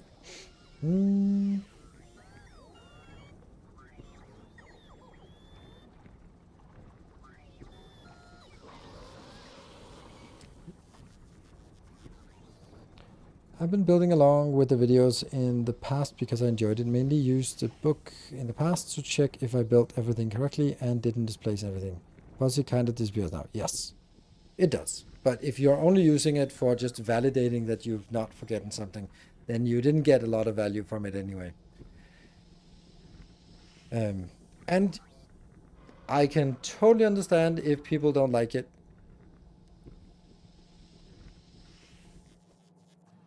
And I don't have anything more to say. I understand it. Yeah, so.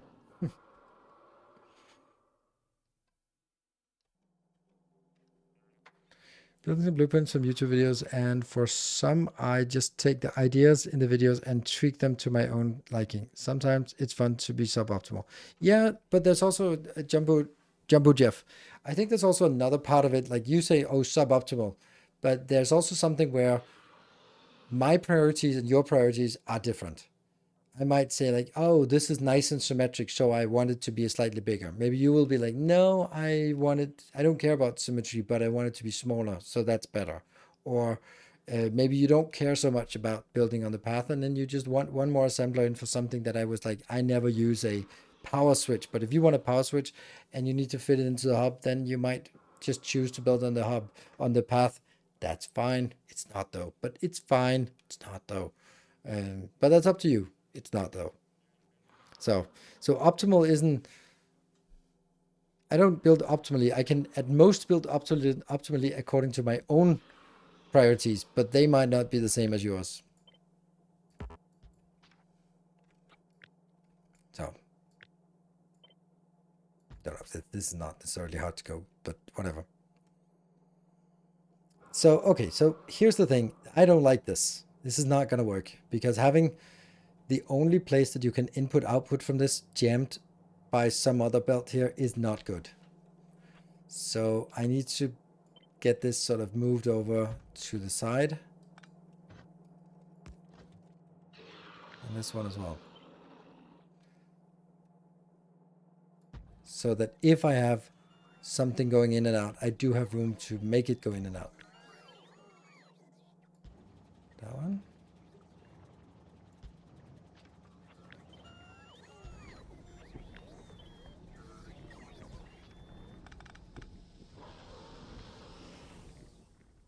And the water build here. So basically when I land, I'm going to build these builds first. So we get water production, get it on the bus, the liquid bus, get the lubricant, so we get on the bus because we need it for this one.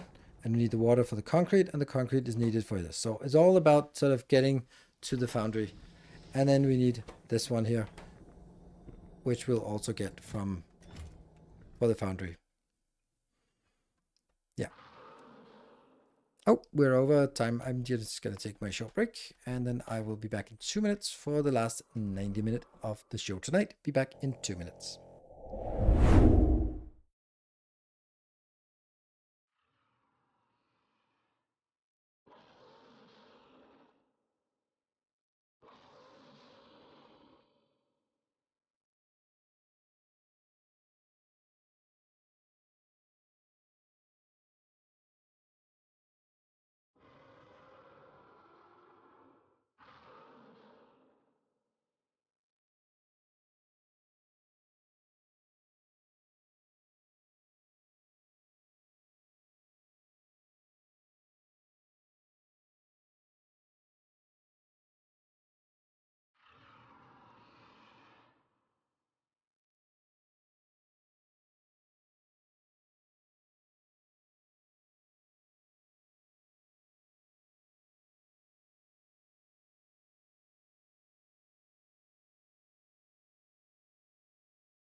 Okay. Welcome back. Good example of different priorities. In that situation, I would have just swapped the landing pad and cargo base so that you could get stuff out below. Yeah, that's actually a good point. There's no reason why this has to be in the middle. And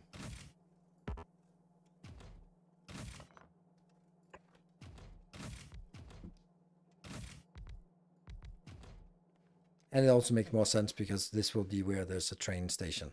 It also means that this block and this block, they can be swapping places and it doesn't matter. Which I think is also important because maybe someone has a giant coal deposit right below them. There's a bzzz, somebody changed scenes. That's weird. There should be a sound. something along those lines. Maybe it's the sound file that goes with the stinger transition that doesn't work. Just a static feedback just before. Oh, crap. Okay. Oh, I wish I had like the technical know-how because I don't hear that sound. That's only pushed to you, so I can't even debug it myself by trying it myself because I don't hear it. I don't know why I don't hear it, but it doesn't go on mine, so I have to mentally go myself. Um, I wonder if it's like the stinger transition is activating some kind of input device. So what you hear is like a short input from, I don't know, the camera on the mic on the camera that sort of activates while the transition is on.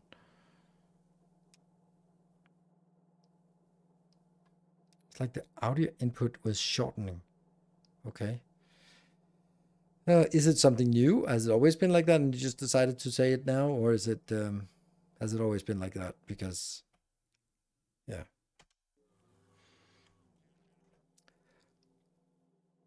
Oh, this stream. Oh, I hate new problems. Well, I don't like old problems either, but I don't like any problems. And it's also like stinger transitions. They're always like the weirdest place to find them. Hmm.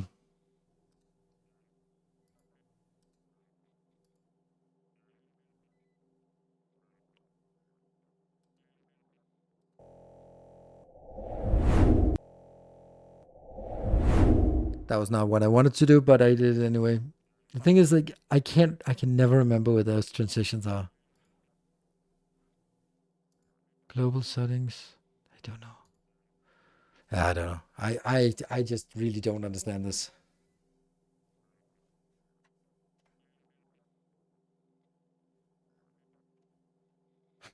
It's like a submarine. It's just on the left side. Oh my god, this gets worse. Oh. All right, no more transitions. Um, okay. My foremost problem, as far as I can say, is the upscaling. Building something to get X amount per minute, only to realize I need XXX squared. Item I need. Second most problem is mixing things up and building for 2 hours only to realize something does not work as planned. Yeah, well, that's happened to everyone. Or building something and realizing that's not really what I need to do. Okay, let's kind of tie a bow on this and then say what else would we want to do in the beginning. So once we have this is like the first thing. We get like a minuscule amount of these things available. Good. And we get like the hub, maybe not all of it at once, but at least something going. This is also going. Then we get the tungsten plate. And then we get, once we have crafted the tungsten plate. So we actually need a tungsten plate crafter as well. Funny how that's available even if it's not unlocked.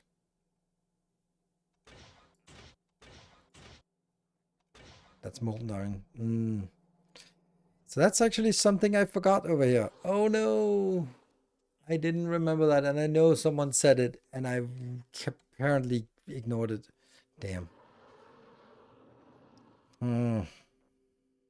I just used this little thing.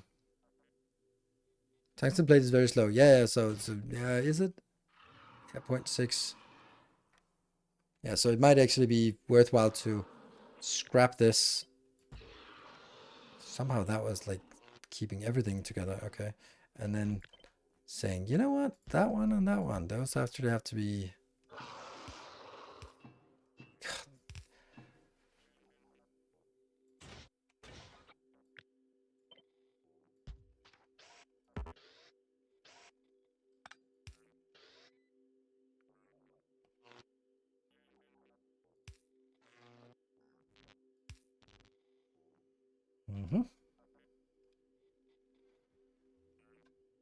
For example. Oh, I could select it, but I don't have it researched yet.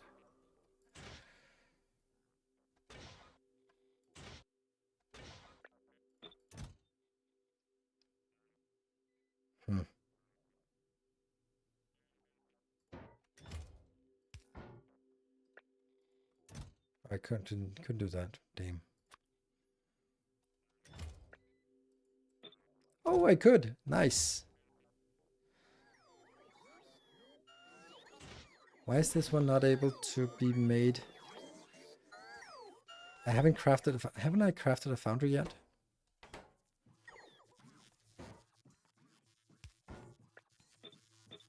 Hmm.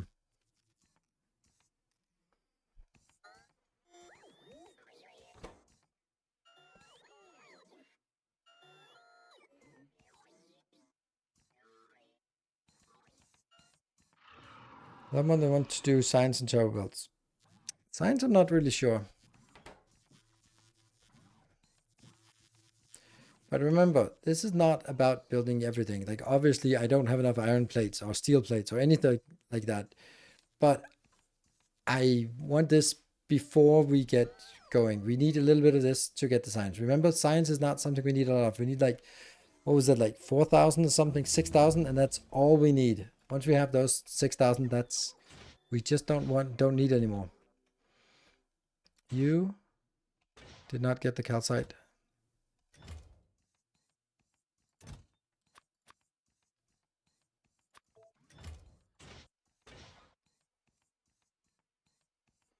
This tungsten has to be temporary. Yes, this is just like this is coming from the stuff we get, the tungsten ore we get from just collecting around here, not from mining these outposts. Not yet. That will be led into some other place. This is just the incidental stuff we get.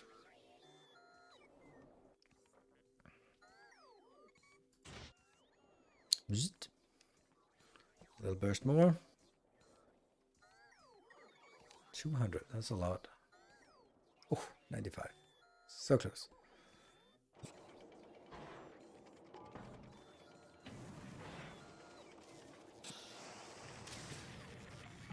Dum, da, dum. Now I need tungsten plates, and you need.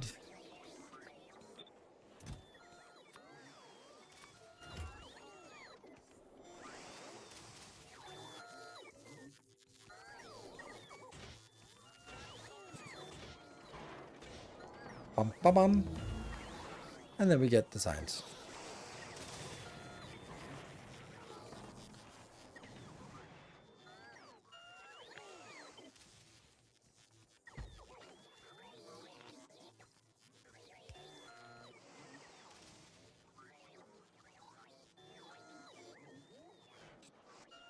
I think this is fine. How do you think, on what planet would be best to do all known zones? Of course, not counting Navis. Well, even counting Navis, it's Vulcanus. It's Vulcanus is the best one for anything that can be built on Vulcanus, should be built on Vulcanus. It's that simple. Yes, but no. The only thing you build on Fulgora is Holmium. That's it. The stuff that you can build there is that. Do we need temporary Holmium plates as well, at all?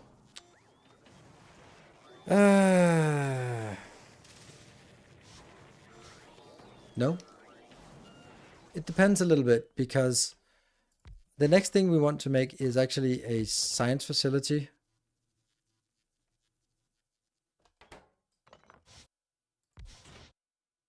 Like this.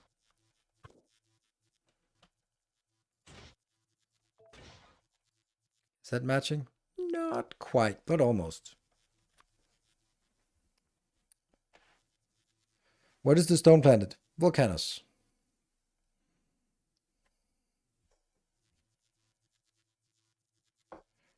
Right. You can make stone planet incredibly easy on our stone here. You just make it like this. Even legendary is very easy to get. This one makes 5.6 stone per second. And of course, when you get like that, then it gets juicy. Then it gets 14 per second. And then beacons, modules. Yeah, so much copper goes up back into lava. Yep. That's how it works. Yeah. It's one, with all legendary, you turn one calcite into 37.5 stone. That's a pretty good deal. Yeah.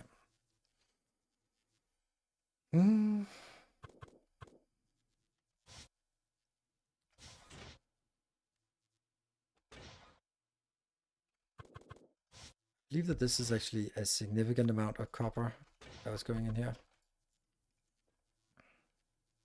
Okay, there's a slight surplus and there's a slight deficit.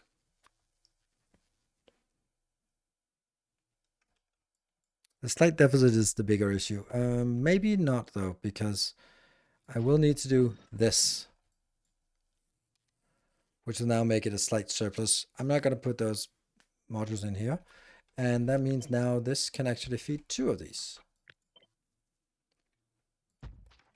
Let's check ratios now. Oh, close. But this is probably fine, right?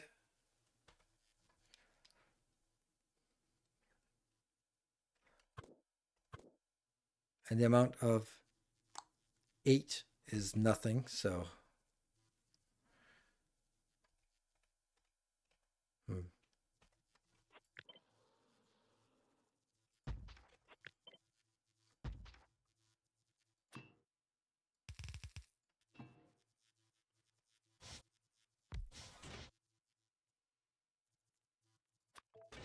But I kind of have to have it, right? There's no way that I can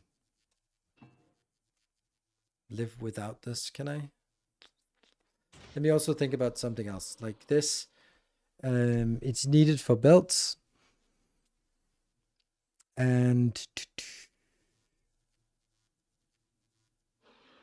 the science, this is where we put it in. The artillery shells, which is not relevant anytime soon. The railgun, which is not there. Artillery, a little bit might, maybe. Okay, so the only thing that we need these tungsten for is the... Yeah, okay. But these also need the other one.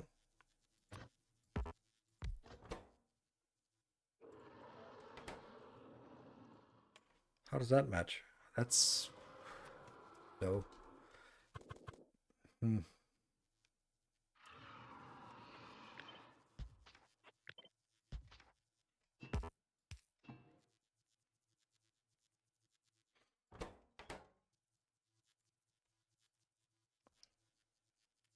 This is not a problem. This is actually a problem because... Okay, so this is... Okay, so I need one of these for each. Let's shuffle things around. Because now I have several things that need...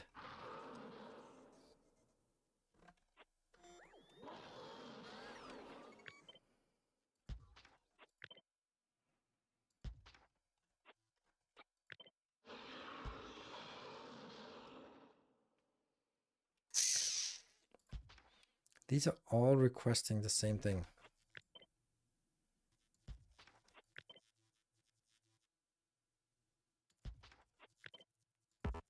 Oops.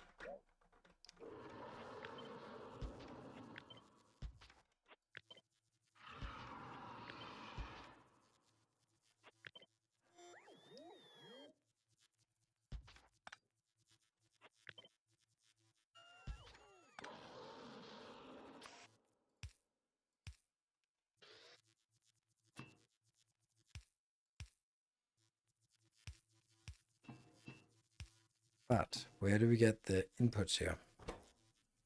They still need the input from somewhere. No tungsten bus? Not yet. We need to kill something first. Yeah. But it is a viable question.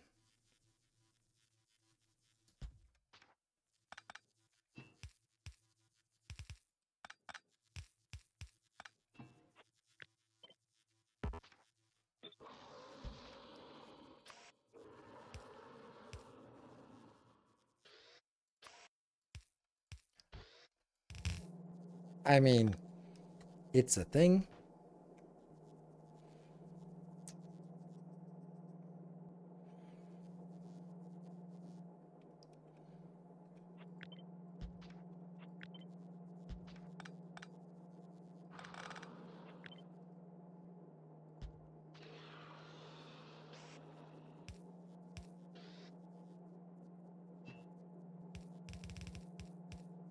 I'm just toying here with various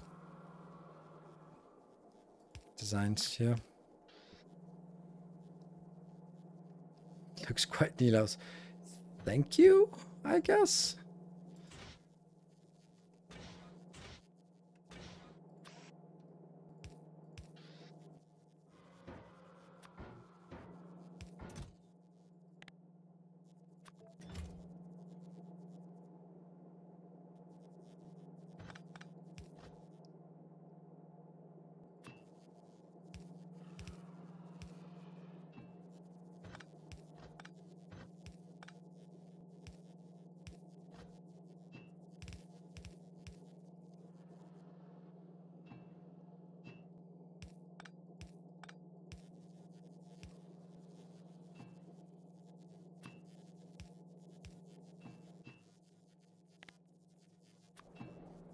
Lava inbound, sulfuric acid inbound.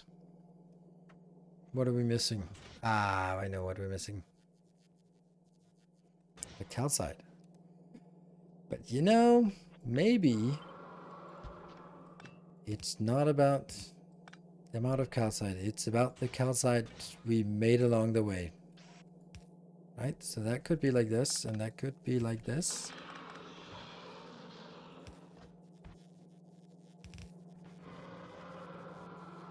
Because then we could have something that says half a belt of that and half a belt of that.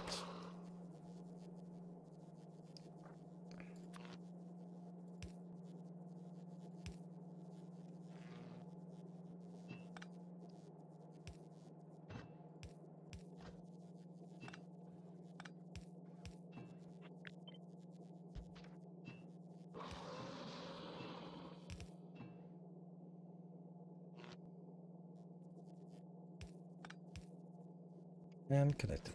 Ah, I'm missing that. Damn.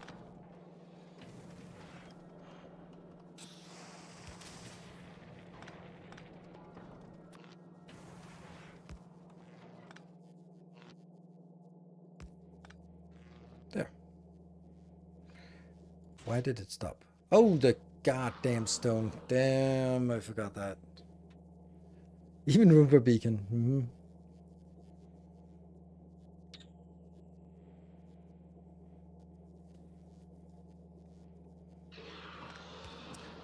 The stone. I forgot that. 1000 metallurgic needs 1400 tungsten ore without productivity modules. Okay, cool. And this is consuming 6.2 per second.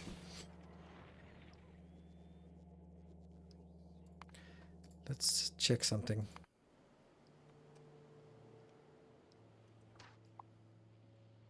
There's 7,000 just from picking up stuff on the ground in basically the area we have available.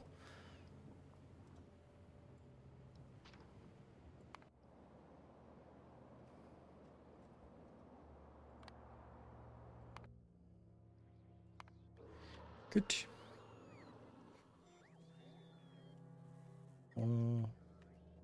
I'm not really keen on this. It might be trying to do a little bit too many things at once.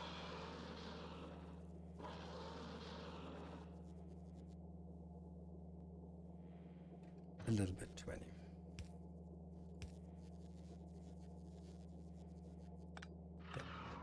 So I don't really win anything from making it so complicated.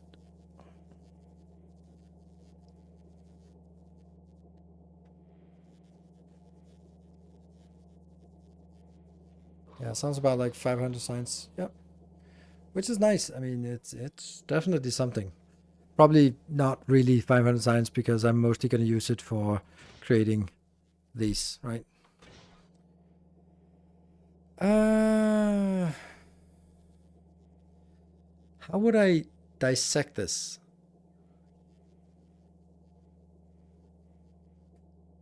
I did this recently and it felt like ages until I got my 2K signs.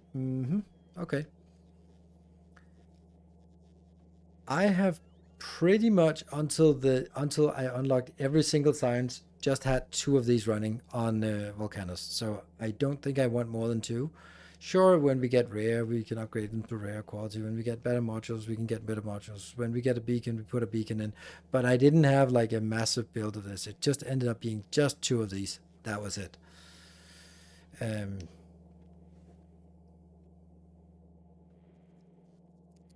Molten on a mini boss and tungsten to tungsten science. Yes, I think that's also what I want, but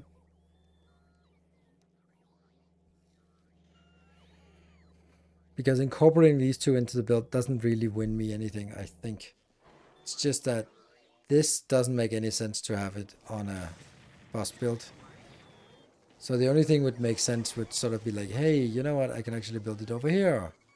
Because then I could extend these lines over, doot, doot, for example. That would be neat. And oh, you know what?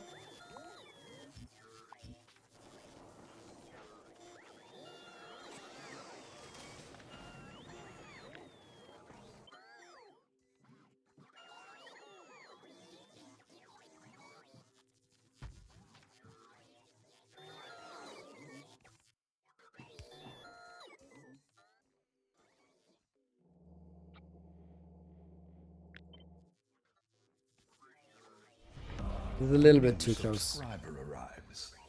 It fills you with determination.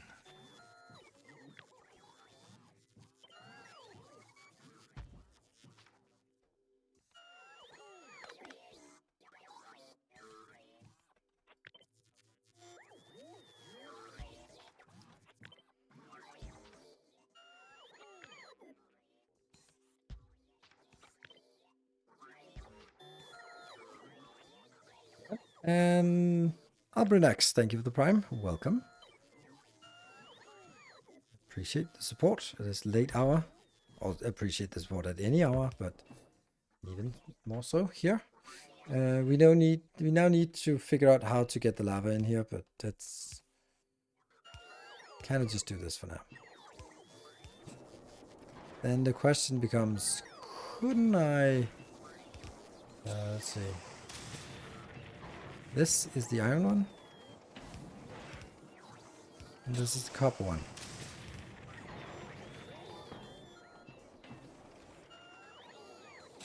Maybe actually not so bad.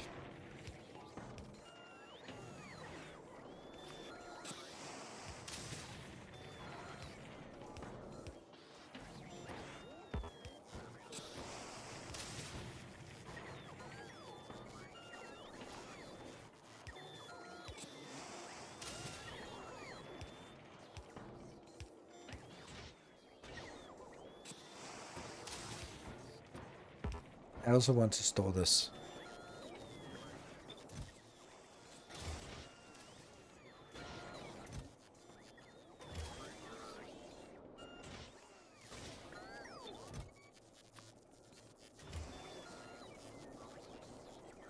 This is actually really nice.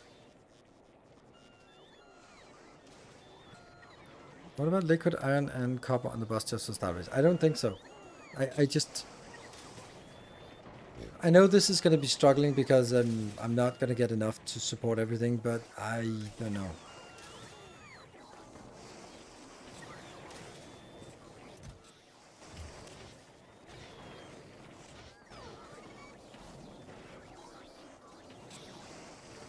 Oh, what's the stand for silence rock about? That later. Later on. For sure.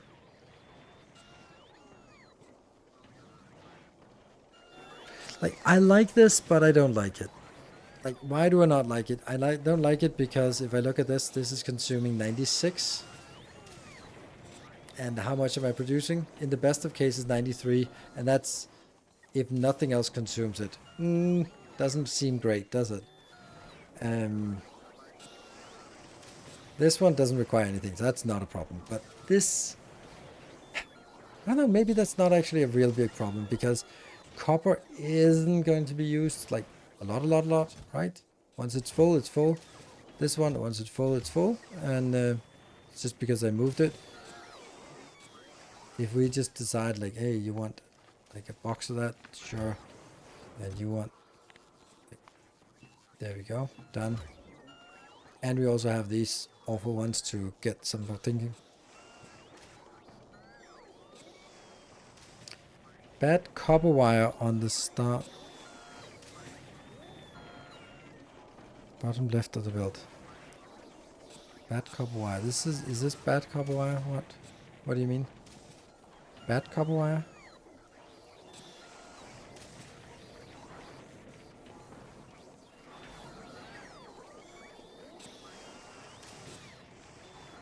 Oh, right, bad copper wire, like this. Oh, yeah.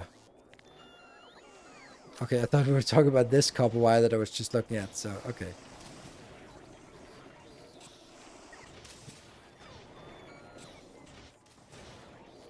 How are you not building anything? Oh, because...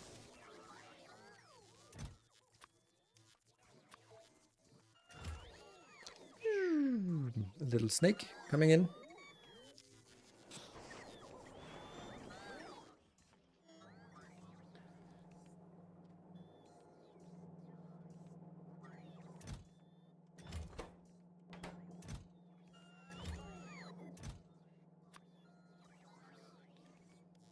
This one. And also the carbon. You get this one. Yeah, it's fine. Going in here.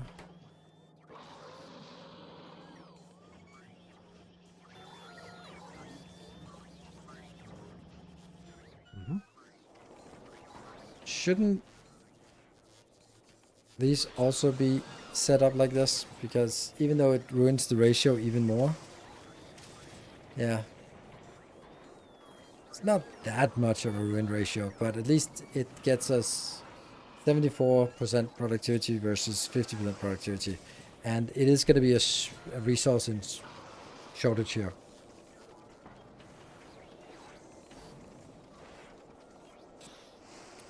We do need to remember these are just to get us past the initial phase of Vulcanus, so a little ratio mess up won't last for too long. Correct.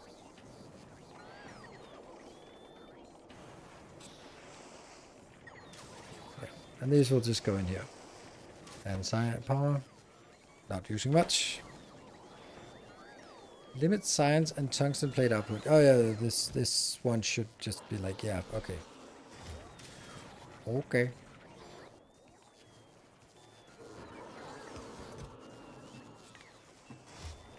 Science? Nah, don't limit it. I want all the science I can get.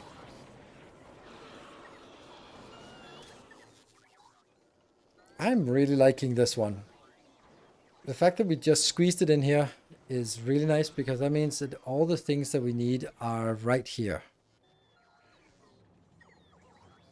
I need to move this one back again so we can move this up on.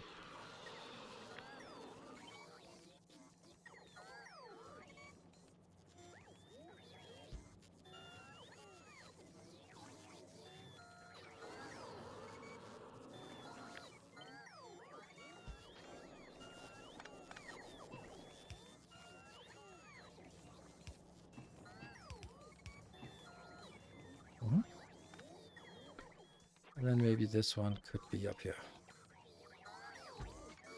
Somehow.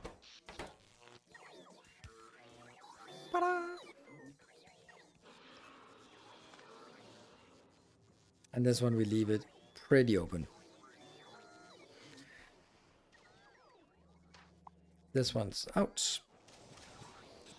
Should the yellow boxes be limited by circuit condition box restriction? No, not really. Well, yeah, this one, yes. This here should be more limited on how much we have in total network here.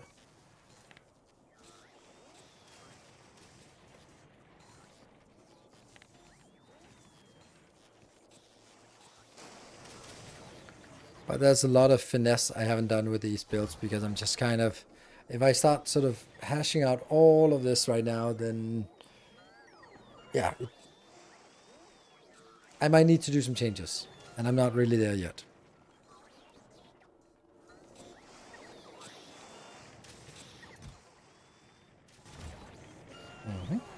But I like this. Let's also get the lights.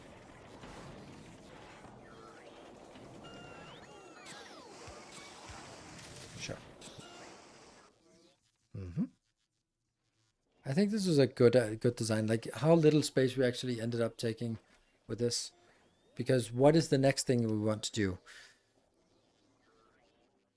It's easy, right? It's easy. It's the most obvious next thing we want.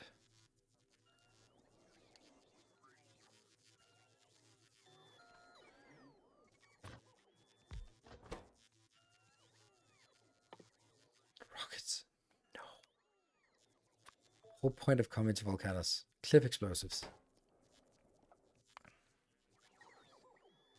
This is where we spent the first 500 signs.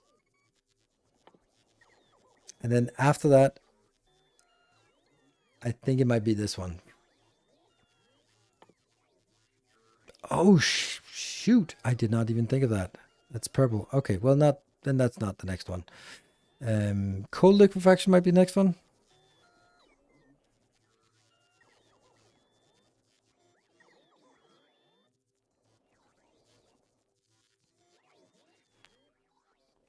Need rocket to consume the signs.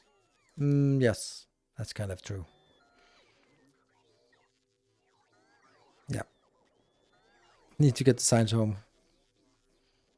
But I only need like a few. Like it goes. I need one rocket to get up there, so it's not gonna be the end of the world. Yeah, rockets island hub. Yes, I'm gonna just.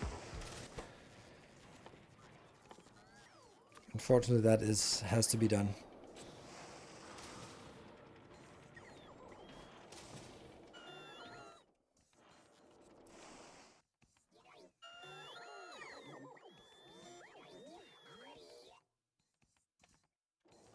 And then I'm like, what can I delete? Because I do feel that I need to delete something here, right?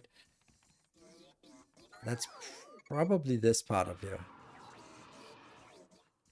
But that will be deleted anyway.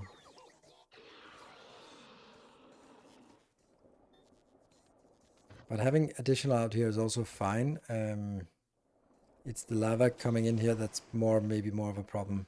Maybe I don't even need the lava on this belt because this is the only place that I need lava and I could get it somewhere else for that. Yeah, one more column looks okay. It doesn't actually look okay.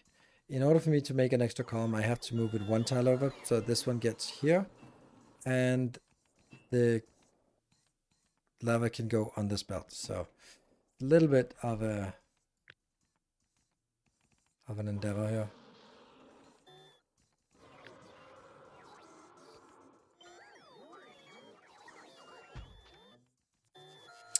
And that screws up this one. Because now when this one comes in, it's going to be on the line, which I don't like it to be.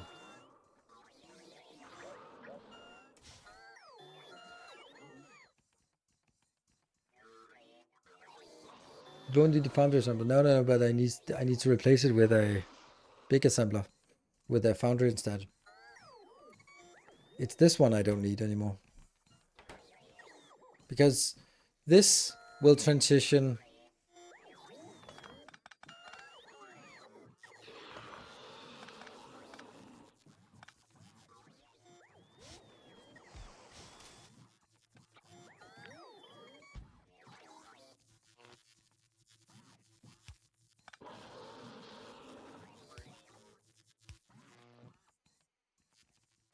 This will then make foundries there. And you don't need to be here anymore because the foundries will now be made, the concrete will now be made here. And then that can be.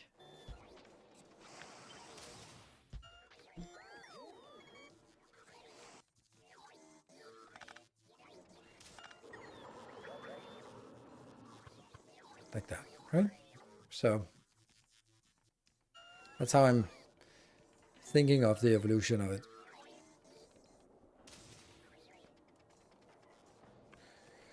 Still think the round to ammo can go up as in all the way up. Yes. I don't care about the placement inside here. That's something I have to redo at some point to sort of group it into logical stuff of saying these are the first things, these are the last things. Is it possible to make a lava hub somewhere with calcite and lava nearby to produce molten iron and copper with the option to dump the Stone directly into lava, so you don't need all the robots. No, it's not. Everyone thinks I would say yes, but it's not.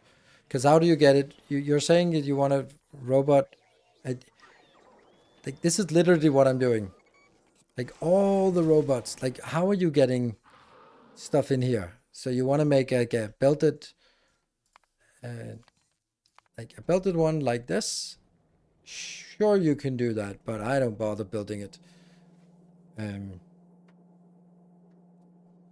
I don't bother building another one like this for each space. This will do just fine, and robots are not a problem, and power is not a problem on this planet. So it's it's optimized something of irrelevance to me.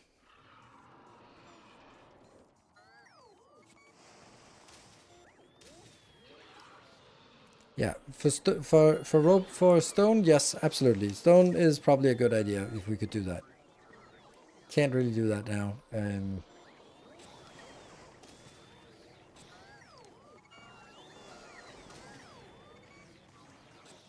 calcite, will you'll use the same calcite no matter what, if because calcite is proportional to, yeah, your copper and iron demand. So it'll be using the same amount of calcite. It'll produce the same amount of stone. It's just a matter of, do you want to belt it in here or do you want to robot it in here? I'm gonna robot it in. That's Vulcanus is a robot planet, in my opinion. So, I think this one is going to make rocket parts. Ugh, man.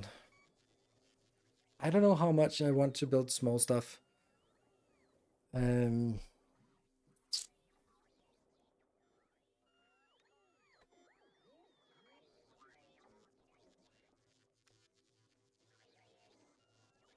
yeah,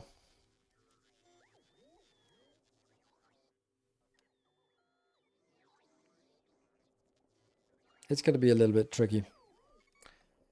Okay, I'd love to build this, but it's gonna have to be on hold for a bit. And then instead we're going to focus on, let's see. The LDS is the easy one. Yay, LDS is easy. We're gonna have to figure out how much we want. This one makes 0.4 LDS per second. And no need to do anything else. And we'll do that like this. This is 1.5. Then the point is, should I really make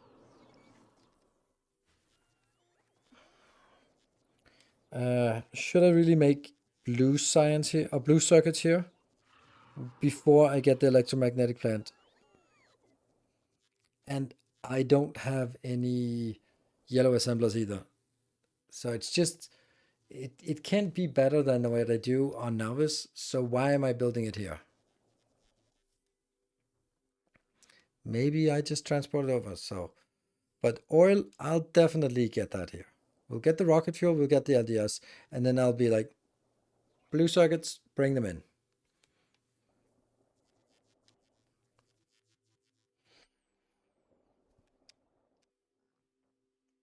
What is the intended first planet? They are trying to say that you can do anything in any order. That's perfectly correct. I think that it makes most sense to take Vulcanus first. Metals are limited on now, is not really. Like, not in the quantities I'm consuming them at.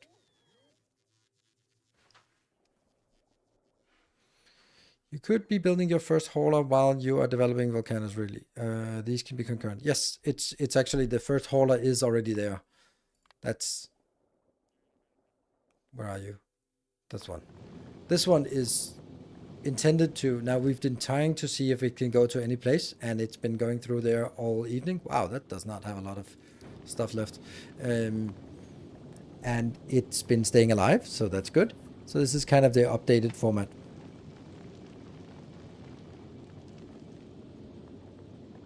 Yeah, there are benefits and consequences of each planet. Yes, Gleba is, it's going to be miserable and awful. That's one of the, check damage taken. Oh, how do I do that? Where do I see that? That would sort of be,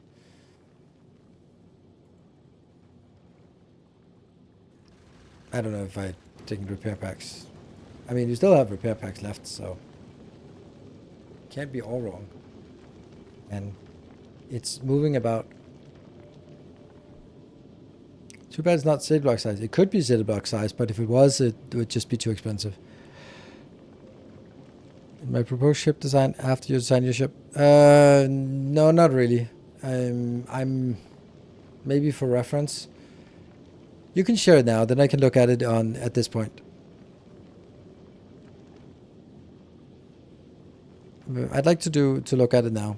If you have it shared in stream chat, if you want to, but I don't think I want to be just getting any more. Yep, there you go. Thank you. Essential ships.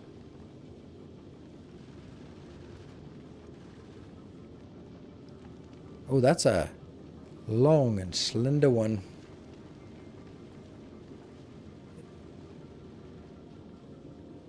Let's see if we can... See if I can figure out how to do this. How was it? I did this, and then I did a platform. Battle Affliction.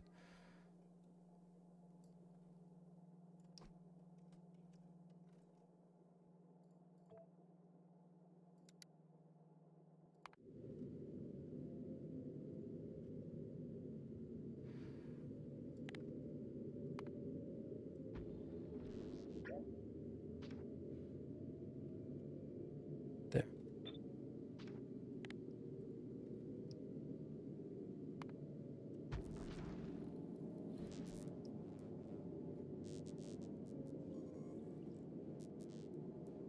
Very nice and slender ship. So there is a path going through or here. This is, so you're still using the same principle as I am with going up here, getting that all the way. What is on that ship? But you also have a, it looks more like a real ship. I'll definitely give you that. But walls are useless. I still need less rocket launches from your Planet Express. Quite stable. Will take 5 and needs about 40 minutes, 20 minutes to a round trip. Why does it need less rocket launches than mine? What is mine using a lot of rocket launches on? Since, is it because you have fewer belts and more undergrounds? I guess that's the only thing I can think of.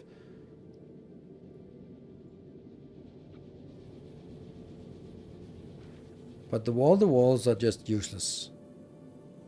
So, I mean, that's one thing. It does make it look nice.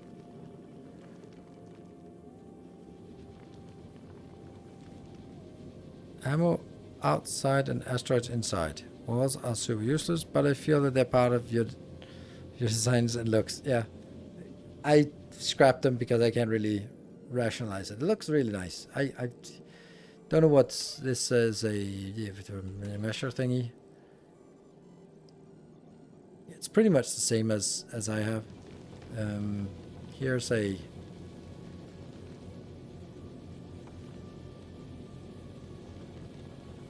That's an interesting design. I like it. Where's the output? The output is going out here. Going where? And then going into one assembler. Oh, but you have 2 speed modules on it. Okay. You have 8 of these into one with 2 speed modules.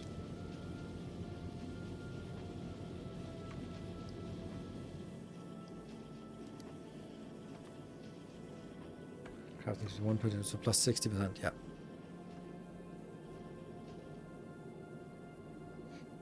I like it. I don't think I'm going to be scrapping mine and putting this one into effect. I like this up front. That's a neat way of having a little... having sort of that curved front, which looks nice. I definitely can see that mine is focus on the functionality and just go like, square is better, or rectangular is better. Boom. There we go. Rectangular. It is.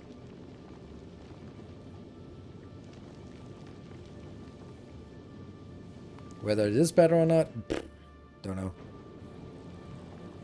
I wonder if this one will ever get going, because I'm kind of concerned about it now.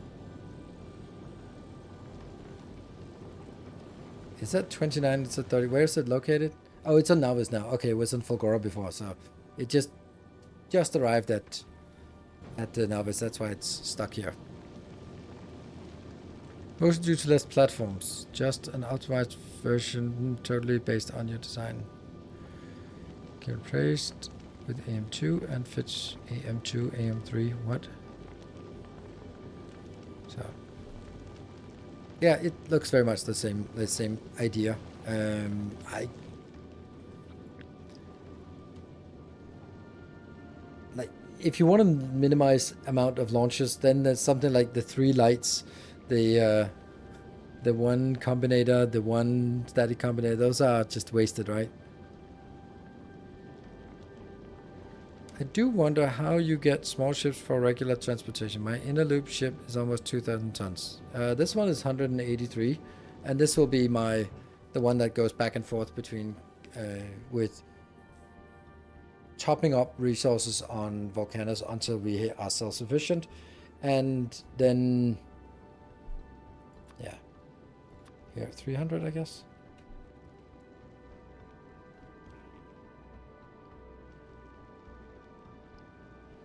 Yeah, and then going back the other way with some signs.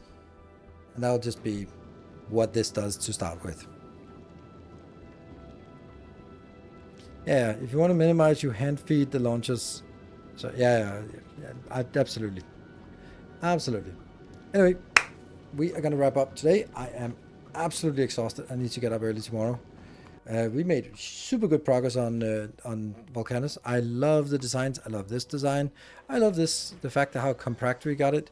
There might be like smaller these designs, but I think they fit well together. There's a lot of things that sort of were moved back and forth, and in the end, it actually just made sense. And we got to rant and rave about the random things. So tomorrow will be a stream of Assassin's Creed Shadows, and then it'll also be Saturday will be Assassin's Creed Shadows, and then Sunday will be Factorio again, and of course on Thursday there will be a Factorio episode. I'm kind of working on some other stuff behind the scenes, but let's see how that pans out. So no promises. Thank you for watching. Thank you for the glorious hype train. I'll see you guys hopefully tomorrow. Until then, take care and stay effective.